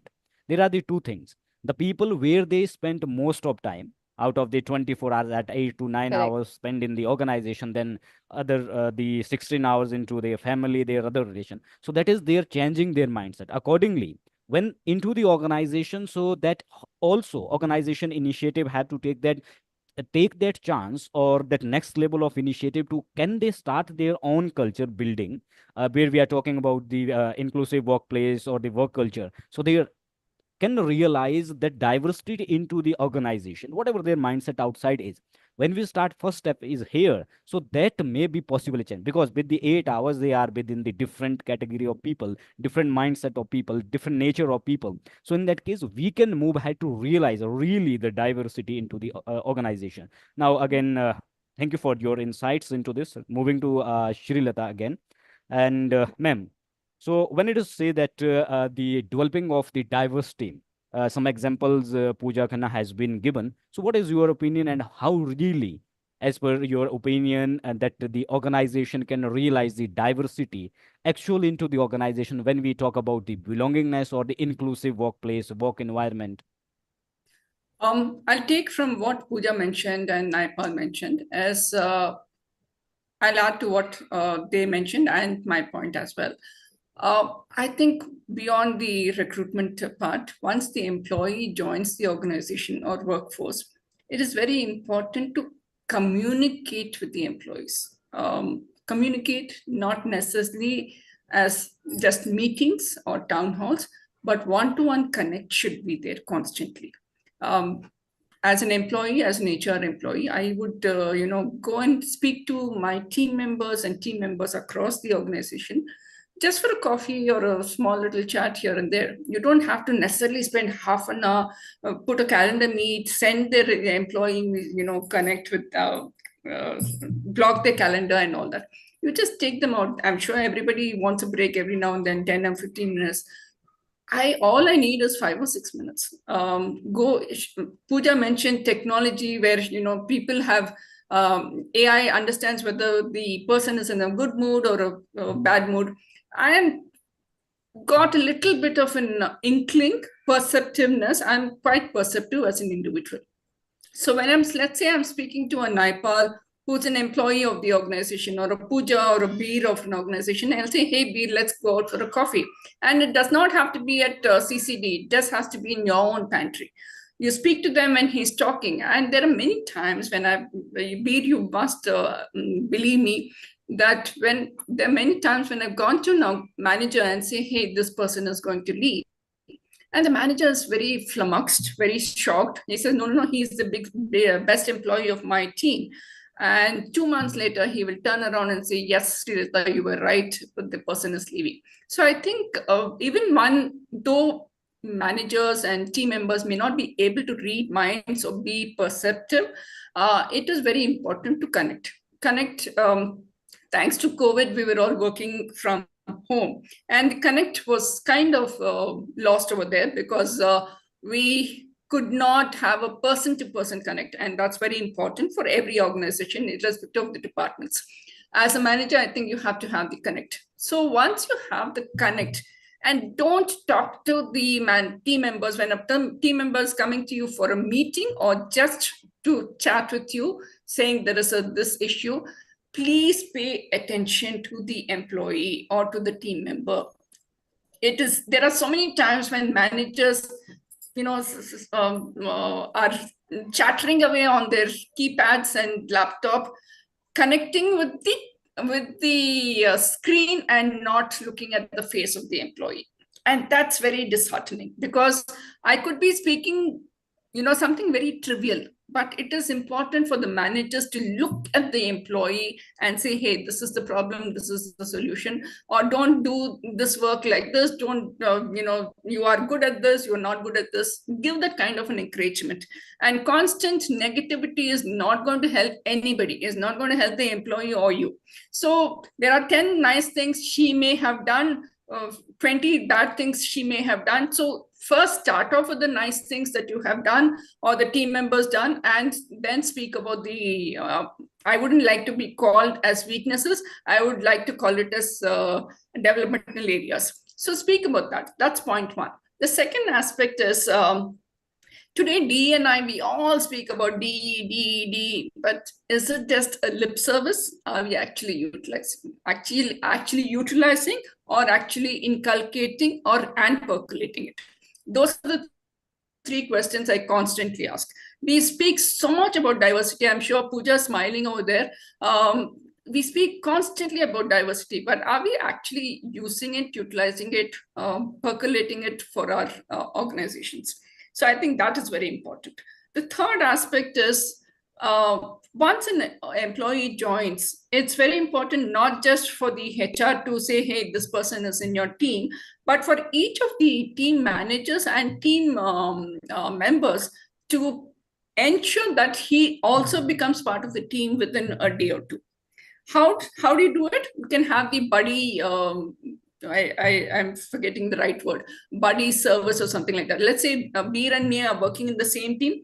Beer can become my buddy. He's been in an organization for 6 months or 7 months or 1 year, and I've just joined. So Beer can become my buddy. He will tell me what are the aspects of the organization and the team and the work culture. So it becomes very important, and the manager then spends a little less time because the person is taken care of. Person is not left in the lurch and he's taken care of. Definitely. So I think these three aspects are very important, and we should not be doing the diversity and equity as a lip service and not actually implement it. Yes. So in the beginning, I have already shared with you, there are the reports also which presented that it is just the marketing stunt by the organization. So when you have to realize, we have to realize the DI into the organization, there the basic steps are missing. It is a connection between the people. It is the connection between the people, because we have the emotion, sometimes emotion hurt. So that can become the tussle between the two people, either senior and junior also. That is one of the reason where we cannot retain the good people. Just one example has been given by Pooja Khanna ji. So that is about 2 months before, you said your manager that as an HR to the manager, this person will go. He is more that confident he will not go. But after 2 months, he just resigned or gone out. So that is really the connection between the managers and their employee and employee to employee. That is lacking into the organization. When we talk about, as the you stated, the lip services as in the DI. So that is happening. Talking, it is just on talking. It is just in the thought. When we talk about practically into the action or realizing into the ground, so that is missing. So there the initiative which come from the points. So that I is also about. will say that managers should not just look at the connect part in just the context of work. I can be speaking about the earth and the moon and the sky and your boyfriend and girlfriend. That is more important. Work will continue, but the connect that you should have on a not so personal front is more important as well. Yes, so that is the most important point you have been raised. So connect does not means that putting or going deep into the personal life of individual. It is about the human being, what is related to the, so that in the beginning I have been shared. So that is about when we have to realize the DI and change the mindset of the people. So we have to initiate. There it come about that the Puja Khana has said the values, the organizational values. So that must be linked with or drive through the values, then we can realize really the DI into organization. Now I come to Dr. Nepal Singh ji. So as in the HR from the banking sector and the public sector especially, where we realize, and this is a thought also, that the DI is most importantly and very regularly been implemented into the public sector organ, especially into the banking. So what are your initiatives and how you really realize that diverse team into your organization? Thank you. Sir, diversity and equity and inclusiveness. As a whole, it's inclusiveness. And in banking or being the public sector, we are using it before framing the policy from the in substance of the constitution. So we are implementing since then, but we are framing the policy now as we, after the COVID, it become the hot topic. And now as a lip service or the stunt for the advertisement like that, it's become the corporate buzzword. But in our organizations, we really living it and practicing it decades. Like we are not LGBTQ. We are having the scheduled caste. We are having other backward class. We are having the tribes. We are having the economic weaker section from the society. We are having the physically disabled person. We are having the ex-serviceman. We are having all sects of the society. And here, anyone can be from any sect or sect.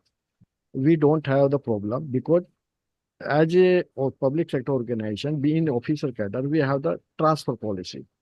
So every 3 years, everybody changed. If somebody not matching somebody with somebody, somebody will change after 1 year or 6 months. So one has not to be bothered about if you're not having the good alignment or good tuning with the boss. So either boss will change or he will get the change by his subordinate. So that's kind of the DI we are practicing in our organizations. And we are having very strongly believe as we have the Act, POS Act, we have the Disability Act 2016 as a government. We are having the disabled person, visually impaired person, because we have to provide the job description also to them. We have to utilize their services also as per their merits, and they have become the part, not the pick and choose. They have come through the merit, and we have to utilize their services and to get their contribution, because sometimes they also, if we are helping them that you are not able, they feel that you are depriving to expose to get the experience. I have seen the people in our organization, the youth who are visually impaired, they are doing the job, they are handling the technology better than me. I have seen decades back, they are doing better. The software they are engaging, they are doing good job. Like the visually impaired person, we are having, we are using them for the NPA, non-borrow, non-performing accounts. Follow up with the slippage of NPAs, slippage of borrower account. To engaging them, they have described their job description separately. Similarly, we have also other persons also. If those are having down or skill gap, we have update them. We have to aware the people in the organization through the trainings and like through skills, through mentoring, especially for females also we have the mentoring programs to senior levels. So they could have the leadership pipeline in the leadership also. They become the part of the top management. And the DI actually is a commitment from the top. It's not from the bottom side. It's a commitment from the top. If the top management is committed, like we are being the public sector, we are bound to comply the mandatory guidelines. So we are bound. Similarly, in the other corporates, it's a top management commitment to comply the DI, not take as a lip service or take as the on the balance sheet that we are applying. Like the now ESG is same, CSR is same, but you have to practice it in actual rather than just showing as a disclaimer. So that's my view. Thank you. Thank you so much, Dr. Nepal Singh ji, your points. When it's come to that the DI, it has to be realized. So two points I want to pick from your statement. One is the commitment. Now it comes to the commitment of whose? The leadership. From where it can become? It comes from the value has been defined into your organization mission statement. Can that be as same has been realized, has been same walked and talked by the leader? So now the question come to, I am coming here to Shrilata. So the question is that when we talk about the DI, so actual realization come with the commitment of the leader. So what would be the strategies to really change that mindset, developing the top level leader? It is not the just in the top side, there should be the female or some other gender. It is not about, it is about where we either it is male and male, it is female and female, but really how that mindset we can develop into the leadership or the with the DI mindset leadership, how can be developed? What is your opinion and what organization have to take on to really realize the DI from the top to bottom, where it is aligned with the value of organization? I think it's very important for every individual, irrespective of the hierarchy, to have an open mind. And more so for the managers and the HODs and the senior management. It is very important to have a very, very open mind. Here, I'll give you an example. One of my earlier managers, I'll not take his name, he was in the role of an executive vice president and not just a manager. He's a very senior management person. So for whatever reasons, he did not like me. And I don't think it did not like me just being the fact that I was a woman. For whatever reasons, he just did not like me. And he used to give all the information to my team member, my junior. And I would not know anything about what is happening. So I would be one of the last to know about it.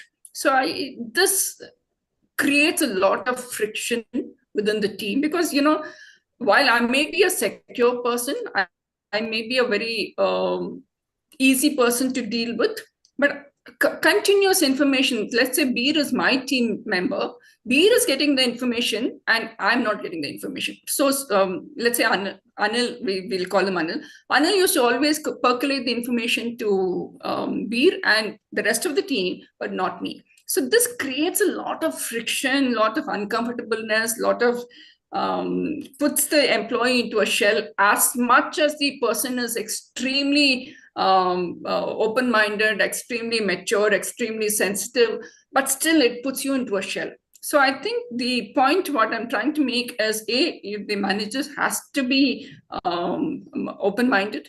Second, there should be no biasness. And if there is a problem with the employee, sort it out. Talk to the person and sort it out. Don't have this, because it does not, these things are not working in silos. Everybody comes to know about it. So there was a team member of mine, junior employee. He turned around and said, "Ma'am, why is sir not telling you the information and telling Sudhir?" So I said, "I don't know." And he was creating a lot of problems for me. Everything I did was a problem. I used to take initiatives. He had a problem with it. I didn't take initiatives, he had a problem with it. I did the induction, everybody was happy except him. And the second time when I wanted to do the induction, he said, Srilata is not going to do it. So beyond a point, the employee also feels so uncomfortable. She or he does not even want to speak to the manager. So that should not happen. While we are speaking specifically on diversity, I'm giving you this example in the context of saying, whatever your biasness is, sort it out with the employee. And is it just a bias in your head, or is it actually a problem? That is the more important question. I can probably not like, let's say for example, Beer, please don't misunderstand me. I can't stand Beer. I don't like Beer's face. Is it just a problem? Then there is a problem with me, not with Beer, right? Or if there is a problem with Beer as an employee, he's not performing well, then I should sort it out, sit with him, talk to him and say, this is what you're not doing correctly. This is what the organization is not understanding or liking. So please correct yourself. If this is not happening, then I think it's a disaster for everybody and disaster for the organization at large. So diversity is very important, to have an open mind, to ensure the culture is driven, the culture in the context of lot of initiatives, like what Pooja mentioned, lot of initiatives, lot of mentoring, lot of coaching, lot of buddy services. Again, coaching, mentoring does not have to have a calendar, block your calendar. It can be very, very informal. And please be open. Do not, go into the meeting saying, I'm the boss. I've always told this in my, to all my teams, that whatever designation I have, it's on paper. With you, I'm a friend. So many people have come and spoken to me about their mother-in-law issues, father-in-law issues, boyfriend, girlfriend. I may or may not actually be listening to them. I may switch off, but it's very important for the people of the organization to say, hey, I can go and speak to her, and I can speak to her about anything. That connect is very, very important. Yes, really. So when we have to really realize the DI, so it is about developing the mindset of people. It is started from the leader itself. So now I come to Pooja Khanna. So when we come about the leadership development with the DI, so across the levels or across the organization, we say the different categories of the designation or labels too. So what is your the experience and what advices you may have to the how it can be really realized the mindset? Your voice is not coming, so I think you are mute. I'll share a live example on what ma'am said, Srilata ma'am said. Similarly, leadership, when you talk about, okay. So in one of my organizations, which I haven't worked, but I was sitting with one of my friend, obviously we are into HR networking and we come across so many people who share their stories every single day. So that was one was telling me that what they did in their organization, I'm not going to name the organization having said that, but what they did is they put the performance appraisals in the leadership category, the KPI and the KRAs, which is the key performance indicators, as inculcating DEI in the organizations. So now that is becoming a key performance metric for a leader, that they have to inculcate DEI in the organization. As ma'am said, it's very important to connect. Being approachable is amazing quality. But what you rightly said in the beginning, it's just a marketing activity for people. Another example is I've seen one organization, they have just prepared an intranet. Every company has an intranet. They prepared a course on DEI and told people DEI is important. There is no awareness, there is no training program. It's just that they're making people do this program because law says it. Now, there are so many things that we can do. I appreciate that person who's told me the story, that we actually make it as a important part of your performance matrix for the leaders, because unless and until they do not realize the value that they have to inculcate it, and it's just not a inverted comma saying, okay, DEI stands, we talk about diversity every day, it's a lip sync. No, it's not. Try to prove it. This is your performance that you have to be measured. If you have not done any DEI activity, you can actually be put down on your performance appraisals also. That's where the awareness starts, because now it is in my mind, oh, I have to do it as a activity for the organization. Sometimes you can even link it to compensation and rewards, because rewards and recognitions, what DEI activities has been initiated for the employees who have been given trained or been coached or been mentored on such. So linking this to your performance can be one of the initiative, a bigger initiative that person shared. And this organization is now doing so well on diversity and inclusion and equality that people are feeling belongingness to the organization. Even if they're working from home, they feel, oh no, we have to do 9 hours of shift. So that story sharing was so live in my heart, thinking, can we also do that? Because it is really important. We just cannot talk. We have to implement it. And that's important. That's where the stress should be now. I'm not saying every company should actually put it in performance metrics, but there should be some initiative that where people will start realize value. My money is going, because we all work for money. And the moment we actually end up losing the money, we are like, oh, something is not going right. That's where we start the value. So I think this I will is one of the very important initiatives that we should take. Yeah, I will add to what Pooja mentioned is diversity does not end recruiting people from North and Northeast and West and all that. Diversity starts from there, but it continues. Correct.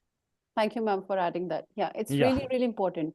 So Yes. when you talk about leadership should realize first the value, because it starts from the top. Nepal Singh ji told us, it starts from the top. It doesn't start from the bottom. It actually cascade from top to the bottom.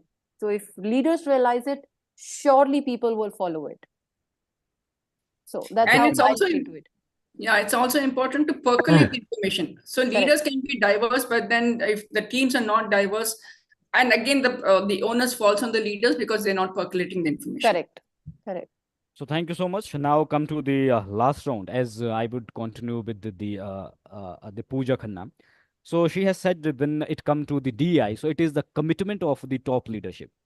Beyond to that, this is also to, it must be committed of the boardroom of organization. When we design an organization, what is their values they want to create? So that is the belongingness come from there, where you are creating some of the value creation for the individual. Also their respect come itself when it has been drive through the work of the people, not only just in the talking into the thought. So now the third round, I'm going to Dr. Nepal Singh ji. So that is about, we are talking about the diversity. It should be into the example, it should be into the DNA, it should be into the work of every individual and commitment to the organization as the leadership. Then we can realize it. Now most important thing is that when we talk about the DI, there come out the accountability and transparency is the two things, which are also one the example Shrilata has been indicated that some individual, they have some different behavior for any issues causing for some initiative has been done. So in that case, how we can create really the diversity, we have to be in place, we have to realize there how we can ensure the in that accountability of everyone's, or either mostly it is about the employee service group, either the mid level, the manager level positions, who is really the role model for the organization, whatever the values they want to drive. If you are teaching or you are developing their mindset, so the 90% of your DI can be implemented. So now what is in the last phase, your opinion on how to ensure the accountability and the transparency to really realize the DI into organization? Very relevant and very important. Here, I would say that in training, what we do, we ask the branch head that you are asking the skilled trained person for the credit as a credit manager, credit staff or forex. How many have you been trained? कि आपने एक साल से अपने under में कितने लोग तैयार किए हैं? If you have trained somebody, so you will get the trained person. If you have not trained anybody, from where the person will come as a trained, you are asking. Similarly, we have to accept that these are the things. We have to open-mindedly, we have to accept that the DI is the part and parcel of the organization, and we have to accept. Somebody has been accounted like the department head, vertical head, is the responsible for the acceptance and creation of the pipeline for that kind of the mindset, and creating and developing the people mindset, said they should accept as well, and they should treat the people in the with dignity what they are having, so nobody feel the embarrassed in any situation or awkward in any kind of the situation. So that is the accountability of the vertical head or departmental head, or the groups within the section, like the kunba कहते हैं, जिसको kunba कहते हैं, जो family in the within the department.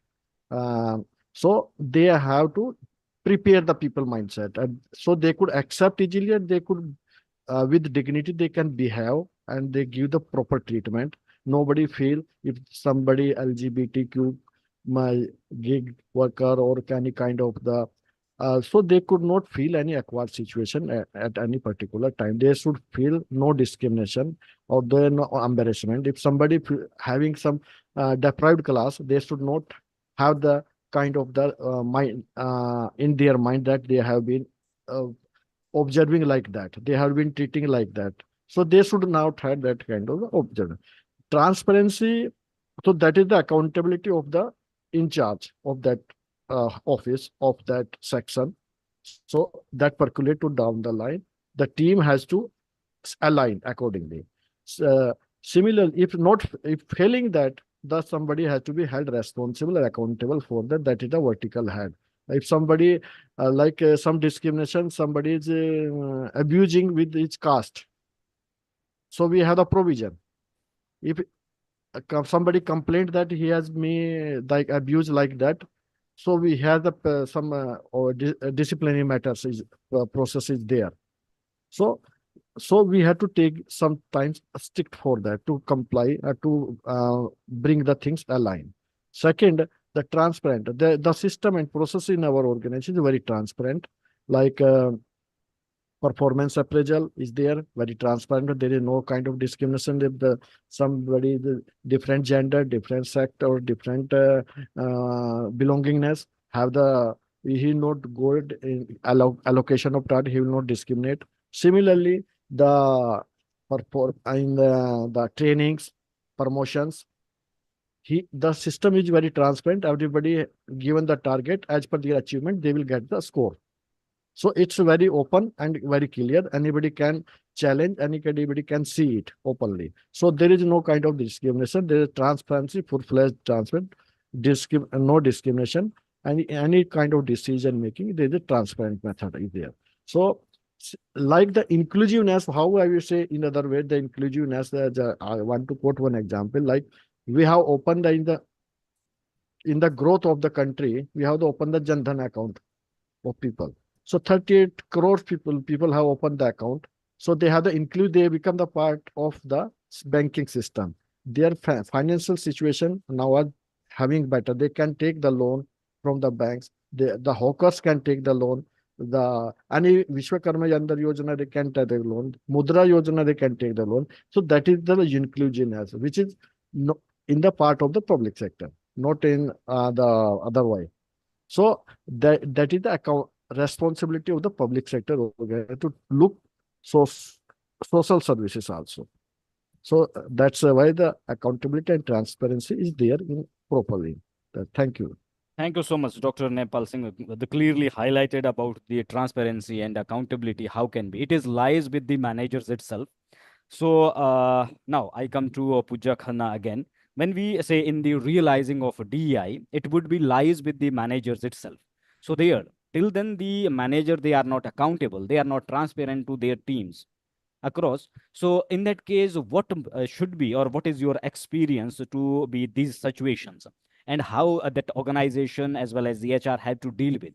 If there the accountability is not there, transparency is not there, that is impossible to realize the DEI into the workplace and into the ground especially. That can only be realized when people are trained on live situations. You see, we can generate, when trainings happens, we generate a lot of forums and prepare a lot of PPTs and decks stating DEI, this stands for this, blah, blah, blah. Rather, I suggest to do live situational trainings of examples that have happened in certain companies. I'll just give you a live example here again. If you're aware, Google, one of the largest IT company that has set up everything. Everybody knows Google. Initially, when DEI was implemented in India, the first time, still it is actually in the phase of getting implemented. It's not yet there.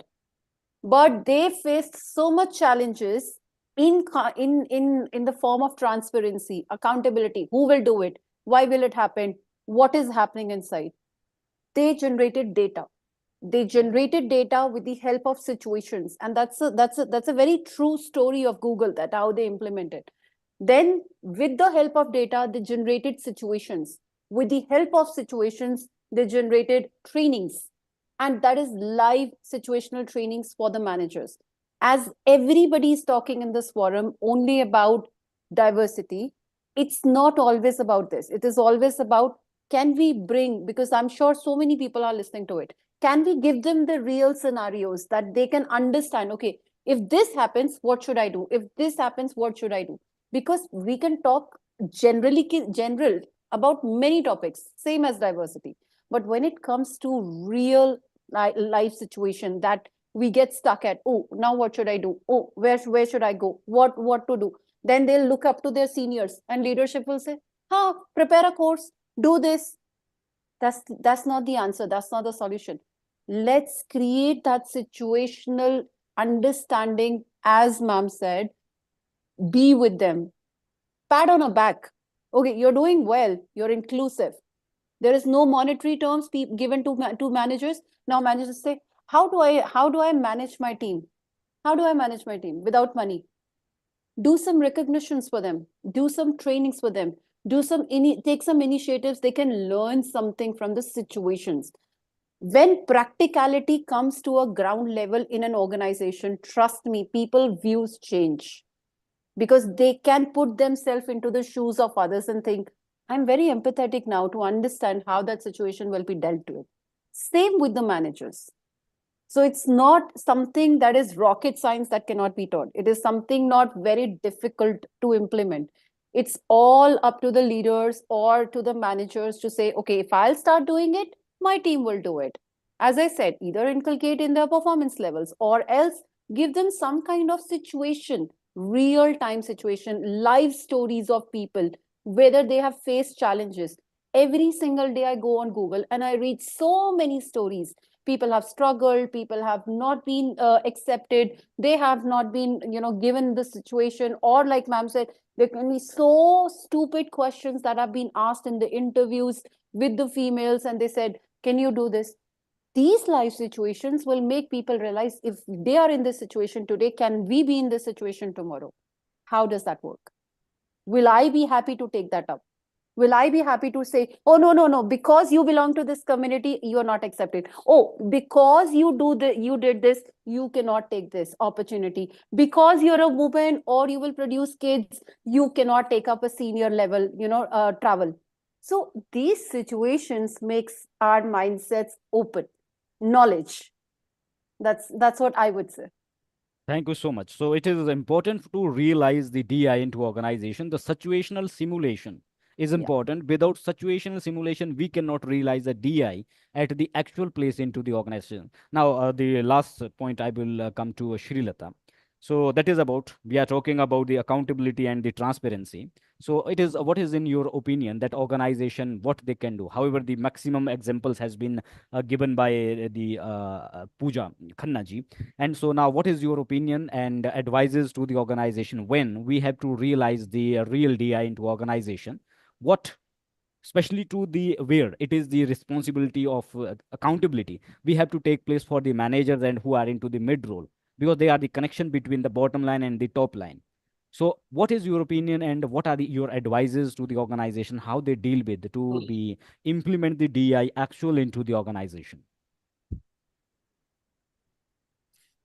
I think I'll step one step backwards. It's not just important to talk about diversity per se. It is important to have unbiased opinions and mindsets to everybody. Forget about diversity for the time being. Organization should ensure that managers are unbiased. Unbiased not necessarily because she or he doesn't belong to a particular community that he comes from. It is important not to have this gender biasness, like I said, and Pooja mentioned. There have been various teams that I've dealt with.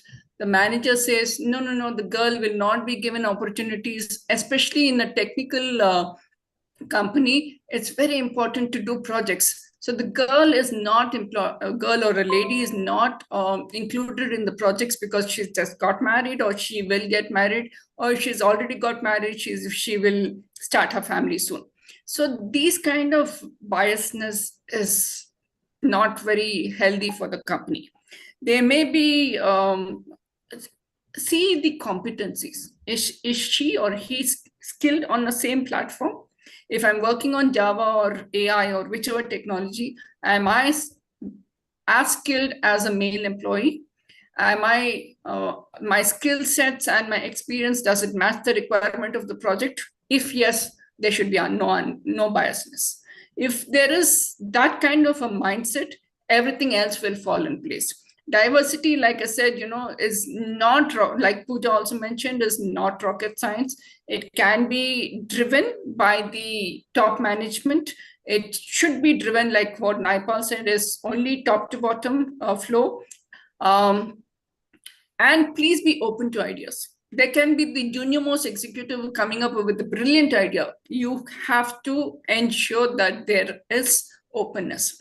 Here, I will also mention that I used to work with G. G has this culture, which is very nice and not so nice. The nice part is they include they call process associate and process developers as your level 1, entry level 1 and level 2. There, they include them in the management decisions, management team meetings, etc., which is a good thing. The not so good thing is they do not have the maturity, understanding, depth, or the insight to be part of those meetings. So they may come up with ideas, but which is not at all relevant to the organization, which is not, they don't have the maturity, they don't have the depth. So we had a lot of resistance telling the senior management, especially the CEO, saying, do not include these people as in your meetings. I'm not talking of team meetings, I'm talking of board meetings, and not necessarily board, but senior level meetings, organization level meetings. I said, do not include them because they don't have the maturity or the depth to understand or the insight. So while information, what Naipal mentioned is top to bottom level, information should be percolated, should be inculcated, but also ensure that the hierarchy is maintained. I'm saying, I also mentioned that hierarchy for me is only in terms of paper, but for the organization at large, hierarchy has to be maintained. There can be only certain people taking decisions and not the junior executive, because they don't understand understand what should be taken as a decision.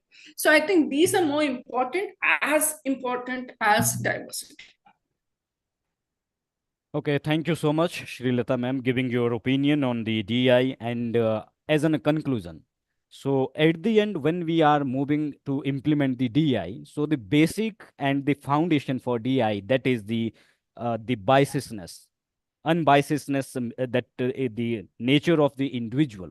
Biasness should be removed from the organization. When it has been removed, so we can realize the DI into organization, where the 5 areas we can conclude with the leadership commitment most importantly required, where moving with from the bottom, that is the systematic bias mitigation, then inclusivity and belongingness come itself. Further, accountability and assurity or transparency come within the manager. So that's why when at the bottom, we have to realize the DI at actual, we have to be commitment to drive from the upside, but realization come from the bottom side. In between the layer, which we can call as the resource group or the managers, they are the key between the down the line and the up the line to ensuring the diversity into the organization. Thank you so much. And Shrilata ma'am, and Pooja Khanna ji, and Nepal Singh ji for this panel and giving your valuable insights.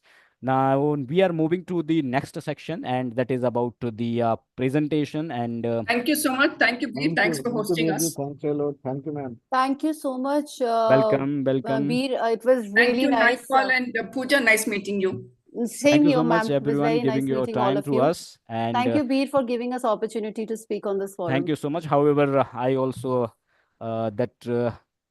it is my pleasure that last moment you just accepted our invitation. Thank you. And No problem it at was all. not what happened, but it is as of your kindness.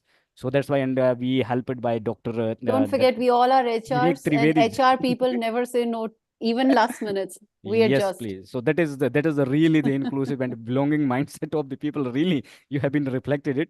Thank you so much, Dr. Nepal Singh ji. Thank And you. I will taking have to part- take a leave, as I said, I have Yeah, a limited definitely, time. But definitely. thank you so much. It was nice Thank meeting you so all much of you. giving your time. Thank you, And thank you Vivek so ji, much, for ma'am. giving me this opportunity. Thank you so much.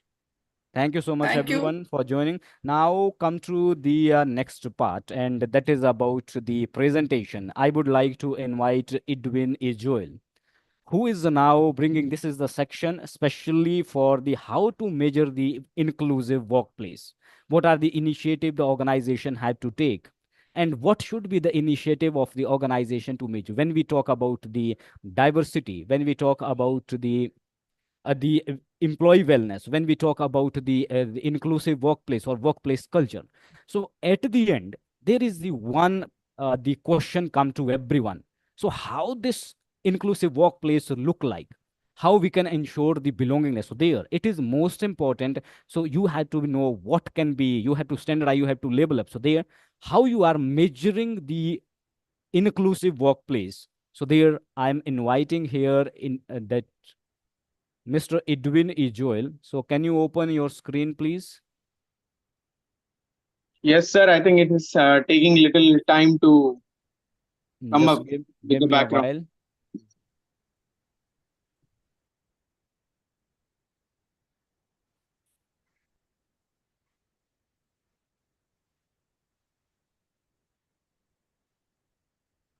Okay, can you open your video now?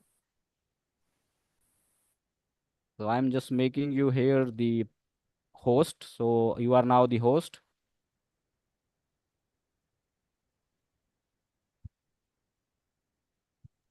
Let me check once again. Okay. Because you are not visible to us.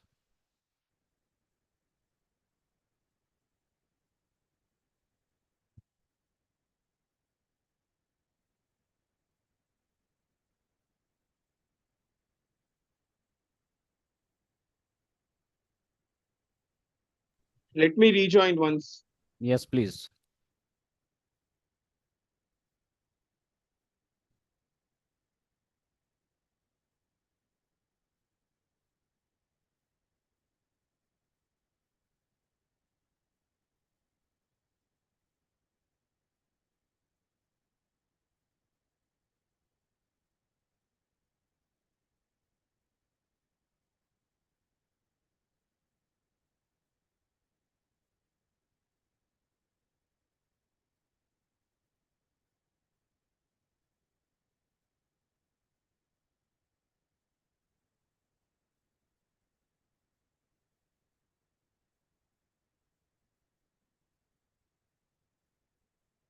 So just wait for Mr. Edwin can join again. So some connectivity issue is happening.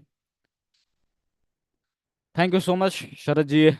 Many time you have been say thank you to me. So it is all your contribution as well as your support to me. So that's why it can be happen.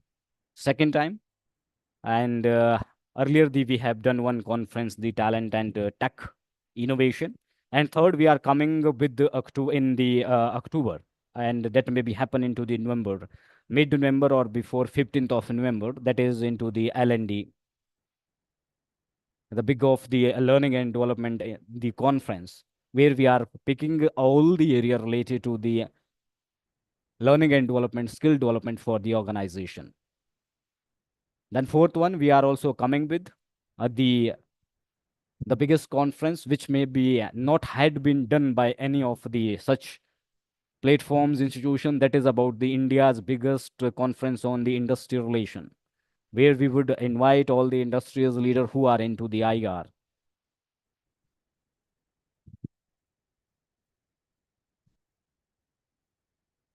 So just waiting for Mr. Edwin to join back with.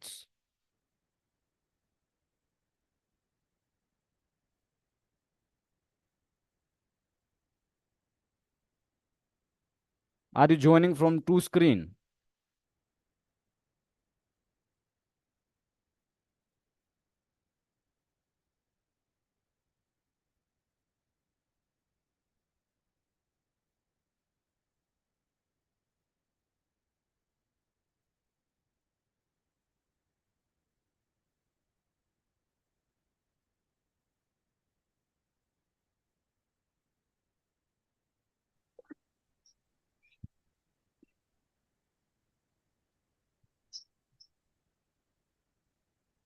I think there's a glitch, but it's okay. I'll connect via phone.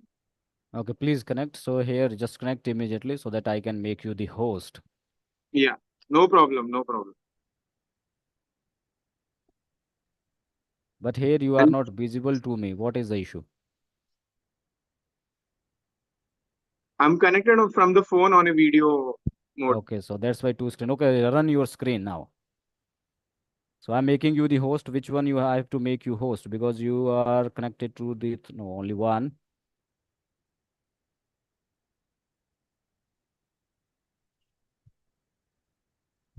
Okay, now I have been prepared. You are made you as an host, so you can start your the presentation. Sure. Thank you.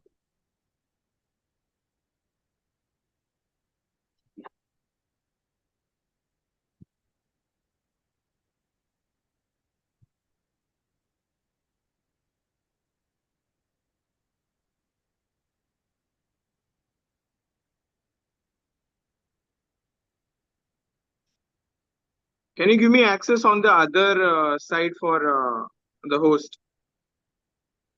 Other Because side I'll you need. share Okay. the screen from my laptop.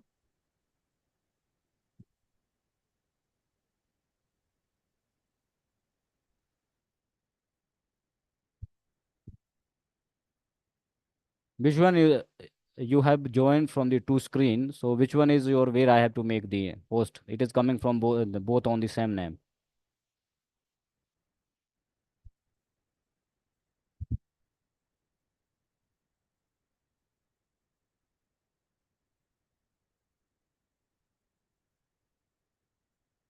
Now can you present? Yes, I should just.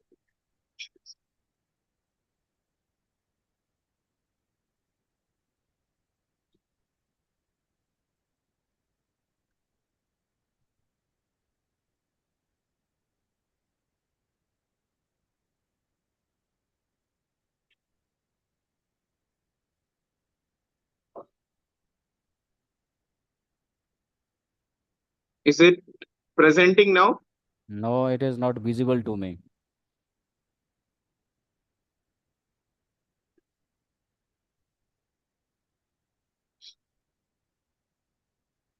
Your screen is not coming to me. Yeah, just give me a moment, sir. Sorry for the hiccup.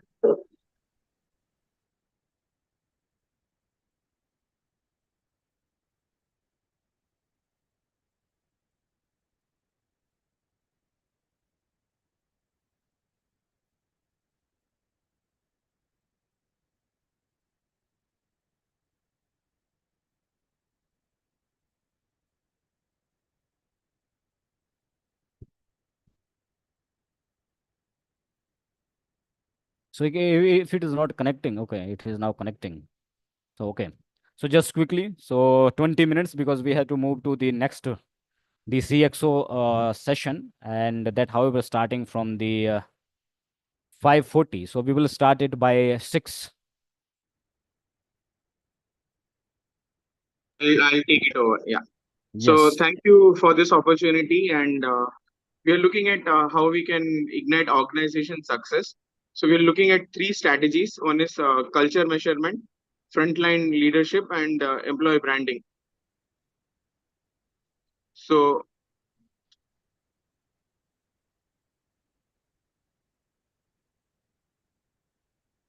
So we are exploring three critical crucial pillars. One is culture measurement, frontline leadership, and employee branding. So each element is very vital towards thriving and inclusive and competitive workspace. So when we're looking at culture measurement, we are looking at assessing shared values, beliefs, and practices through which we can look at how are we influencing employee behaviors, engagement, and the overall performance of the organization. So the first foundation towards organization success is through culture measurement. So culture, we are looking at our value system, our beliefs, our practices, our mission, vision, and from those categories, how are we influencing our various stakeholders, which might be our internal stakeholders like our employees, our external stakeholders can be our associates, our channel partners, or our vendors. So how are we influencing the employee behavior, engagement, and the performance in the organization? So when we look at a people first culture, we are looking at appreciation, flexibility, belongingness, compassion, diversity, honesty. So this is what is the ABCD of the people first organization culture.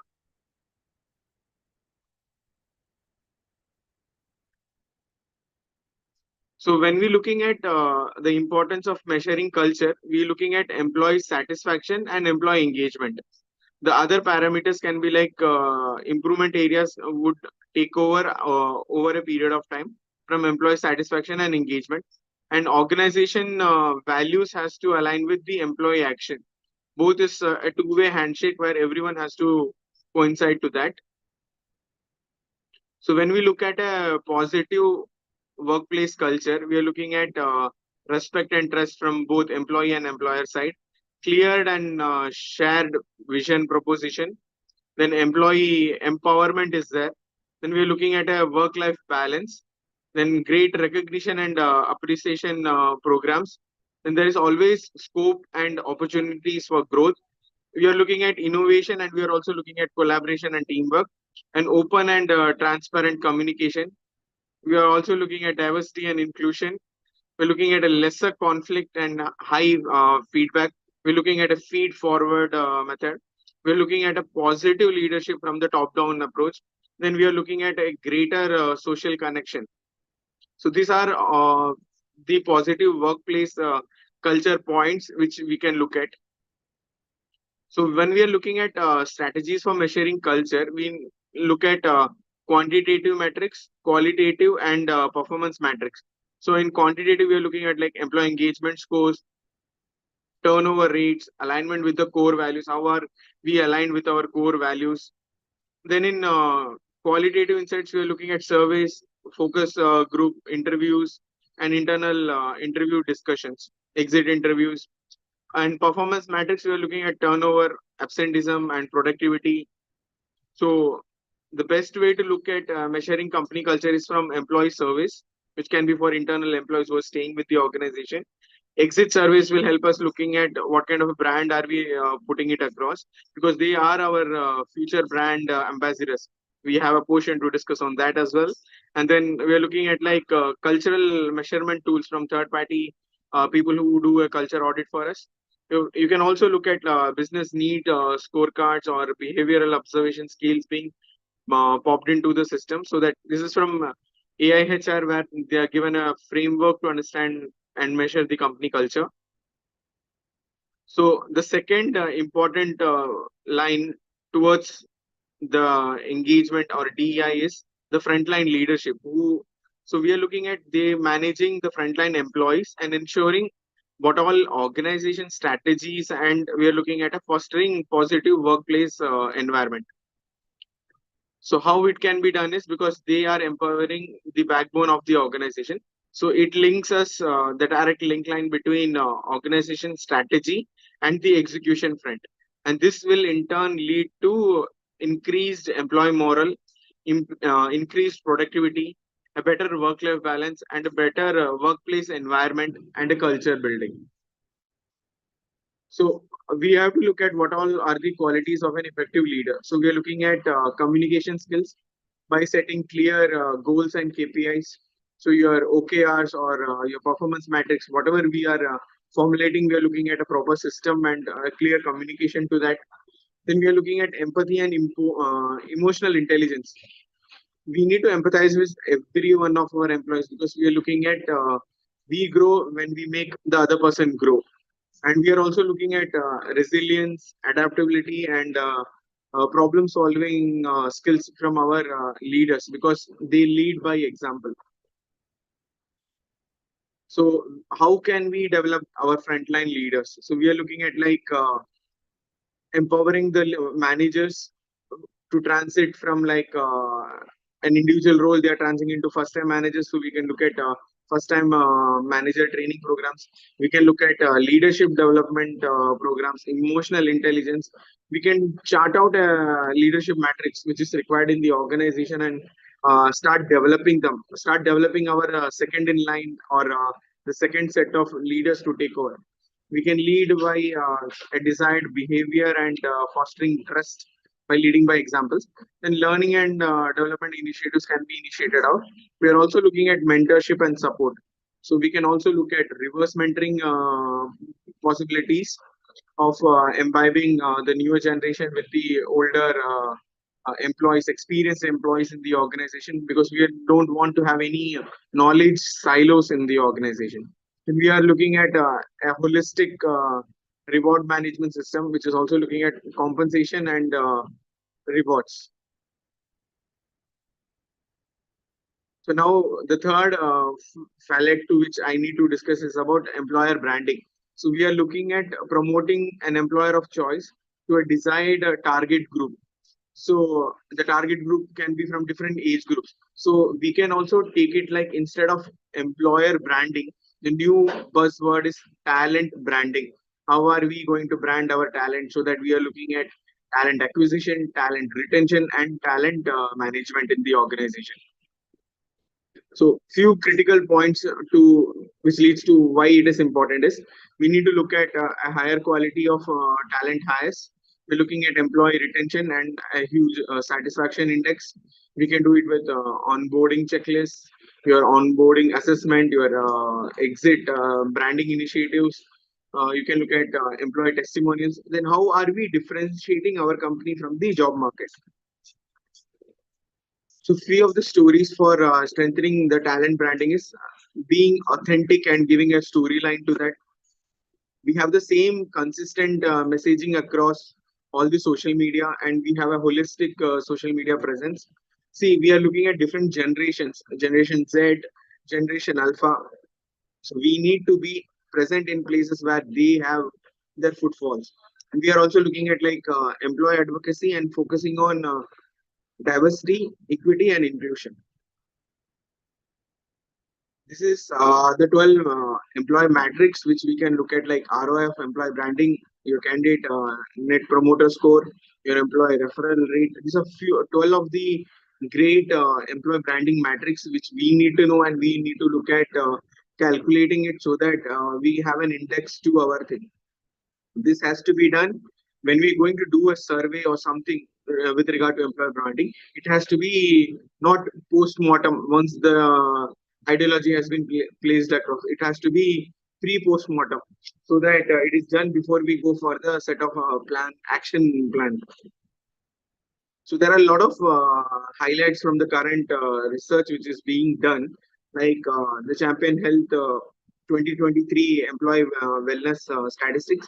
So it focused on stress, anxiety, depression, and musculoskeletal pain and financial pressure. We are looking at providing an ergonomical environment to our employees because they spend half of their working hours in the organization. So a better placement and a better health conscious. We are also looking at we may also look at the 8 verticals towards the digital and the wellness initiatives. So Deloitte had spoken about mental health and holistic well-being. Forbes, it was about how are we incorporating our DEI, not by our words or on papers or on our newsletters, but being a business aspect, and how are we leveraging technology to help us with that. So McKinsey and other organizations have also done global studies across. Then we had a great place to work. Their workplace culture trend report also for 2024. So a lot of the newer generations are looking at flexible work and mental health focus and supportive environment. They are also looking at your ESGs and your sustainable development goals. We also have a Harvard Business Review for the future of mental health at work. So they looked at a possibility of collaborating with ISO 45001, which is looking at occupational health and safety. And we are also looking at how those safety, community building, and then healthy organization can be brought in towards building an organization culture which is more vibrant and the need of the hour. So this can be done by continuous improvement. So instead of a fixed mindset, we are looking at a growth mindset and an improvement mindset. And we are also looking at there is always scope for improvement. And we are also looking at continuous improvement by like we change our actionable by 0.05 percentage, but the impact of that 0.5 percentage change is very huge. So we are looking at feedback loops, regular ones, feed forward methods, and agile adaptations because we are looking at skill changeover, business changeover, portfolio changeover. So agile adaptability, resilience, and adaptability also becomes as a challenge for an organization. So with that, we can deep dive into the discussion for questions and everything. And so on conclusion, we can look at like cultural measurement, frontline leadership, and employer branding are all interconnected. So how are we going to invest in these three verticals towards creating a positive, inclusive, and a high performing environment? So that's our key takeaway.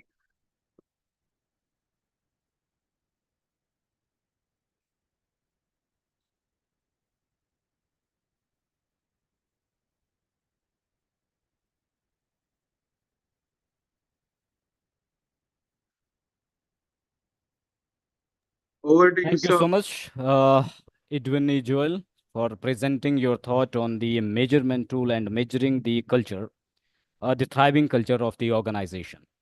And now we are moving to the next round of the CXO panel.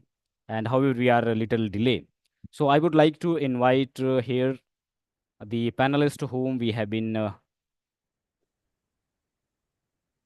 invited for this panel. So I would just invite number one of my favorite and senior into my heart, Mr. K. Bitula Rao, President at the KVR Management Services. Then I would also like to invite Dr. Vivek Trivedi ji, founder and CEO of the shikshakji.com. And then I would also like to invite Dr. Supriya Sharma. She is the business advisor, the Brain Growth Services Private Limited. So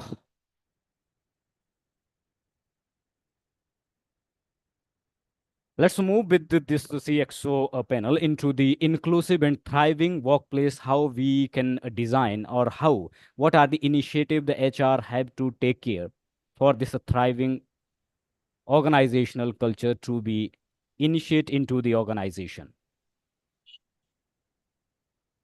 So let me just pin all the speakers. Then we are going to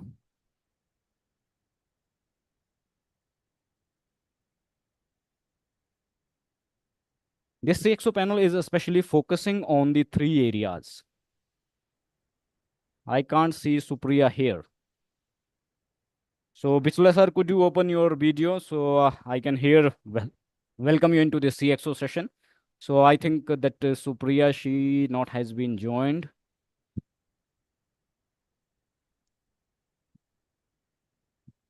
Birji, she joined and then I think she disconnected just now. Now maybe she can join between or by 6. So before that, we will start this session. And this is especially the expectation from the CXO to HR when we have to realize the actual or the inclusive workplace. There it is most important. My video had to start. But yeah, yeah, your video is now there. it's coming. So Okay. thank you so much. And first, warm welcome to Vithala K. Raoji, and for giving your time for this conversation, and Okay. especially Just for Supriya ji also join. Supriya ji also join. Maybe yes, like she has been joined, so she is now mute. So Supriya ji, please open your video. And then Yeah. second, Dr. Vivek Trivedi ji, for your insight to the expectation of the organization. You are advising into the how we can cultivate and thriving work culture. This is the panel discussion where I'm moderating this for you. And some questions are there, and that you have to be answered. So we are exploring how the organization can really build an thriving work culture for the organization. So before I just introduce Vitala K. Rao. So Vitala K. Rao has the 50 plus year experience into the different industries. So it is about knowing the industry back from the era. And today's we are into the different generation. So the advices of K. Bitla Raos are important, is going to be happening to today's discussion. However, advices of Dr. Vivek Trivedi, who is the CEO of the Shikshakji.com, then Supriya Sharma also. So I warm welcome all of you three. For the Thank next you. 45 minutes, we are moving with the 6 key issues about the what organization can do and how they can realize the thriving work culture, where we focusing on today. This the theme of this conference is about the how we can realize really the inclusive workplace, where we are focusing on the employee well-being, then diversity and the equity and inclusiveness, and then third one, that is the workplace culture. When it is all these three come into, there are some the critical scenarios organization have been faced. It is one, post the pandemic we move into the new work of model, and there are also the work from home. There are the organization facing multiple challenges, and then after there are the multi-generation to dealing with. As there are the studies also, or it is the reality. So organization are dealing with the 5 generation together. So in that case, the advices of the Bitla K. Rao, one of my I can say advisor and the close to my heart. So that your advices are going to drive all the participants, their strategies to what they have to ensure to the next 5 to 10 years of ensuring the thriving workplace. So this is a little bit overview of this today's CXOs and advisors panel. So first, I would start with K. Bitla Raos. And as you have the 50 years of experience into the organization, you have seen the different generation changes of the around 3 and 4 decades in the organization. Yeah. And now the organization has been totally changed. And as the need of the hour today, there it is required to be the thriving work, the culture, which are looking and demand of the every organization. So as part of what in first instant we see the thriving work culture. So as of your journey, your experience, what it is looking, and what some highlights, just give it to the journey has been started from the beginning you experience, and what how it is going to be next 10 years. Yeah. So thank you very much for having given an opportunity to speak with these respected panel members and the guest.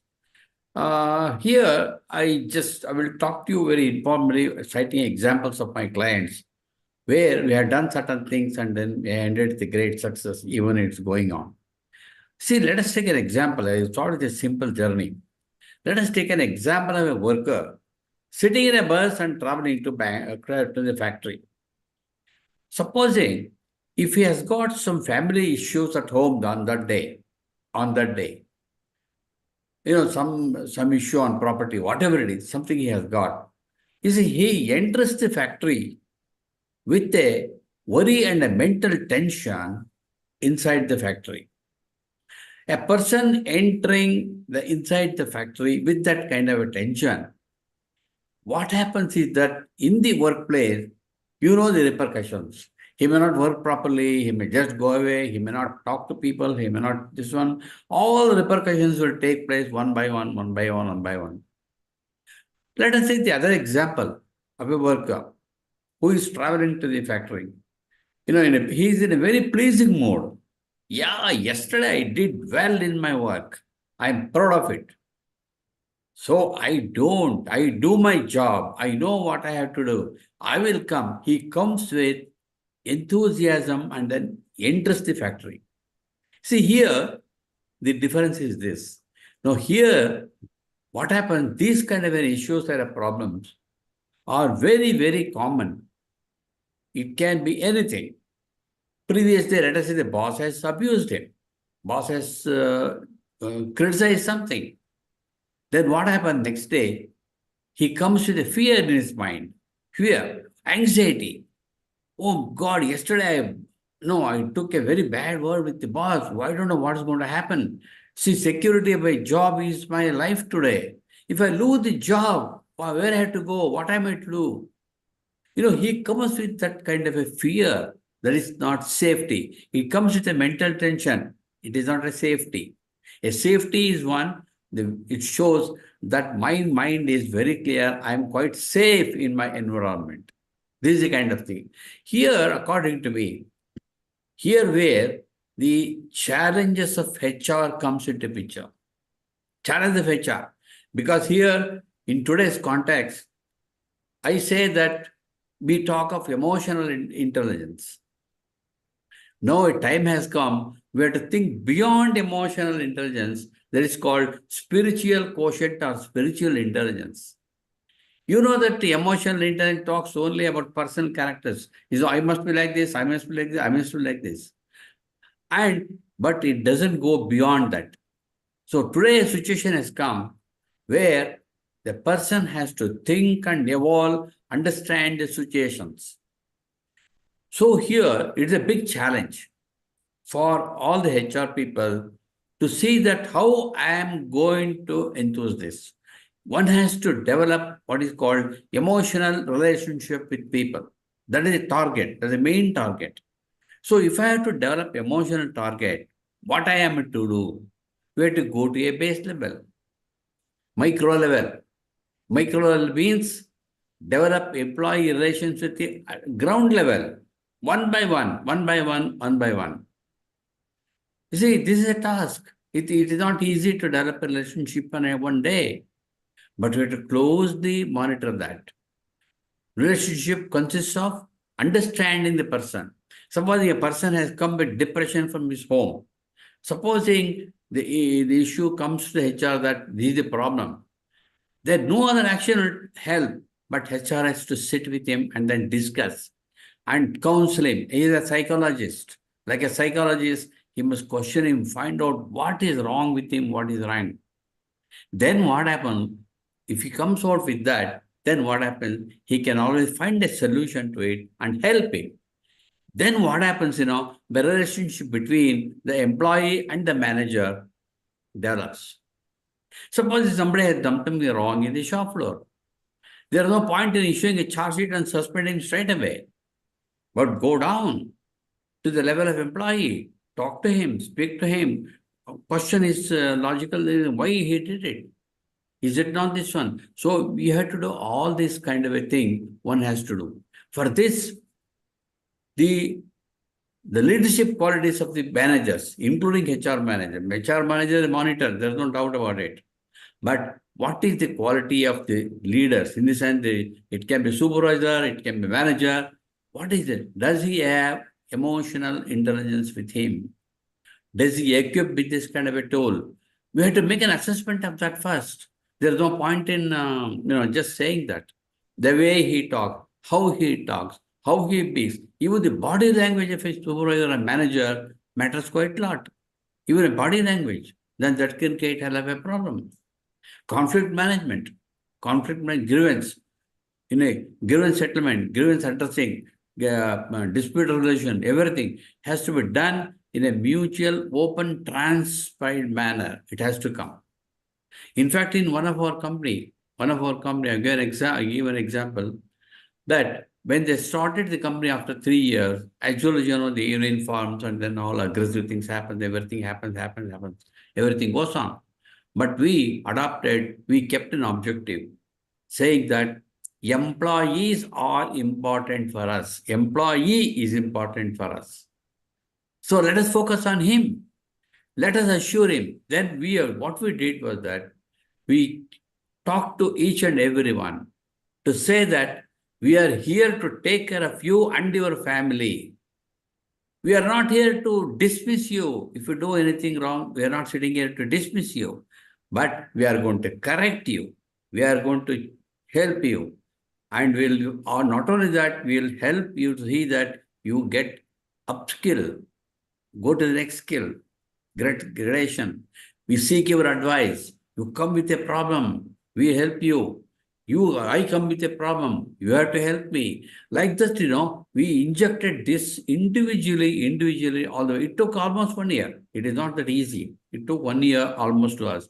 But at the same time, gentlemen, I can tell you, we achieved the result. In the sense, the whole industrial relations, that human relations, turned into a different thing. Then what happened today? The workers are very happy to come to work.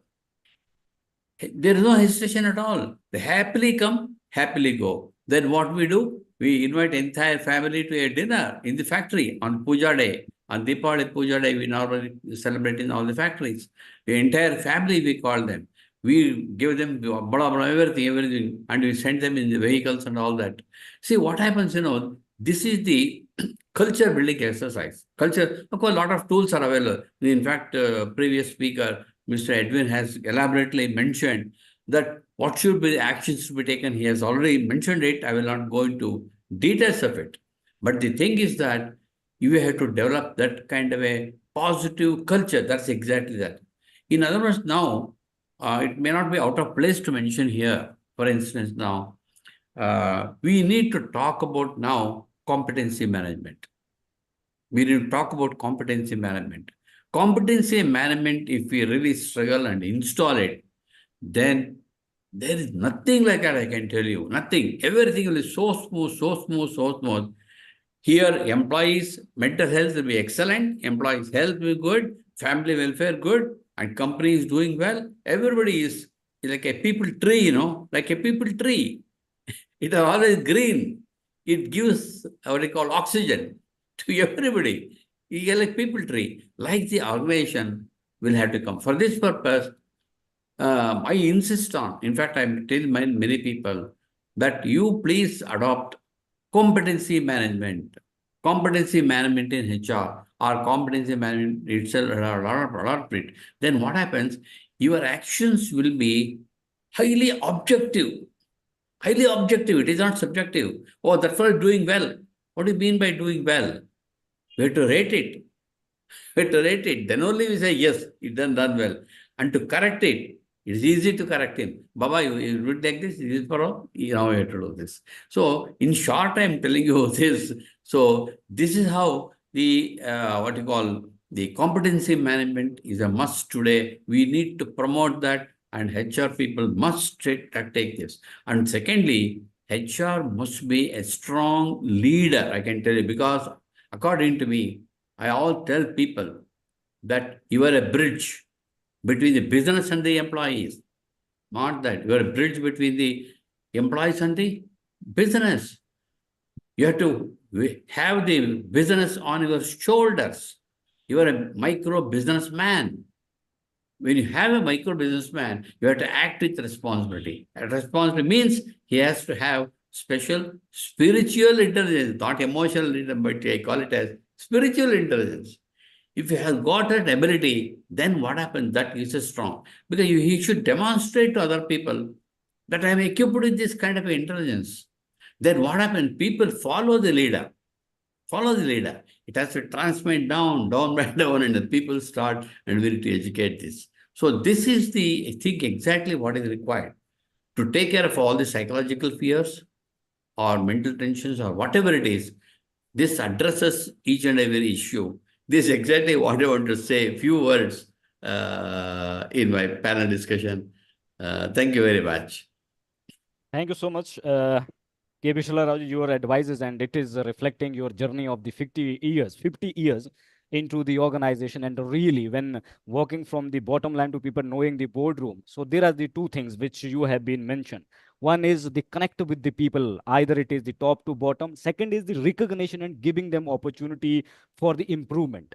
So Yes. they can feel more relaxed. So their psychological, their fear can be come out. So Yeah. the initiative, as you said, HR is the bridge between the management and the employer. It can be really addressed. Second, that the mental, there in the work, the stress is always there. So their Yeah. mental health can be grown up. So with the same line, I now want to go to Supriya Sharma ji. So the same question is here. As the Bitla Rao sir said, there are the connection between the people is most important when we have to create the thriving culture. So in that case, the psychological safety that can be connected by the people connection is most important and ensuring by the HR as in the bridge. So what is your opinion and how the organization can ensure the thriving culture through the psychological safety enhancement as well as focusing on realizing the actual need of the mental wellness of the people? Thank you, Veer, for that question. And I'm extremely delighted to be present here amongst the august audience and the panelists. Mr. Vittal Rao has beautifully set the stage, the platform for this wonderful discussion when he mentioned of the word spiritual intelligence or the spiritual quotient as to how well do we know ourselves and how well do we know the team that we are working with. And that is what sets the foundation of the psychological safety or a thriving work culture that we are referring to. Consider this example of sports coaching. If any of us are training ourselves in the gym or are training for any other sport for that matter, have we realized how our coach takes us step by step? Let's say I have never been into running.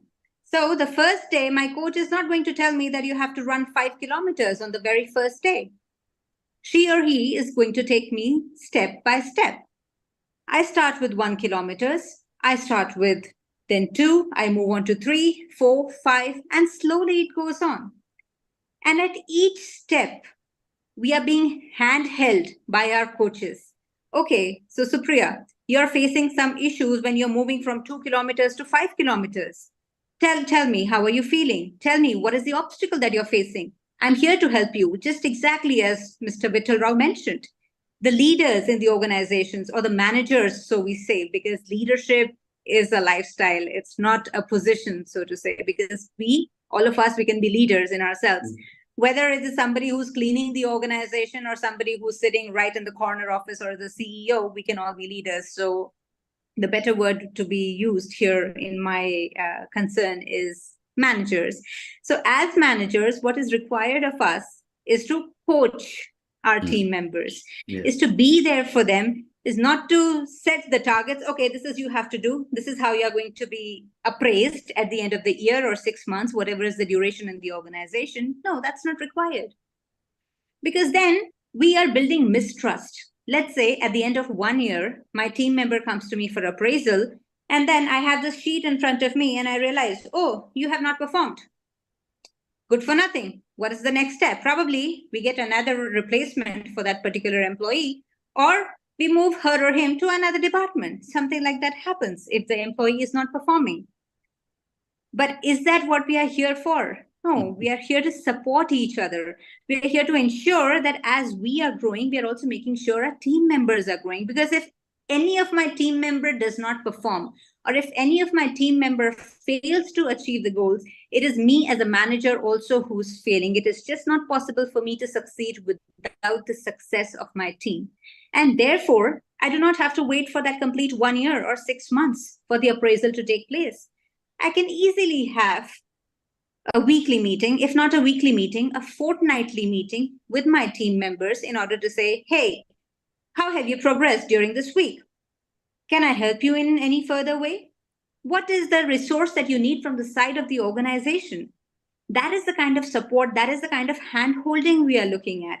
And that is why we are all managers, because at the end of it, psychological safety is about trust. If my team members don't trust me, they would not trust the organization. And that is not the experience that we want our people to have. We want our growth, we want the growth of the organization and the growth of each and every employee who is within the organization, which requires time. So I do understand as managers, we can be having 1,000 things on our plate. We might be working 26 hours in a 24 hours day. I can totally understand and empathize with some of us. But the fact also remains that we need to give time to our team members more importantly than we give them targets. And those KRAs that we are defining for them, they have to have some objectivity associated with them. Because, as Sir was also mentioning, if I say my team member is doing well, what do I mean by that? How is that being measured?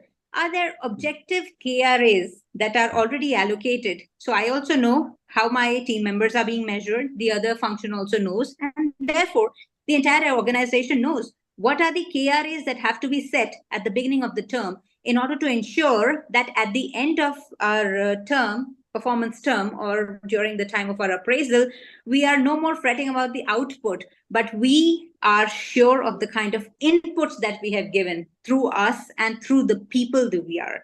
Because ultimately, the success of the organization lies with the people. And if we together are not able to handhold each other and support each other and move forward in the right direction, I don't think there is any success factor, any other success factor that can help that organization to succeed, if not the people. Good. Well said. Well said. So when I say that the thriving culture, how we can create, there one thing which the Supriya has said, that is about the belongingness. Whatever the goal, whatever the criteria we have been defined, till then we do not handhold with the people, we cannot realize that outcome at the end. Similarly, it is happening in the era of the thriving culture, the collective collaborative work culture. We are going to be we are going to be defined for the, it is now the key responsibilities come to the managers, their role. Similarly, as HR is the bridge between the employer and employee, there the second line, the belongingness we have to ensure, the handholding have to ensure, that is the manager role. Now it come to the second point, and first I want to go Dr. Vivek Trivedi ji into the same way, and that is about the, we are going to ask and talking about the thriving work culture. So as of the opinion, we have been discussed with the Bitla Rauji and then Supriya, and there the 2 points come where the hand holding and the people, the belongingness, connection is there. What is your opinion now into the first insight where we talk about the thriving culture? How we can realize where the 2 point come? One is the belongingness, one-to-one connection, employee to employer, manager connection. Second one is the hand holding or belongingness. Then what is your opinion and what you suggest to the HR professionals that how they can drive really the thriving work culture into the organization? One is the competency also, which Mr. Bitla K. Rao has been suggested. That is the key for measuring everything. Yeah, thank you so much. And really, it's a pleasure to be always there with People Manager magazine and with a esteemed panelist here. So I would like to start my, the discussion with 2 cents. And these are the very alarming numbers, which I would like to put it forward to the people here. I mean, one is the Gallup report, which recently been published and which said that 90% of the people are not engaged. And they are like, they are either not happy in their workplace and all that. So that's a one thing. Now yesterday there is again one more report which came out, and this is very well updated on Economic Times, there, which says that 1 out of 10 CXO has actually changed the job in last 1 year. And they interviewed almost 37,000 people. This has been done by Zifono, which is a staffing firm. And they shared the report yesterday that 1 out of 10 CXO has actually quit the job or changed the job. And the best part or the worst part is CHROs. 20% of the CHROs has actually changed the job in last 1 year. And this is one of the alarming factor that if CHROs are not consistent, how a top management can take the vision forward. We can keep on talking about culture index. We can keep on talking about this DE&I and all those best practices. But you know what? The importance is that Yatha Raja Tatha Praja. I'm just dwelling upon the point what Rao sir has mentioned is like, if you are not there, and same Supriya ji also mentioned, empathetic. If you are not there and if you are not in the game, you cannot, take the shoulder of others and run your own battle. For that, you have to be there, you have to dirt your hand.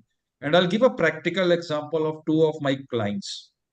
Okay, they are basically an MSME business owners, and one is coming from a wellness company. They themselves are a wellness company.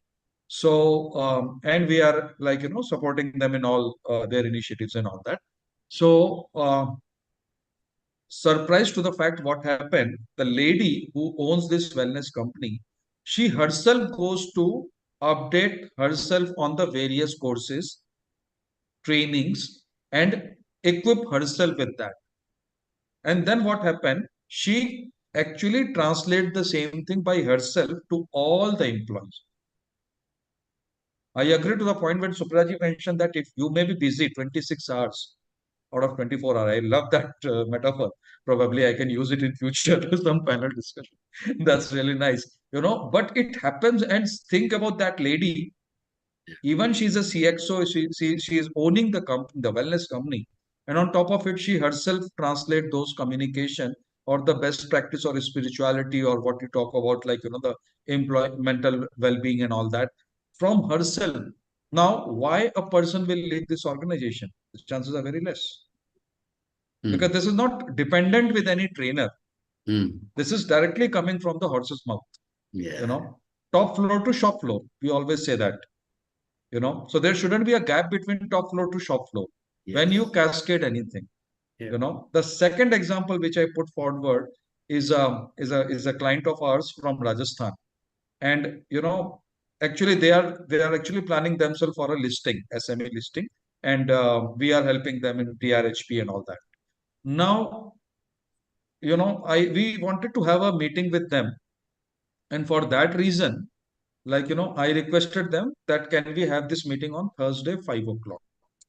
And this was a very important meeting, believe me, because we were talking about DRHP, we were talking about, like, the best practices which a listed company need to have, which includes of, whistleblower policies and all that.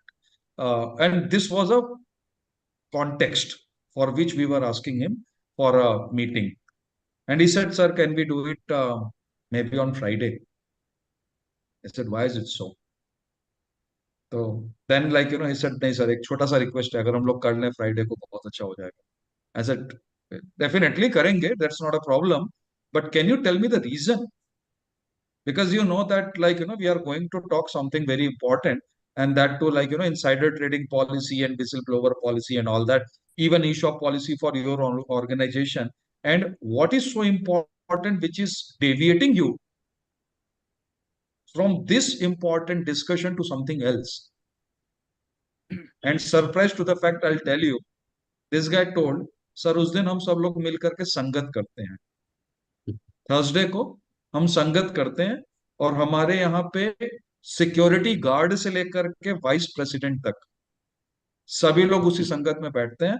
उस समय हम कोई भी mobile use नहीं करते हैं, किसी को कहीं पे भी जाने के लिए नहीं बोला जाता है, and we all do it together. Sir एक ही हफ्ते में सिर्फ एक ही बार करते हैं हम, and that's my request, like, I need to be there.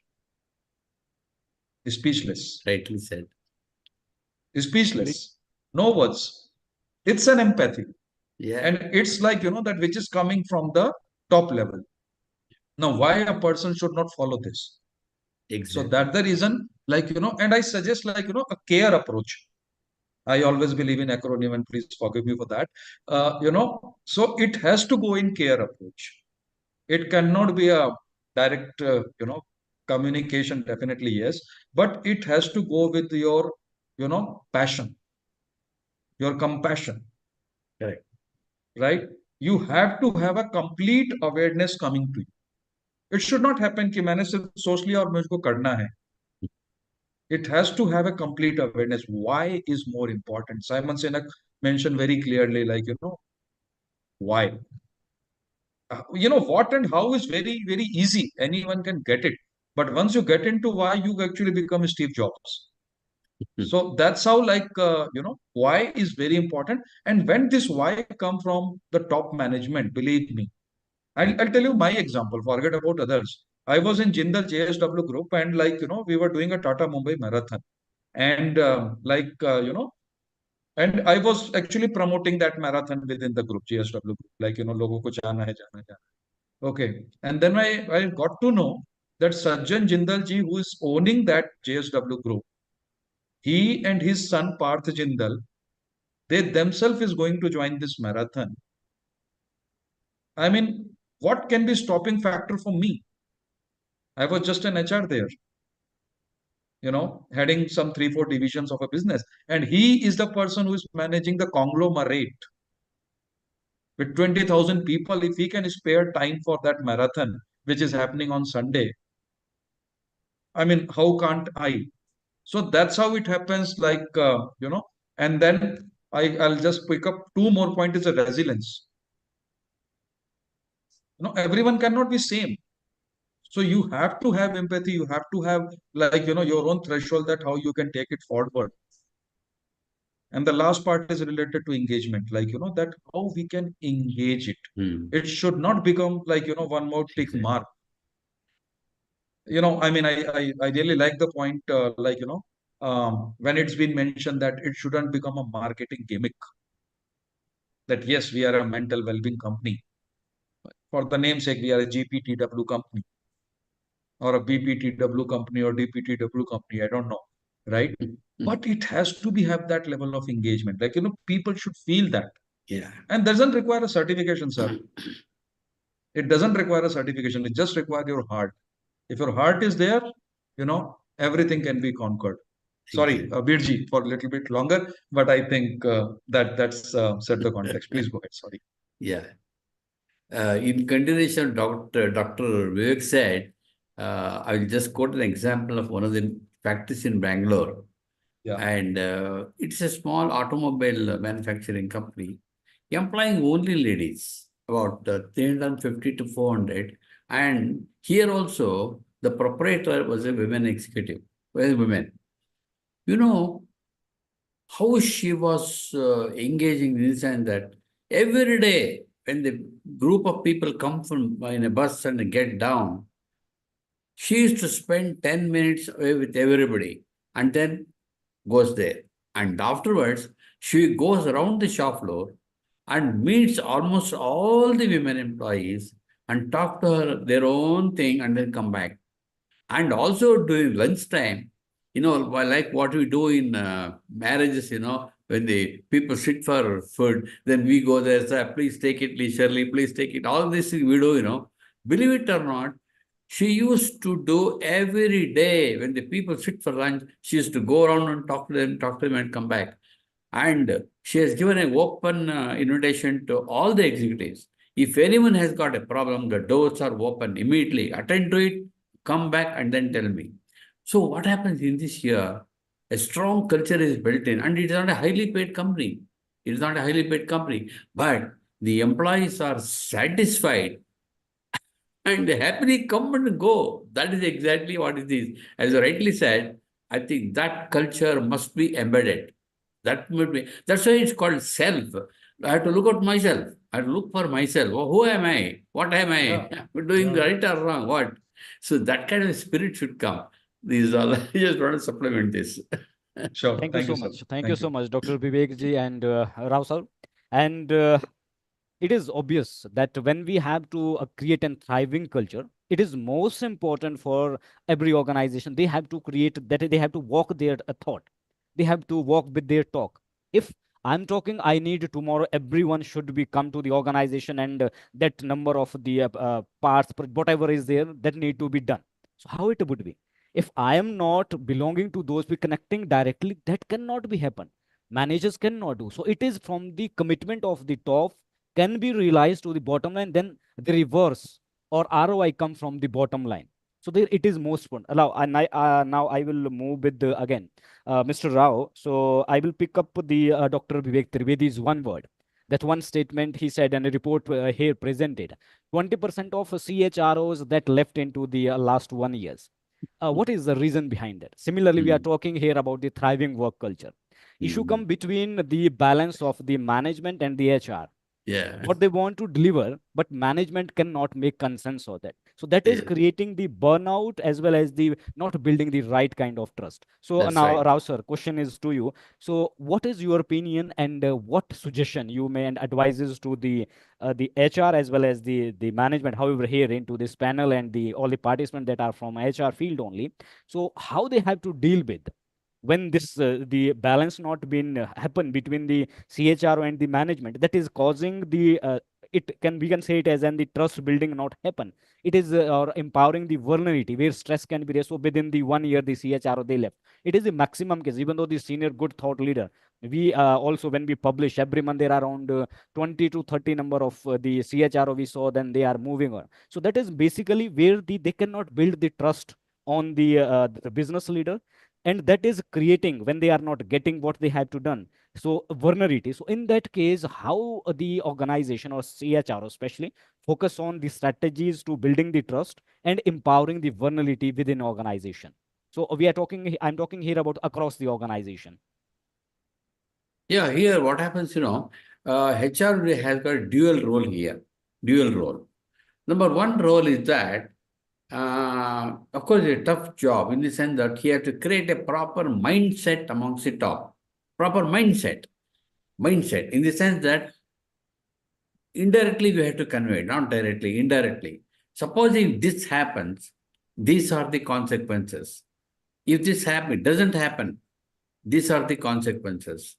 We have to bold enough to create a mindset amongst top people. That's very important because many times we do that. In fact, I was talking to somebody on, ethical and legal practices, ethical and legal compliance. Here, always, we come to a very, very, embarrassing situations where it's, the management say, the value says, I'm logical, mission statement, everything says. But when it comes to practice, he tells HR, hey, forget about it, please do it. If case comes to, you'll go on and fight in the court. That's the kind of thing. Now here, how do you match the ethical values and the legal compliance? That's why here what we did was that we created a proper mindset with help of two, three people to the CFO that this is very important. You cited so many examples. See, this happened, this happened, this happened. In fact, the chairman of the company was present. MD of the company was present like this. So we had to convey. Then he understood. Then he came. Like that, here what is required is that HR should be strong enough, or their conceptual is strong. Then what happens? They will respect. If he's not conceptually strong enough, then at the other side of it, we have to create a mindset amongst the people. People. We believe in this, you hold on to this. That's kind. It's a very difficult task, as you rightly pointed out. It's a tough task, but HR cannot go back. HR cannot go back. They have to take a step forward in doing this and doing this. So this is my short reply to your question. Thank you so much, sir. That you have been emphasized here the one concept, and it is the gradually the never give up mindset for the CHRO required. Because when they also been convinced the management, this has to be do in the interest of organization. So they would one point of time they would also be the convinced with that what the initiative CHR has to be taken. So they can make the balance at the end, and the vulnerability and especially the trust can be built on. Similarly, now I come to again the Supriya Sharma ji, and where the HR must be more conceptual to be what they have to do, where we are talking about the thriving work culture. So there we cannot be in, as part of forget the mental health as well as the psychology. Even though the point of Dr. Vivek Trivedi has been the embraced here, that is about the CHRO move out 20%.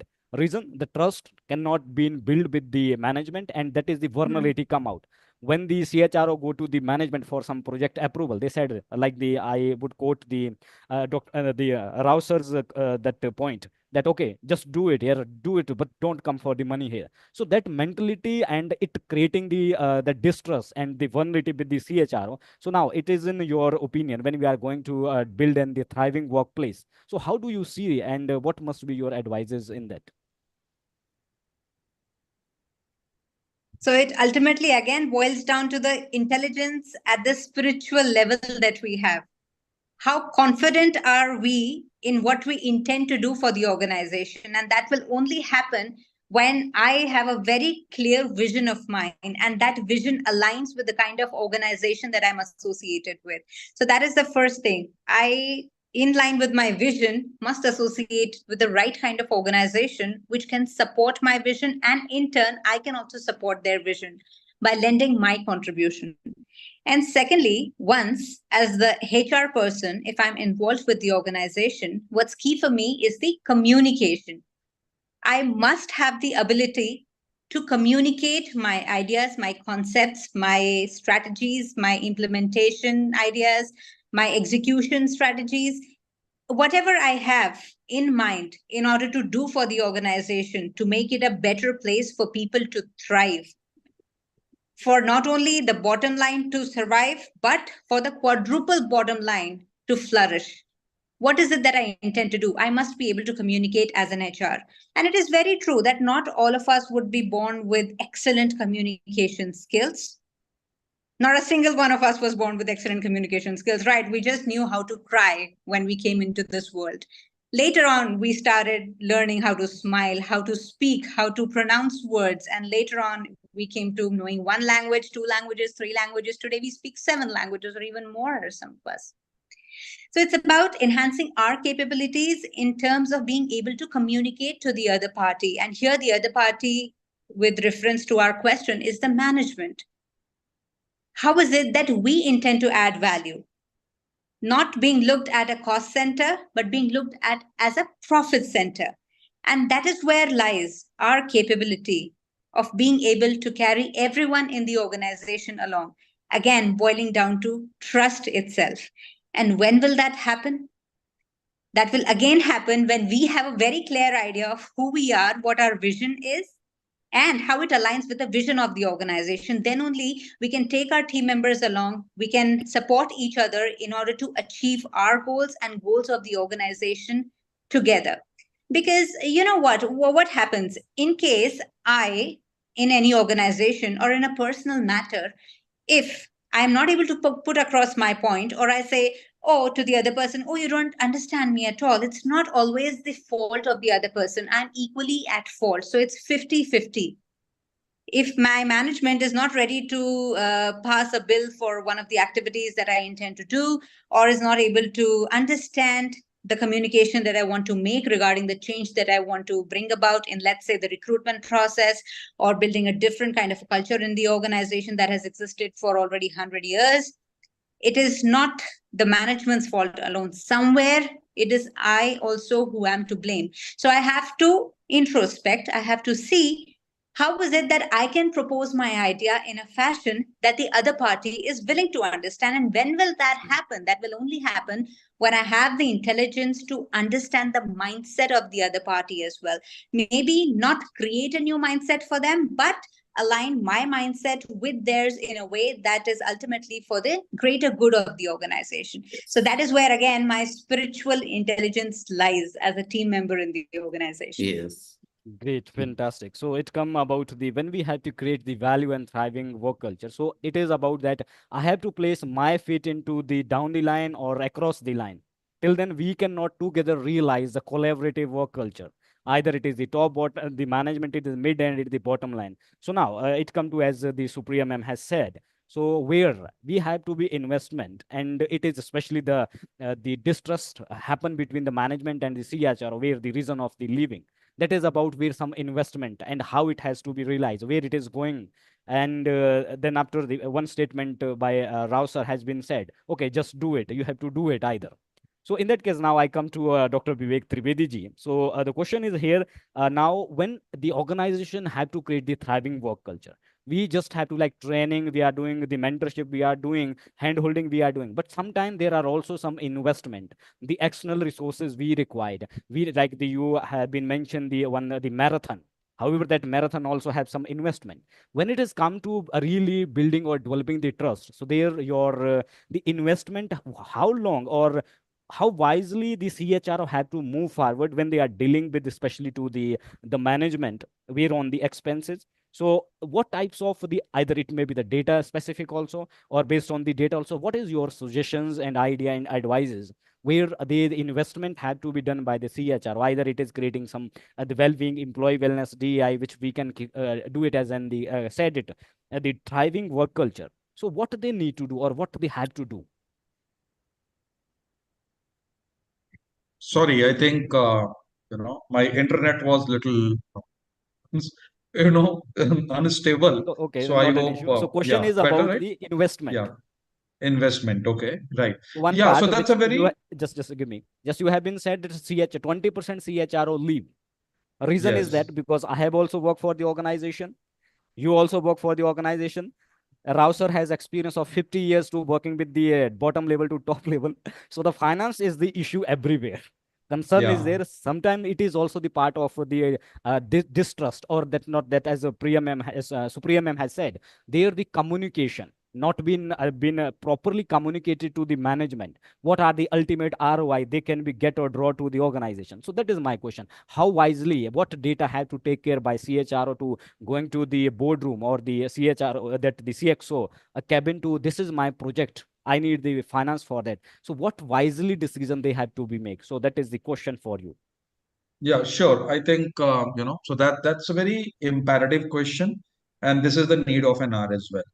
Two ways, two reasons. One is that the report just came out, so that's the first thing. And second one is like most of our what I can say that business owners or entrepreneurs or CXOs, like their threshold has got very high when it comes to an aggressive approach. Why? Because 473 companies had filed their papers to get listed in last 1 year, which is extremely high than the last 5 years, right? Second one is global capability centers. Fortune 500 companies, almost 30 to 40% of Fortune 500 companies are moving toward GCC concept. And that is what, like, there's a rat race which is happening. And that is why there's a complete threshold of dissatisfaction, get bridges longer and longer and larger and larger, you know. That's the first thing. Second thing, like, when I understand the reason of the CHRO quotient in between, there are two major reasons which came out. One is that the management expectation. We always say that management by objective or set, like, the clear timelines is smart goal, as we talk about, is not no more smart right now. So we have to go through the different approach, and we have to see that how these things can connect the things today for me, like, and how I can dwell something or I can develop something where it can be more important for me, not only for my organizational perspective, but across the culture and across the society perspective. I mean, there has been very clearly demarcation of Ambani's versus Tata, Reliance versus Tata. Somebody asked this question, to Ratan Tata ji, saying that, like, what's the difference between you and Mukesh Ambani ji and XYZ, right? He mentioned that, like, they are the businessman and we are industrialists. So they focus where there is money. We focus where there is a society development. So that's how, like, that's how the development happen. And Birji, as you ask the question that where the investment should be, the investment should be in the development of the society. Yeah. Business automatically falls. Yeah. Vineet ji has mentioned very clearly in HCL, like, employee first, right?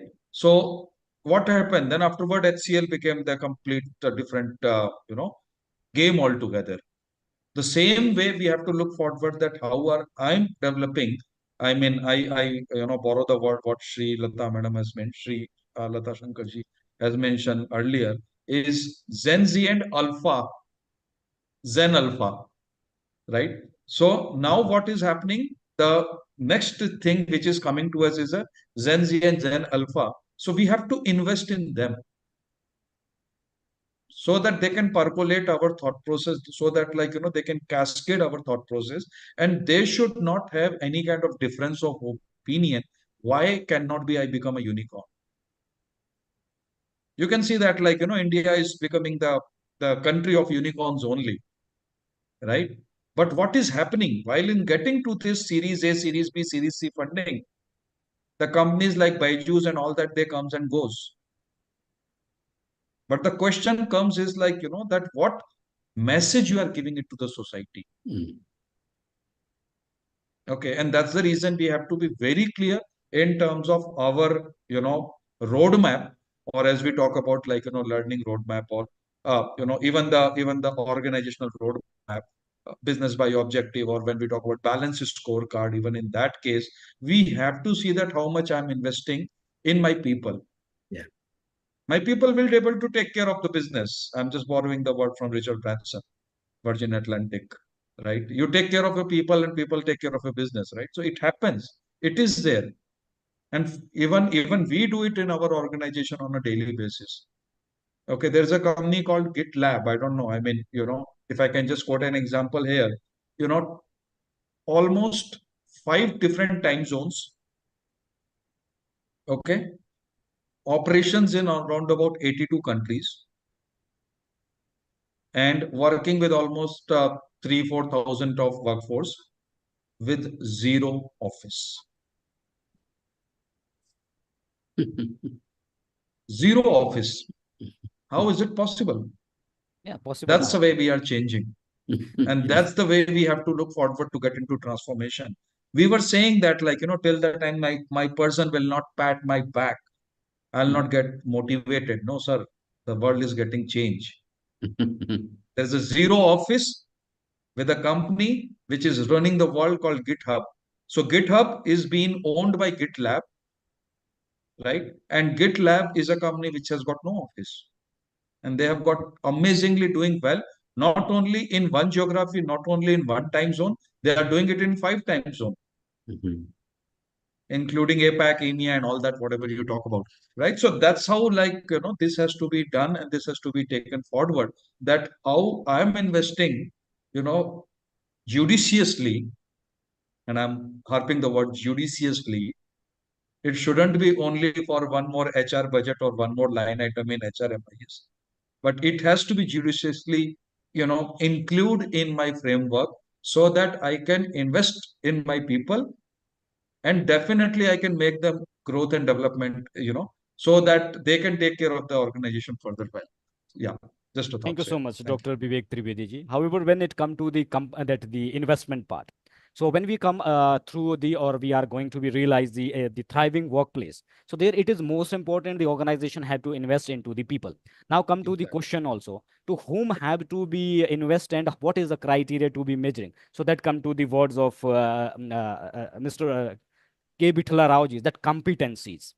So how, and that is driving through when we talk about the belongingness, the connective and the management by objective and belongingness of the people with the organizational goal. There the competency with a big role defined to the people whom have to pay what. Either it is your regular compensation, it is your retaining compensation. However, sometimes the organization, what they do, they hiring the people from the multinational organization, and they are paying them 2 time, 5 time, or threefold, fourfold extra salaries. But when they come into the organization, they said that it is a bad hiring. Why? Because inside they did not has been defined what is a measuring for them to be to the next level, how they have to connect with the organization. Similarly, however, the K. Bitla Rao is the expert into the competency design also. So next week, Sunday, we are also conducting one small workshop, 2.5 hours with K. Bitla Rao. All the panelists, I'm inviting you for that next week session, 3 to 5:30 p.m.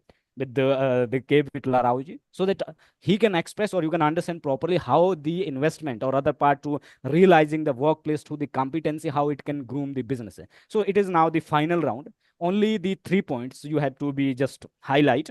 When we talk about the thriving work culture, 2 things. One is the psychological safety had to take care, the mental health to be take care. So now again come to the Bitla sir. So 3 points only. What the CHRO and the businesses have to be focused on, where they have to really to realize the thriving work culture within the organization. However, many points so far we have been discussed, but only the 3-pointer, last one.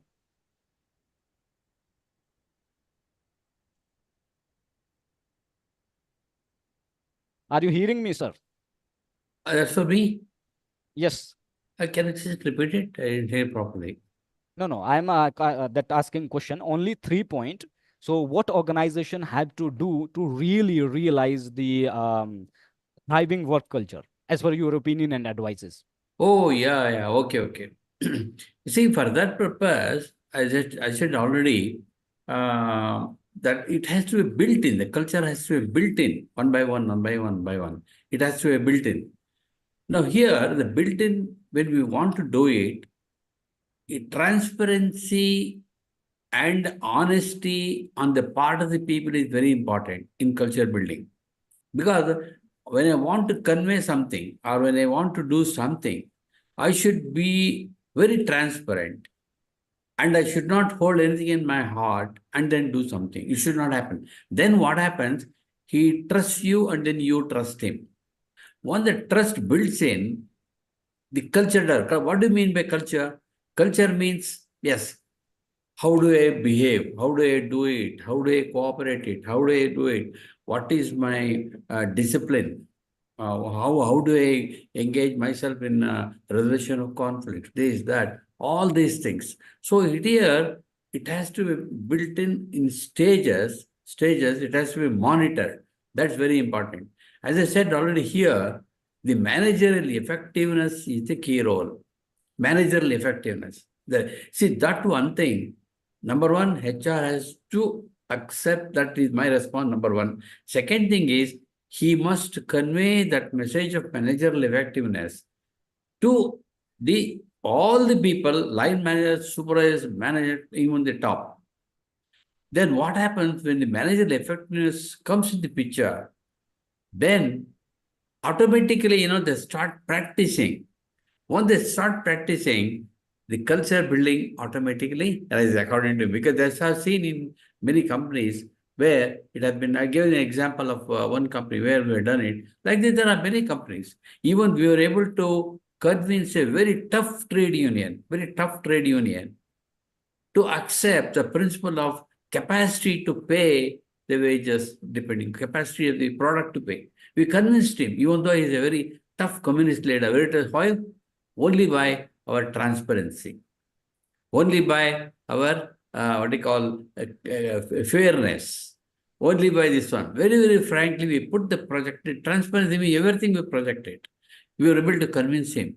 So like that, once that builds in, then the union also changes their mindset. Okay, this is a company where we are looking for, we will help and cooperate with them. The culture building is an exercise right from this stage. Once we have to go. For that, of course, as a previous speaker in Daniel mentioned, various steps of employee engagement, motivations, intrinsic motivations, all these things, that will help in building the proper culture. That is how it is.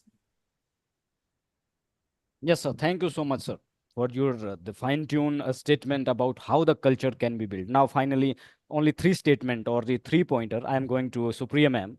So, how the organization can really realize the thriving work culture when it is taking care of the psychological safety? We have been discussed throughout now. The 50 minutes is going far, and then it is the mental health. But above to or beyond to that, we are now in 2024 looking forward to the 34. So in that case, what are your opinion as well as your advices to the 3-pointer only organization have to take care when we have to realize a really thriving work culture? We are also dealing with the mental state, the different culture also. We are dealing with especially the 5 generation together. So what is your opinion and your advices?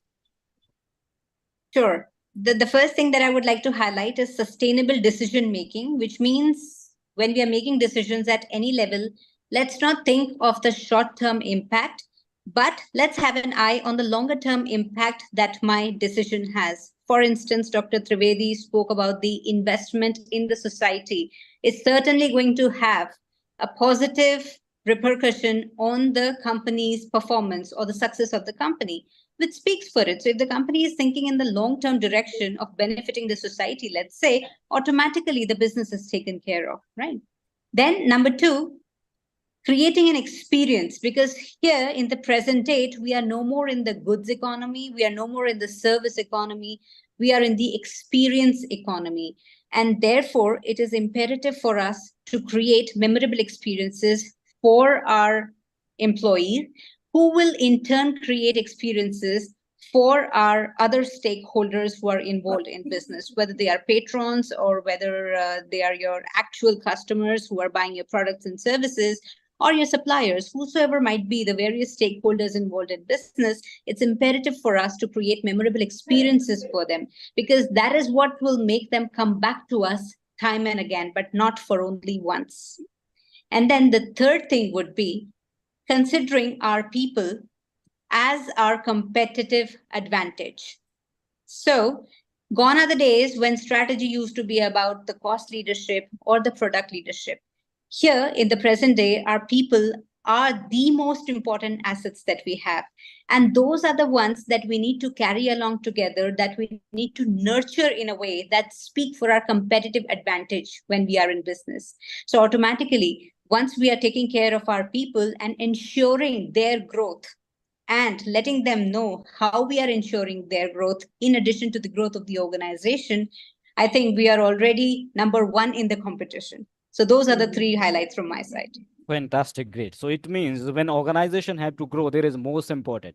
Focus on the growth of the individual people. Tell them you are taking care of them. They ultimately, in a response, they will help the organization to grow fast. So finally, come to Dr. Vivek Trivedi ji. 3-pointer only. Because then we have to Yes, and move I to the think, next yeah, session. I think this is the toughest thing when you are having the two of the esteemed and great thought leader, and when the same question is being asked, then you have to look for, like, the reason that what is left over. So really, thank you so much, and I'll try to, like, put it very short here. I consider it as a 3S approach. One is the segmentation. Like, you have to have a segmentation, because your lower management, or when you talk about a junior management versus senior management to the mid management, like, how you transform the things, the approach has to be different.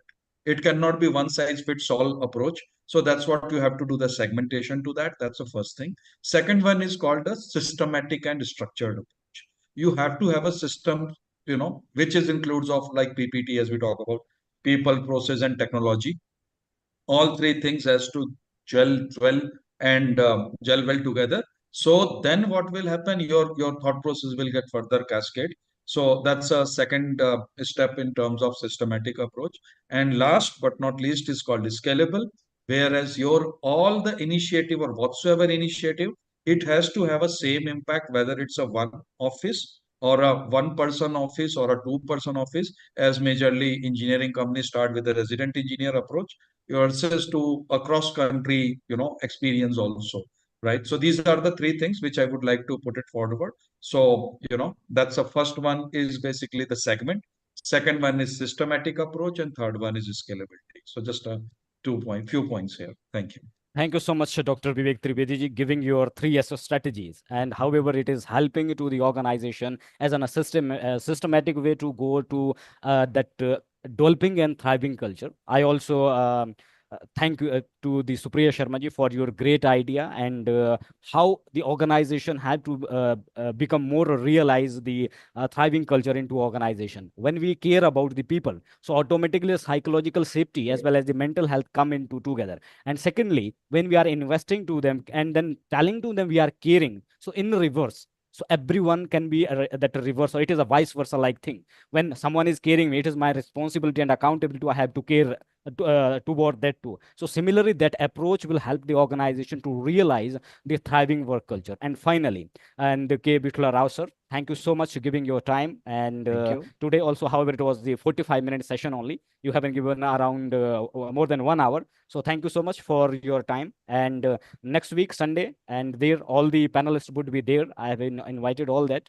And for we are also going to one more session with the K. Bitla Rao. So thank you so much, everyone, for joining this incredible and the CXO panel, driving the right kind of the thought, how the businesses and CHRO can develop the real kind of strategies to enable the organization for a thriving work culture. In reverse, how the organization can get the organizational effectiveness through the people.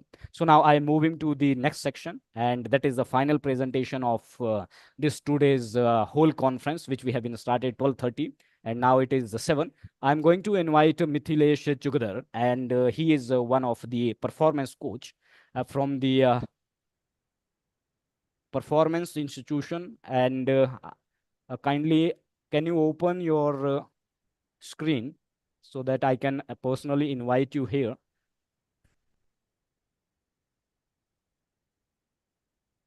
Thank you very much. Can I leave now? Yes, sir. Yes, sir. You can. Oh, yes. So Thank thanks you a so lot. much. We'll Thank you meet so much, again. sir. Yeah. Thank yeah. you, sir.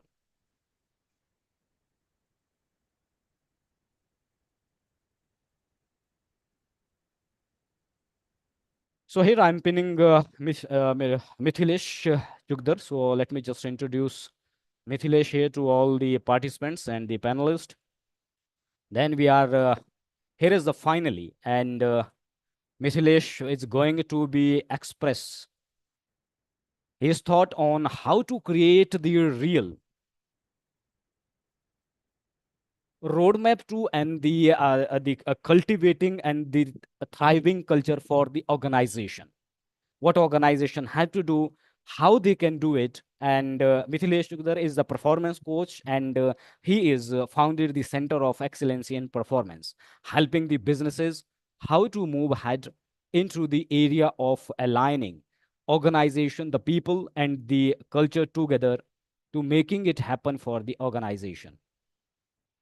So now the screen is to you, sir. Now I am making you here the host.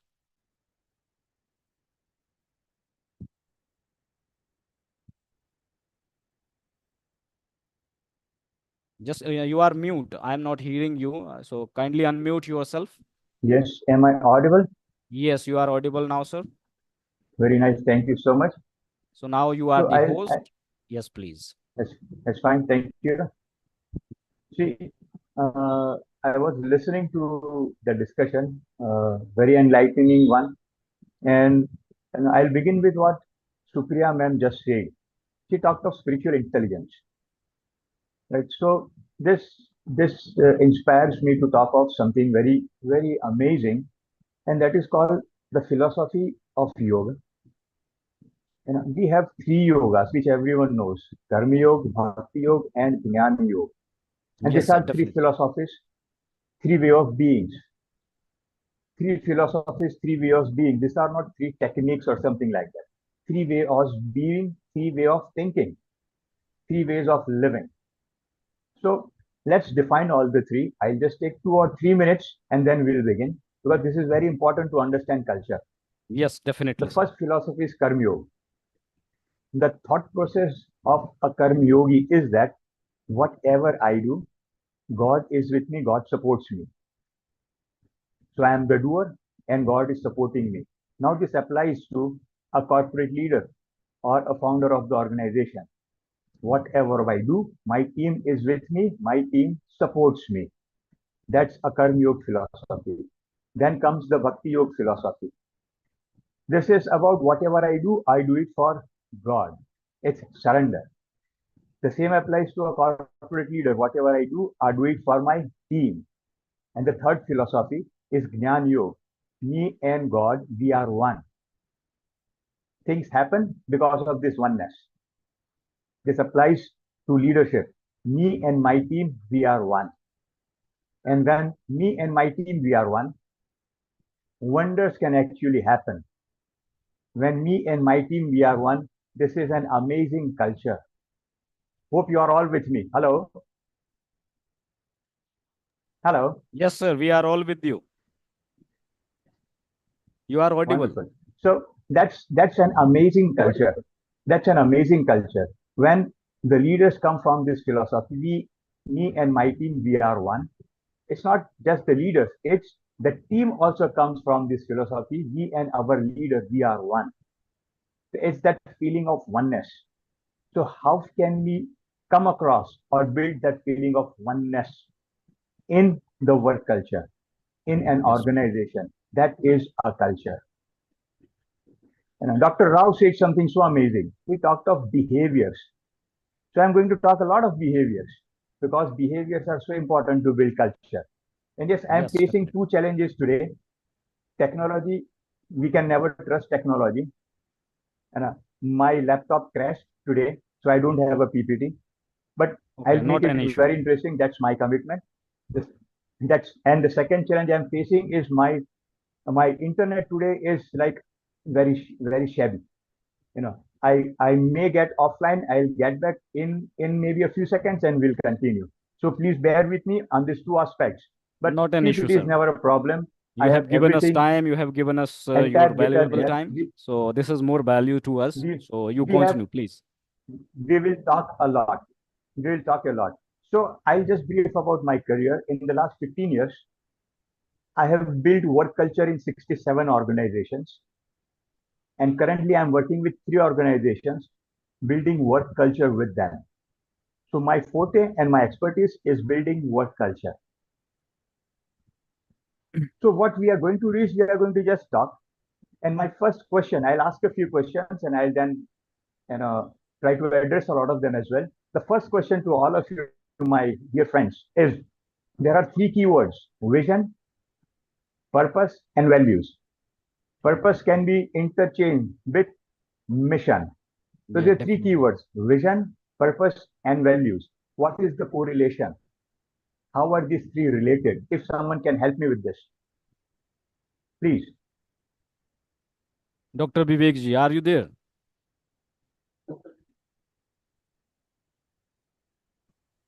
So the vision is, may I? Yes, yes, yes, sir. Vision is something Please go where we ahead. want to reach. Vision is something where we want to visualize ourselves in next maybe few years down the line. Purpose is why do we exist? Wonderful. And values are somehow the values, the way the organization, the interaction happens within the organization. How do we do the business with the customer? How do we interact with shareholders, stakeholders, employees? So these are the foundation and the values of an organization. Wonderful. Very well said. Now, these are 3 definitions of 3 things. How are these 3 correlated? What is the relation between these 3 words? So the vision and purpose, it goes hand in hand. So unless until we don't have a vision where we want to go ahead, the purpose, then the purpose has to be very clear why we want to go reach there, and then which are the values and the behaviors can take us there. So this is the alignment between these 3. Wonderful. I'll change a few things here. I mean, you are absolutely correct, but for more clarity, I'll change a couple of things here. See, vision is I want to reach there. That is where I want to reach. That's vision. Purpose is the path. If I walk on this path, I reach there. That is why purpose becomes so very important. And values are behaviors. If the entire organization falls in this specific behaviors, that means we are walking on this path, which is the mission or the purpose, which ensures that we reach our vision. That is the correlation. So when I started my career in 2008, I used to go and visit websites of organizations. I used to go and look for their vision, mission, and values. And then I used to mail the HR heads. I used to mail the owners of the companies and tell them there is no alignment. The alignment is missing in your vision, mission, and values. And if the alignment is missing, how would you reach? If the alignment is missing, how would you create the work culture? That is how I got my first assignment in 2008. And since 2008, I have been working on creating work cultures. I have done it in 67 companies, and I'm currently working with 3 organizations building work cultures. So when I get in an organization, my assignment is typically 3 to 5 years. That is where we build the culture. It takes almost that much of time. to build the work culture. Consistent intervention twice a week, 3 to 4 hours. I go to the organization twice a week, consistent intervention, and eventually we reach those behaviors. So once we have the values defined, then the focus is only values. These are behaviors. I'll give you example of companies that I've worked with, how it goes, right? So this is how it works. Now what happens here is something so simple and so something to really understand. McKinsey did an amazing study. This was the study done during the COVID period. And what they concluded was employees of organizations which are purpose driven. The keyword is purpose driven. They have their purpose well defined, and everyone is talking of purpose and working to achieve that purpose, working only for that purpose. Employees are 4 times more engaged. And when employees are 4 times more engaged, they are obviously more productive, and it impacts the bottom line. So before building the work culture, more important aspect is to define what is the purpose, why. Vivek ji asked this question, why? But why do you exist? Why does the organization exist? What is the purpose? There is one more amazing study which was done, and this is where 25 fastest growing companies of the world were studied. Not the 25 biggest companies, 25 fastest growing companies of the world, they were studied to identify what was that common thing amongst all these 25 companies. Because of this one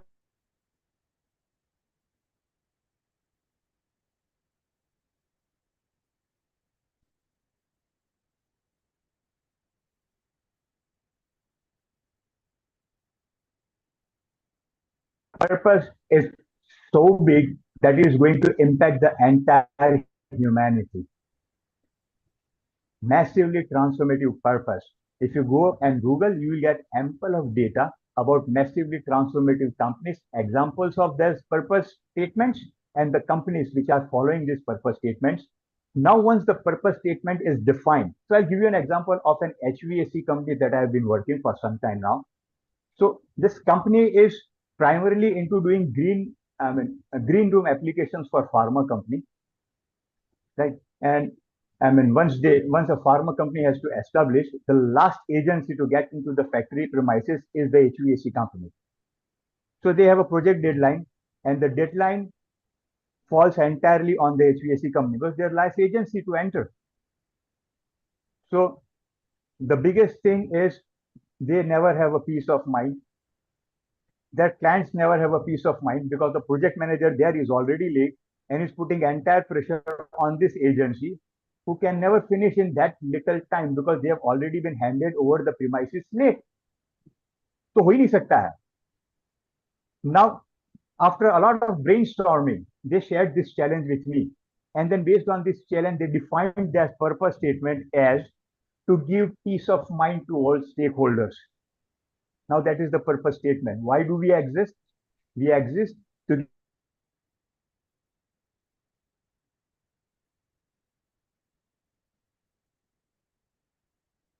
Sorry, we lost the connection with Mr. Mithilesh. So just wait for a while. 2 and 3 minutes may took. Oh, he is back again. Yes, Thank I'm you back. so much. I'm back. Yes. So I was talking of the purpose statement, right? The purpose statement is to give peace of mind to all stakeholders. Now, what has HVAC company got to do with such a purpose? But this was the biggest challenge they were facing, and they made this challenge their purpose, to give peace of mind to all stakeholders. So all stakeholders means the client, the employees, the vendors, the investors, the partners, everyone. Peace of mind for everyone. Now, what happens after they define this? Then comes another brainstorming session where we define the behaviors. If we fall in this behavior, the entire organization, that means we'll be able to give peace of mind to ourselves and to the entire world with us. So 6 values, 6 behaviors identified. I'll just read out those 6 behaviors for you. Innovation, communication, teamwork, accountability, and continuous learning. These were wonderful behaviors Now I'll give an example, just one key.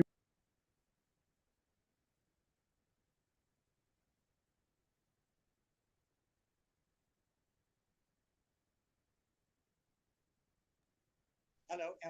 Yes, we can hear you. Hello. Yes, you are audible, sir. Fine. Wonderful. Thank you. So I will just focus on one value, that is accountable. Accountability out of the 6, right? So that you can relate the remaining 5 with the same example. So how do you make sure that the person is accountable, right? So to make sure accountability is further broken down into 3 behaviors. So what we did is the first behavior was being responsive. The second behavior was walk your talk. And the third behavior was prioritize. So when you have these 3 behaviors, it implies you are accountable. Now we focus on the small behaviors. Be responsive, not reactive. Be responsive, walk your talk, and prioritize. So when a person fall in these behaviors, it applies that the person is accountable. So the same rule applies to other 5 values as well. So all the 6 values were defined into 18 smaller behaviors, smaller values. And now the objective is everyone in the organization from top to bottom fall in this behaviors. Now the rule is every value has got to have this 5 things. It is a must. The first thing is the value has to be doable. It has to be doable. The second, it has to be observable. The third, it has to be teachable. The fourth, it has to be learnable. And the fifth, it has to be measurable. If the value has these 5 qualities, it can be a part of the organization value system. That is why I always say integrity, honesty, they don't have these 5 things. You cannot measure or teach integrity, honesty. It is not observable. You cannot see and say that the person is either has honesty or integrity. Hello, everyone with me? Make sense? Yes. It is making sense, sir. Continue. These are the 5 qualities which all these 18 values must have. And now the objective is just keep on working with these 18 qualities, these 18 values, these 18 behaviors, top to bottom. Everyone in the organization should be displaying. This is the keyword, should be displaying. What are those? Can you list And out, then sir? when everyone everyone talks of SOP. SOP, everyone knows, right? Standard operating procedure. All right. SOP. This is called SOB, standard operating behaviors. Okay. When you have standard operating behaviors, well defined, observable, teachable, learnable, measurable, it is only then you can get into building a work culture. If you don't have standard operating behaviors, I'm sorry. Rao Saab talked of wonderful thing, like it is about behavior, but are these behavior defined? That's a big question. And this defined behaviors, they stem down only from a precise purpose statement. Now, what happens in this organization? Everything that happens in organization, every challenge, like there are going to be conflicts or clashes or misunderstandings between 2 departments. So it is 3 years I'm working with this company. Now, any clash, both the parties involved, either of them is going to ask this one question, and this happens every single time. By doing this thing the same way or this way, are we going to ensure peace of mind for everyone? And the answer is no. For every issue or every challenge in the organization, the same question is asked. If we do the same thing, are we going to deliver peace of mind? That is a purpose-driven organization, friends. McKinsey says that employees who think they are a part of a bigger purpose, they are more happier than the rest of the world. Why? Because they are a part of a bigger purpose. Hello, everyone with me? Make sense? Yes. Making sense Right. now, sir. We begin with we begin with the concept of which Dr. Vivek Trivedi. Supriya shared Oh, of spiritual. So Okay. then I talked, yes, and I talked of the three philosophies from yoga. So I'll share one more concept from Mahabharata. You know, and before the war, there were two people, Arjun and Karna. It's a common story, everyone knows. They went to Krishna, and Krishna said, whoever comes to me first in the morning, I'll be on their side. And the first one to go was Duryodhan. Krishna was supposed to be with Duryodhan. Then Krishna changes his stance. He says, the first one who I see was Arjun. Why did he change his stance? Big question. Not because he liked Kauravas. Not because he liked Pandavas, but because of the purpose. The purpose of of Duryodhan was my property, my bungalow, my car. It was a self-centered purpose. And the purpose of the Pandavas was the good for the society, to establish righteousness. The purpose is bigger than them. The message is very clear. If your purpose is bigger than you, Krishna is with you. If your purpose is self-centered, Krishna is standing opposite you. Think about it. It's a very crystal clear message. So what happens is this HVAC company, when they had a purpose bigger than them, our purpose is to give peace of mind to all stakeholders. It's not about their money or their products or their growth. It's about giving peace of mind to everyone involved. The purpose is bigger than them. Now, every time they go for a presentation, they begin with their purpose and then they start their presentation. They win half the battle just by sharing their purpose. Hello, everyone with me? Make sense? Yes, sir. Definitely, it makes the purpose as the biggest value into the what we have to achieve. I think you said it very right, Mithilesh ji. Like, when you are clarity, when you are having the complete purpose defined, the pathway follows. That's true. That's true. Yeah. That's And true. and when you mention like, values, so these are basically the vehicle, these are the wheel of that particular vehicle which can take you to the vision. Amazingly great. Please continue, sir. Very Yes. well. Yeah. That's true. Wow, so nice. Thank you so much. Thank you so much, Trivedi ji. Now what happens is, when once we started working with this concept, there is no need to work on psychology, safety, and well-being because everyone follows the same behavior. And the most amazing part of it, delivering peace of mind to all stakeholders. Now that is the purpose. The tagline for the internal team is peace of mind begins with me. So am I at peace of mind? Am I at peace with myself? Am I at peace with my team? Am I at peace with my thought process? So that is where it begins. The change begins with me.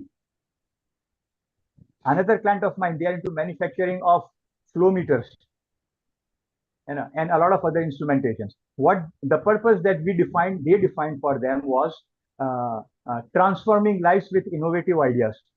The purpose bigger than them. And here in this organization for the internal team, what happens is transformation begins with me. If I transform, it is only then I can deliver transformation with innovative ideas to the entire world. The transformation begins with me. And then there are values well defined. So what is the transformation that I have to look within me is that I have to fall in these defined values. If I transform myself, I fall in this 6 defined values. They were different because the purpose was different. In all the 67 organizations I worked with, the purpose statement is different and the values, they change because the values are going to match the purpose statement always. Some, they remain common, some like accountability and teamwork, but the rest, they keep on changing. Even communication is one value which remains the same. The other 3, they keep on changing depending on what is the purpose statement. So these values, they stem down from the purpose statement. There is a lot of brainstorming needed. So now When the transformation begins from me, if I transform my thought process and I fall in this defined values, I'll be able to deliver transformation to the entire world, transforming lives with innovative ideas. Now, this is the purpose statement I'm supposed to live. I've been working with this organization for almost 2 years now. And now what happens is any challenge they face, they just talk of what is the transformation needed here. Because if we transform, we'll be able to transform the world with innovative ideas.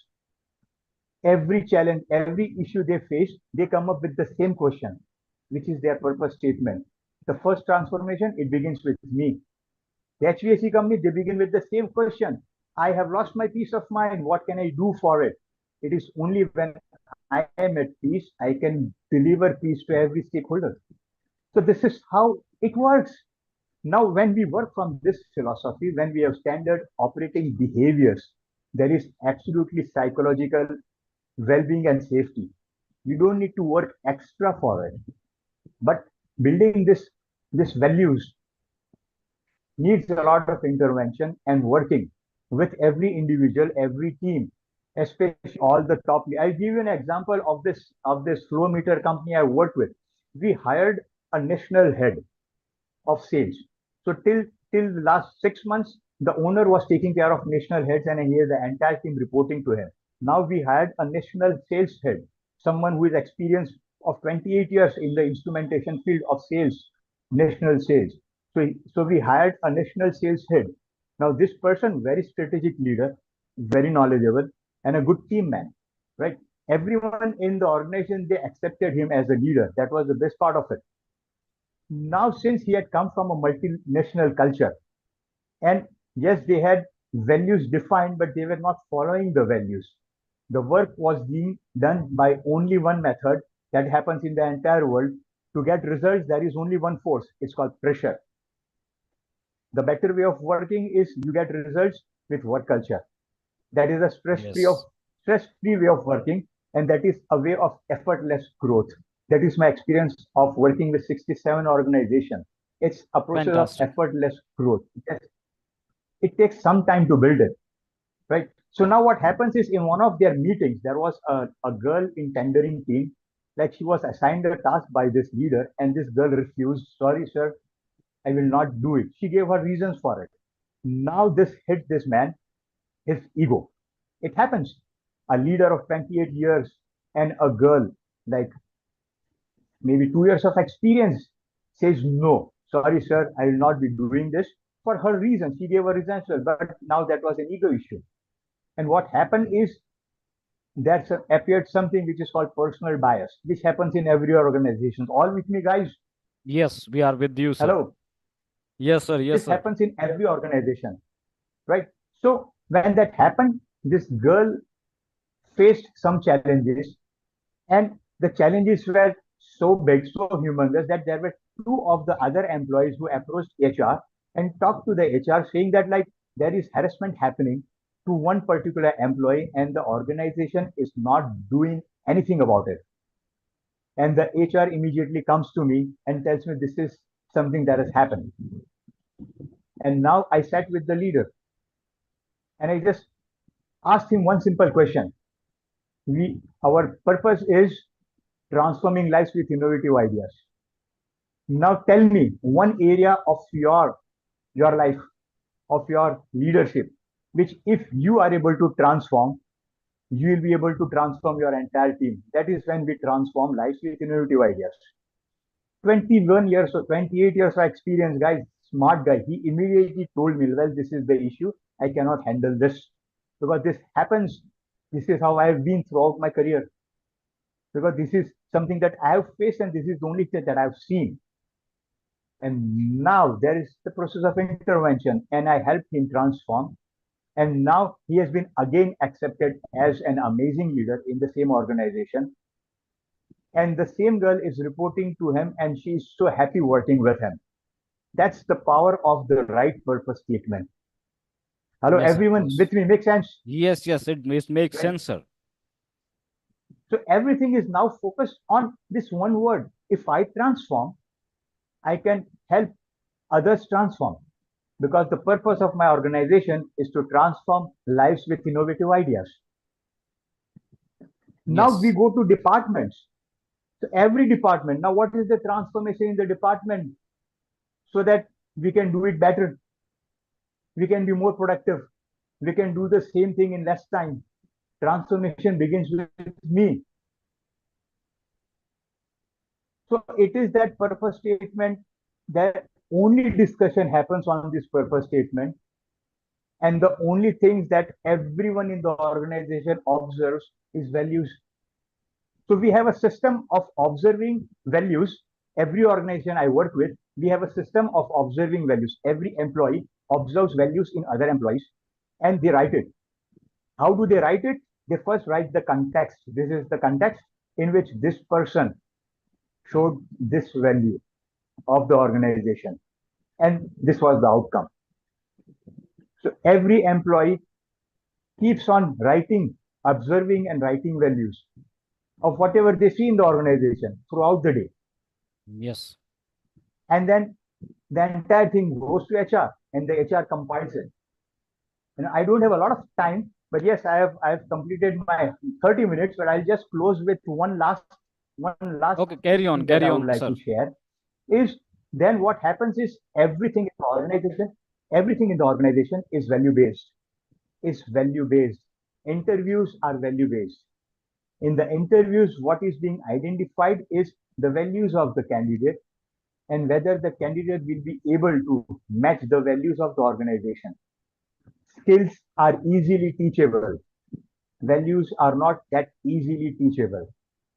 Hello, everyone, make sense? Yes, sir. It is making sense to all of us. Right.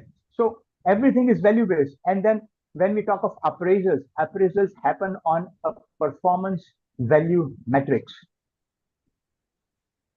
So performance appraisal happens on value performance matrix. Every employee is analyzed on this matrix. So it is high value, high performance, high value, low performance, low value, low performance, low value, high performance. These are 4 quadrants and everyone is rated on this matrix. And based on this, there is intervention and trading need defined for every different employee, which is different. And that is why we make sure that every organization priority is given to value. High performance, low value employees are given mentoring, they are given coaching, they are given time, and if they are not able to match the values, they are told to leave the organization because they don't match with the organization values. Because values is always more important than money, than the revenue that is being generated. Because when an organization is value driven, the life of organization is for generations. Because these are standard operating behaviors. Right. And everyone from top to bottom, when they fall in the standard operating behaviors, the organization goes on and on and on. Guys, with this note, I'd like to end for questions. Thank you so much. Thank you so much, sir, for giving your time. And please, if there is any question, ask, please, Dr. Vivek Trivedi ji, Lalit Mishra ji, please. Yes, so I would like to start with a lots of gratitude to Mitlesh ji. And I mean, though being having all the odds, you were able to maintain. You mentioned that your laptop got crashed.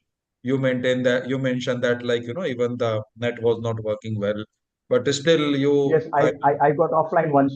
Yeah. Yeah, you got offline on once Yes. also, but कहते हैं ना कि जो मतलब Yes. मन में होता है और जिस चीज में जज्बा होता है, that thing definitely take us to the next level. And really, it was a great examples. I can resonate that example of HVAC company and even flow meter also what you have mentioned. Really amazing, and I mean really a great learning to understand that how 9 box matrix we used to always remember like high pot and Right. high performance. Now you have given Yes. additional dimension Very to it. true. Yeah, you have given additional dimension to it, and I'm sure that you are only few of these coaches in India, as far I know, who work in this particular niche, right? So my question to you is that I mean, Yeah, thank you so much. how you evaluate the progressing happening toward the value side of it in any organization, because it is completely non-tangible, Yes. right? And you cannot have a Very true. PNL, or you Very cannot true. have that way, right? So how an organization Yes. understand that there is a progressive elevation happening in my value culture, or in my performance, like, within my intrinsic role centric, what I can say, that center of excellence, or maybe in my organization itself. Yes. Yeah. So how can I Very evaluate true. that? Please go ahead. Yes. Yeah, sure. Wow. That's very powerful, very profound question, Vivek. See, what happens is, I said everyone gets into this one thing of observing and writing. Hello? Yes, Yeah, yes, we yeah, are I'm with there. you. I'm there. Yeah, yeah. Hello, Vivek? Yes, yes, Yeah. Mithilesh, please go ahead. Yes. Yeah. So what I mentioned is, every employee gets into this habit of observing and writing the values that they see in action, Yes. right? So they have to write in form of the context, the name of the person, value, and the outcome because of following this value. So every person is supposed to do this throughout the day. Yeah. This is something extra that they are supposed to do. But when they get into habit of doing it, this is not something extra. It just happens, Yes. right? And this goes to the HR for compilation. So that is where the HR starts rating the number of employees who start falling in, who start getting into more values, who Yeah. start following more values, and employees who are actually observing more values. So if the employees who are observing more values, at times what happens is, these employees are not able to follow values that good, but they are so good at observing values. They are very good for the organization, because they are helping the organization to build the culture by Yeah. observing and writing Absolutely. and giving the feedback to the, because when I talked of the value performance matrix, the thumb rule in the entire world, high value high performance, the high value high performance employees in an organization will never go beyond 30%. This is a global rule. And the remaining 70%, they create an environment for this 30% to thrive. So remaining 30%, like low value, low performance, like they are out. So what remains is either good performance, low value, or low value or high value, low performance. Right? They are good for the organization. We work with them. We make sure underperformance, they start performing. People who are low in values, they start getting into more values. Right? And it is observed. And the second thing which is observed is how many times this one statement gets repeated. Well, if we continue doing the same thing, are we going to transform our work? Are we going to transform our department? Are we going to transform our productivity? If we keep on doing the same thing the same way, are we going to transform lives with innovative ideas? Now, this statement is also being observed and written, and the compilation is being made by the HR. So from these two things, we very easily, start actually seeing the shift that is happening in the organization. Yes, Vivek. Yeah. Yeah, yeah. So I think that's pretty well. VPM, value performance matrix. Amazing. Yes. That's really, really amazing word which we can borrow from you. So thank you so much. Virji. Yeah, really amazing. And I'm sure that, one thing, while this four box matrix comes in picture, if you say that low value, low performer is getting out from the organization, at least we will be Yes. left over with the people who are having the values within. And if they are Yes, having very values true. within, if they are having the values within, the organization can definitely go to flywheel. Amazingly great. Yes. See, Super. I'll Thank give you you so one much. very Yeah. yeah, thank you, Vivek. See, I'll give one simple example. You go to any Toyota service center, authorized service center of Toyota. Yeah. Okay, Quality. and you go to the Toyota website and see the values mentioned on the website. You will see those values in action in an authorized service station of India. Yeah. No, I agree to that That is because, how the I values mean, have.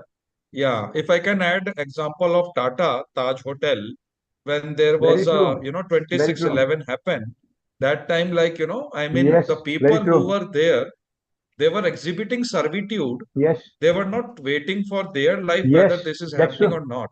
Yeah, Yes, I agree, very, sir. very true. Very true. So what happens is, see, for me, there is only one crisis in the world. This crisis is called value crisis. Value crisis. You know, this is a pandemic bigger than COVID.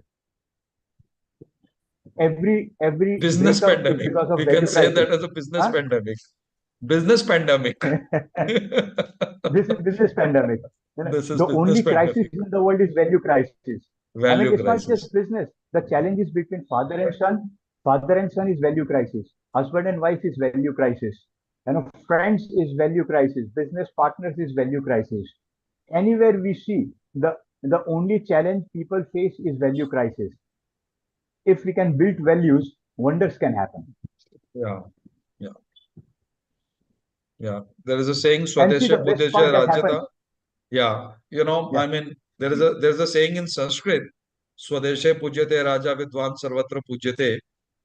So Yes. definitely, if you are Yes. aware about the values of the system, you are not only being, Yes. respected at your place, but you are get respected Yes. everywhere. So amazingly, great Everywhere. content, Now, Mithleshji. Very well. yeah, now what happens is, like, there are organizations I work with. I bump into their employees somewhere, maybe in the airport, in the plane, maybe at times in the train, maybe at times in some client's place, and someone has come there. Maybe in one of my clients, when ex-clients employees join them. And when these people they meet me, they tell me one thing very common, like, sir, आपने पहले बोला था 10 साल पहले कि अगर values follow करेंगे, I will be a better father, a better husband, a better son, a better everything, a better human being. Sir, it has actually happened Great, sir. Fantastic. because they are following definite values. Hello. Yes, sir. We are with you. So it is ultimately if we follow the value, so that is really reversing at the value, and we will become the real valuable human being. So now there, I thought that Lalit Mishra sir is Yes. asking some question. So please. So, Your question is. Dr. Vivek, he asked for how do we measure this value. So in one of the organization, we saw how we used to measure this. Maybe just one line I'll share, and then I'll ask my question. Okay. So we had this survey once in a year, and there we used to measure the values, and we used to see where we are moving with respect to values. And Yeah. I this mean, question was, yes. Behance survey, like, TPS 360 and all that. We also used to do that in GMR. Annually basis, we used to do this value survey. But I just want to understand from Mithleshji, is there anything innovative, probably if we have in a mind that to measure this value development system and all that. So that's the reason. Yeah. Yeah, but it was a Thank you. good question. And whatever he narrated, really it extends further. My question, Mithleshji, Thank you so much. you told Yes. observable, teachable, measurable, only those behaviors can come under value. Integrity is not teachable, so it will not come. And most it of is the not. values. It is ethics. It is not values. See, let me share something here. Integrity, honesty, these are ethics. These are not behaviors or corporate or company values. Hello, Lalitji. Okay. Yeah, I got it. So most of the time we always mix this integrity is also a core value, and many times integrity is also considered in a competency. Integrity is considered as one of the most sought competency when we look for employee. Yes, very true. Okay, so you told these three characteristics: observable, teachable, measurable. I missed your other two. You said 5. It is doable. It is observable. it is learnable, it is teachable, and it is measurable. Okay, and how do we assess whatever the values comes? How do we assess on these 5 parameters? This is something I wanted to know. Yes, wonderful. See, when I just said we have a practice of everyone observing and writing these values, right? So when they are observed, it means yes, someone has done it and someone has observed it, right? And then it is measured. How many of the employees are following which values, and which are the employees who are not following values, right? And then we work with those employees to make sure that they start following values. And then again, the same process of observation goes ahead. And then we identify which are the employees again who have started to follow the values. So it is a process of every single employee in the organization doing this. They write it, the context, name of the person, value, and the outcome because of following this value. This is a very simple thing which is done continuously, day in, day out. Every day, this is supposed to be done by every person, shared with the HR. HR compiles it. And that is how HR starts measuring it. But for example, you have 3,500 employees. So how HR will measure all these things? Yes, obviously. Then there are teams. So teams work with teams. And then when there are so many employees, what happens is the department heads are delegated some things which HR is supposed to do. And then the department heads hand it over to HR for finishing the entire thing. So everyone has their role. There are team leaders, there are department heads, and then there is HR. Everyone has their definite role in identifying and measuring values. Okay, excellent. Thank you. Just one further, I would like to get into yes, Lalit next sir. step.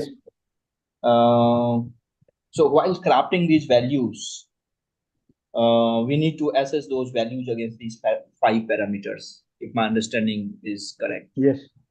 Correct? Yes. So for example, accountability, we said. Yes, correct. So based on these 5 parameters, can you narrate a little bit the, let's say, accountability? So accountability is accountability, fine. I shared this. Yes, wonderful, Lalitji. I'll repeat it. I shared the same example earlier as well. Accountability. Now, how do we measure accountability? Right? So accountability, we break it down into 3 behaviors. And when we see these 3 behaviors, it means accountability is being observed and being followed. So these 3 behaviors can be different for different organizations. But for this organization, the 3 behaviors we identified were be responsive, because their objective was peace of mind.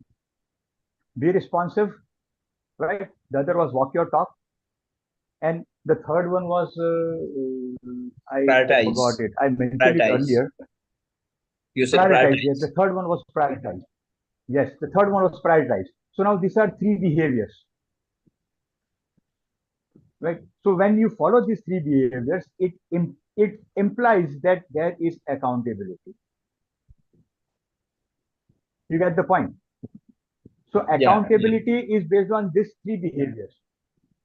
And now these 3 behaviors are to be observed. Accountability is not to be observed. So what people observe and write is they observe context and these smaller behaviors, whether they are responsive, whether they walk their talk, whether they have identified the right priority, and what was the outcome. You get the point, Lalitji? Yes. Very well said. So thank you for giving such a welcome. Thank you so much, Lalit sir, that asking these innovative questions and learning for all the panelists here. Rightly, and Mithilesh sir has been given the rightly suggestion for all the answers and the questions. Is there any more questions, so that maybe next only 2 minutes we are continuing it, and then we will bind up this session. only one question. If it is there, we can pick up. I have one question Yes, sir. for Mithilesh sir. But this is a very big exercise what you are mentioning. Those attributes you have to collect it. It's not a very small exercise what you are telling, like performance I assessment. know. Because Very true. like Very only true. for accountability you have three other parameters. How many do you Yes. will do for all the? So it's not a easy job, and HR Yes. team members has to be. Yes. It's a big task for Very HR. true. Very So true. Very true. Now see, it is not just HR. This is not responsibility of only HR. This is the responsibility of every person in the organization. So here, I what I suggest, This is what I infer is the people should have that imbibed culture wise. Those core values should be there, and they have to drive that.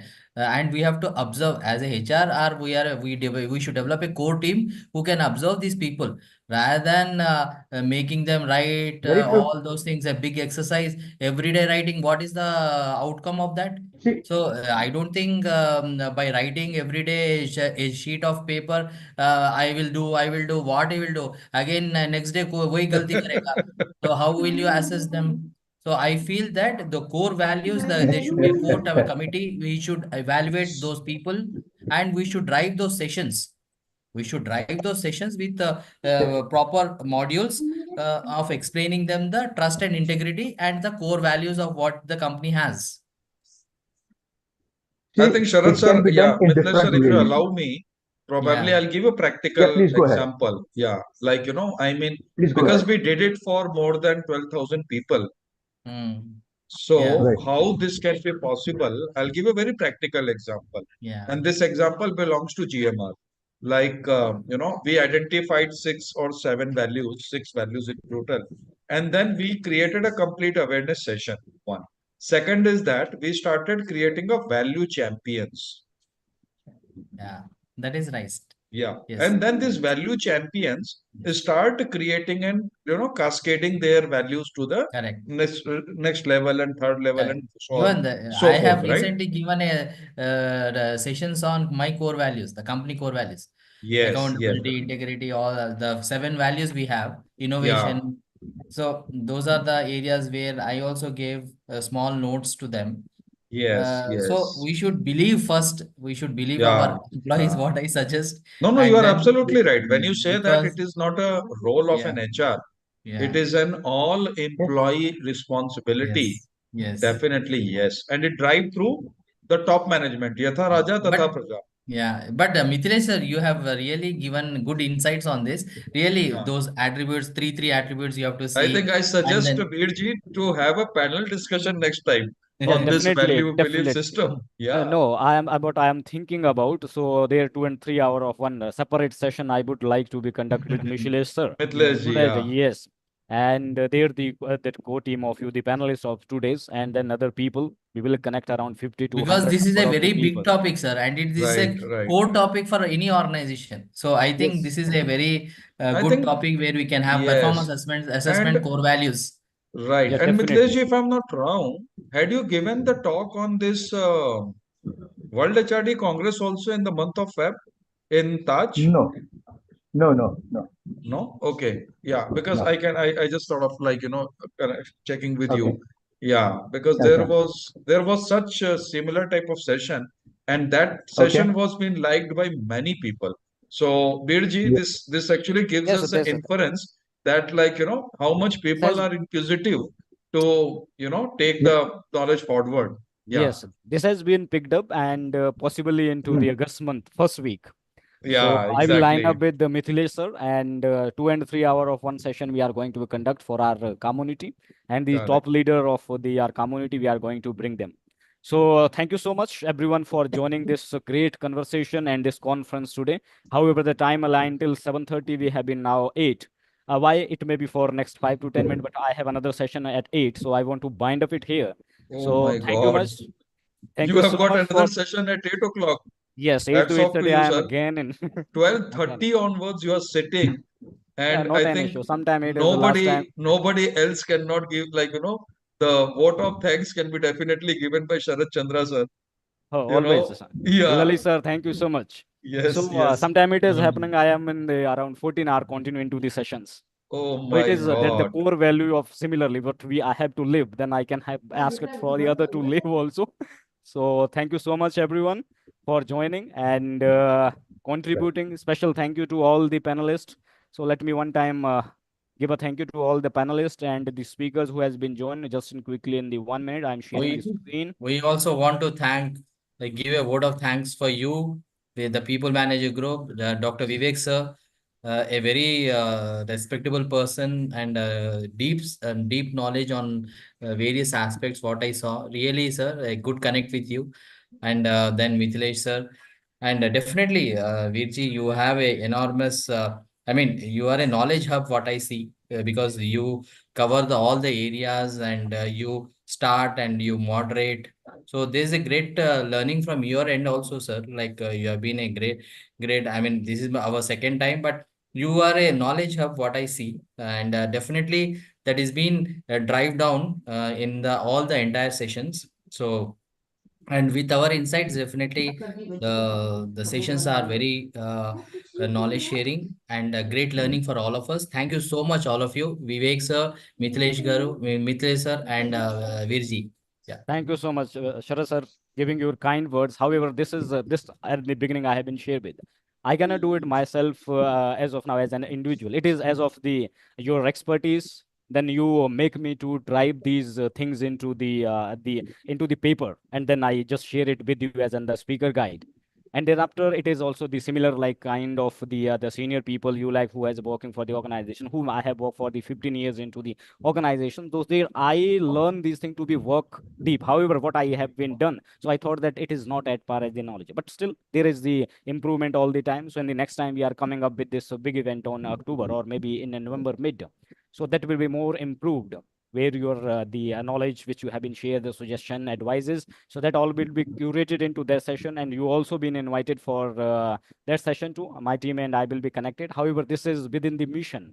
We have been started in 2022, November 1st. So now in the November, we are going to be complete the 2 years, and we are celebrating the second anniversary. So there we are also going to be a big event also on. And then after from the 2025, we are going to be maybe for the physical also. However, this time we have also launched the People Manager Virtual Awards also. So some information is coming to some of you or all of you may be part of the jury for these awards too, maybe by disclosing after October and November when the the conference we are going to schedule. So thank you so much, everyone. Sharad Chandra ji, Shri Thank you, Ranjani sir. Moksha, Dr. Vivek Trivedi ji, Dr. Nepal Singh ji, Edwini Joel, and Mithilesh for your individual presentation and giving the right kind of insights. Then the three panel, where the two especially for dedicated to the HR, where the Shirikant, Kalyan Sundaram, and again Sharad Chandra ji and Lalit Mishra ji has given their valuable advices and helping us to draw the what really the thriving culture is. Secondly, we have the another the CHRO panel that is about the DEI, where we are thinking about the DEI, how it is realized into the organization. There are the studies also at the beginning I have been shared. So that is defining especially the DEI is just as in the recruitment. But we today realize that how it can be cascaded entered into the organization where we are looking for as in the real kind of belongingness. So there, especially I thank to Dr. Nepal Singh ji and Shri Lata Shankar ji and as well as the Pooja Khanna ji. So it is also the most importantly the senior leader which who is in my heart all time. He is also available for me. Mr. K. Bithila Rao, the president of KBR Management Services, he has devoted his valuable time for the CXO panel, where we're driving the especially the thriving culture. How can we develop with the way we are focusing of the psychology of safety of employee and the mental health. Without this, the thriving culture we cannot make it on. And then the Supriya Sharma ji also, she has been give the valuable time, even though she was traveling today, and especially she make the 30 minute or 1 hour for us to make this happen. Thank you so much, everyone, for joining this event and your contribution as in the speakers, as in the panelist, as well as the advisor advising the businesses. This is going to be happen as we have just started. It is 2 years now. We are looking forward to the 2040, and this is going to be happen as gradual as every time. But without your support, it cannot be happen. So thank you so much, everyone, and Thank joining you. this, giving Thank you. your valuable time. even though So the one more note of addition is yes, let's sir, yes, sir. brand people manager group. So please tag all of us in your small notes what you write on the LinkedIn. I will also tag all of us so that we are all connected and we are connected to Virji and we brand people manager in a better way and it should reach the all over the world. So LinkedIn is Yes, such a sir. platform say where I am slightly active. So I want all of you to please write small notes on these sessions and let's Virji has some good takeaways from our end. Yes, definitely, sir. It is same. All your thoughts, we are going to be curated them in the monthly magazine, July magazine, We'll then also full write of with something. your thoughts. And that is coming up. And further, there are also, I would also come with the one by one, all the panelists this time, come into the cover story month by month basis. So thank you so much for giving all your time. It is now 8:01. So please, I can say the final thank you to all of you and have a great thumbs up to all of you, your contribution, your participation, your values to driving and to helping the people manager platform to be going forward one step every day, every time what we started it as a journey. So thank you so much. First, it is at the last. Special the thank you to Dr. Vivek Trivedi ji. What happened last moment tomorrow, and two of our panelists they moved out. There was some personal issue. So by 7 p.m. I discussed with Dr. Vivek Trivedi ji, I need this help. Otherwise, because I can be dropped with only the two panelists. So he said that not an issue. 2 and 3 we will arrange. So within the 3 hours, not 3 hour, within the 1 hour, he given me the 5 people who has been arranged. So then I don't need to more of that. So two we have been finalized immediately, and then now landed with this one of the great the event we had. This is our second one, and third one maybe more biggest to them. That is going to be the biggest learning and development by the that is for the quarter, and it is maybe happen between 1st to 15th of November, because we conduct these conferences within the every quarter. So thank you so much giving your valuable time. I am binding it here now, and good night for everyone. And then Take next care. week, as we have been scheduled this session with Mr. K. Bitla Rao on the competency design. So all the panelists, you are welcome. We will share the detail with you. That will be for 3 hour to 5:30 p.m., 2.5 hour of session. That would also be more the innovative session and driving all the values together. So thank you You so will much, keep it on everyone. Saturday or on Sunday? Sunday, sir. Sunday. Yeah, Sunday. that Okay. Okay. Not a problem. Sunday, 3 to 5:30 p.m. Yeah. Awesome. Great. Thank you so much, Birji. Thank you. Thank Thanks, you, sir. Thank you everyone. for Thank everyone you. Thank for you. Yeah. joining Yeah. the session Thank and you, even Dr. though Thank we you. extended to 1 hour. Mr. Thank Vivek, you, Lalitji. Thank all you, Sarajji. co-panelists. Thank you, Yeah. sir. Thank you, Mitleshji. Thank you. Okay, sir. Good night and bye-bye. Good night.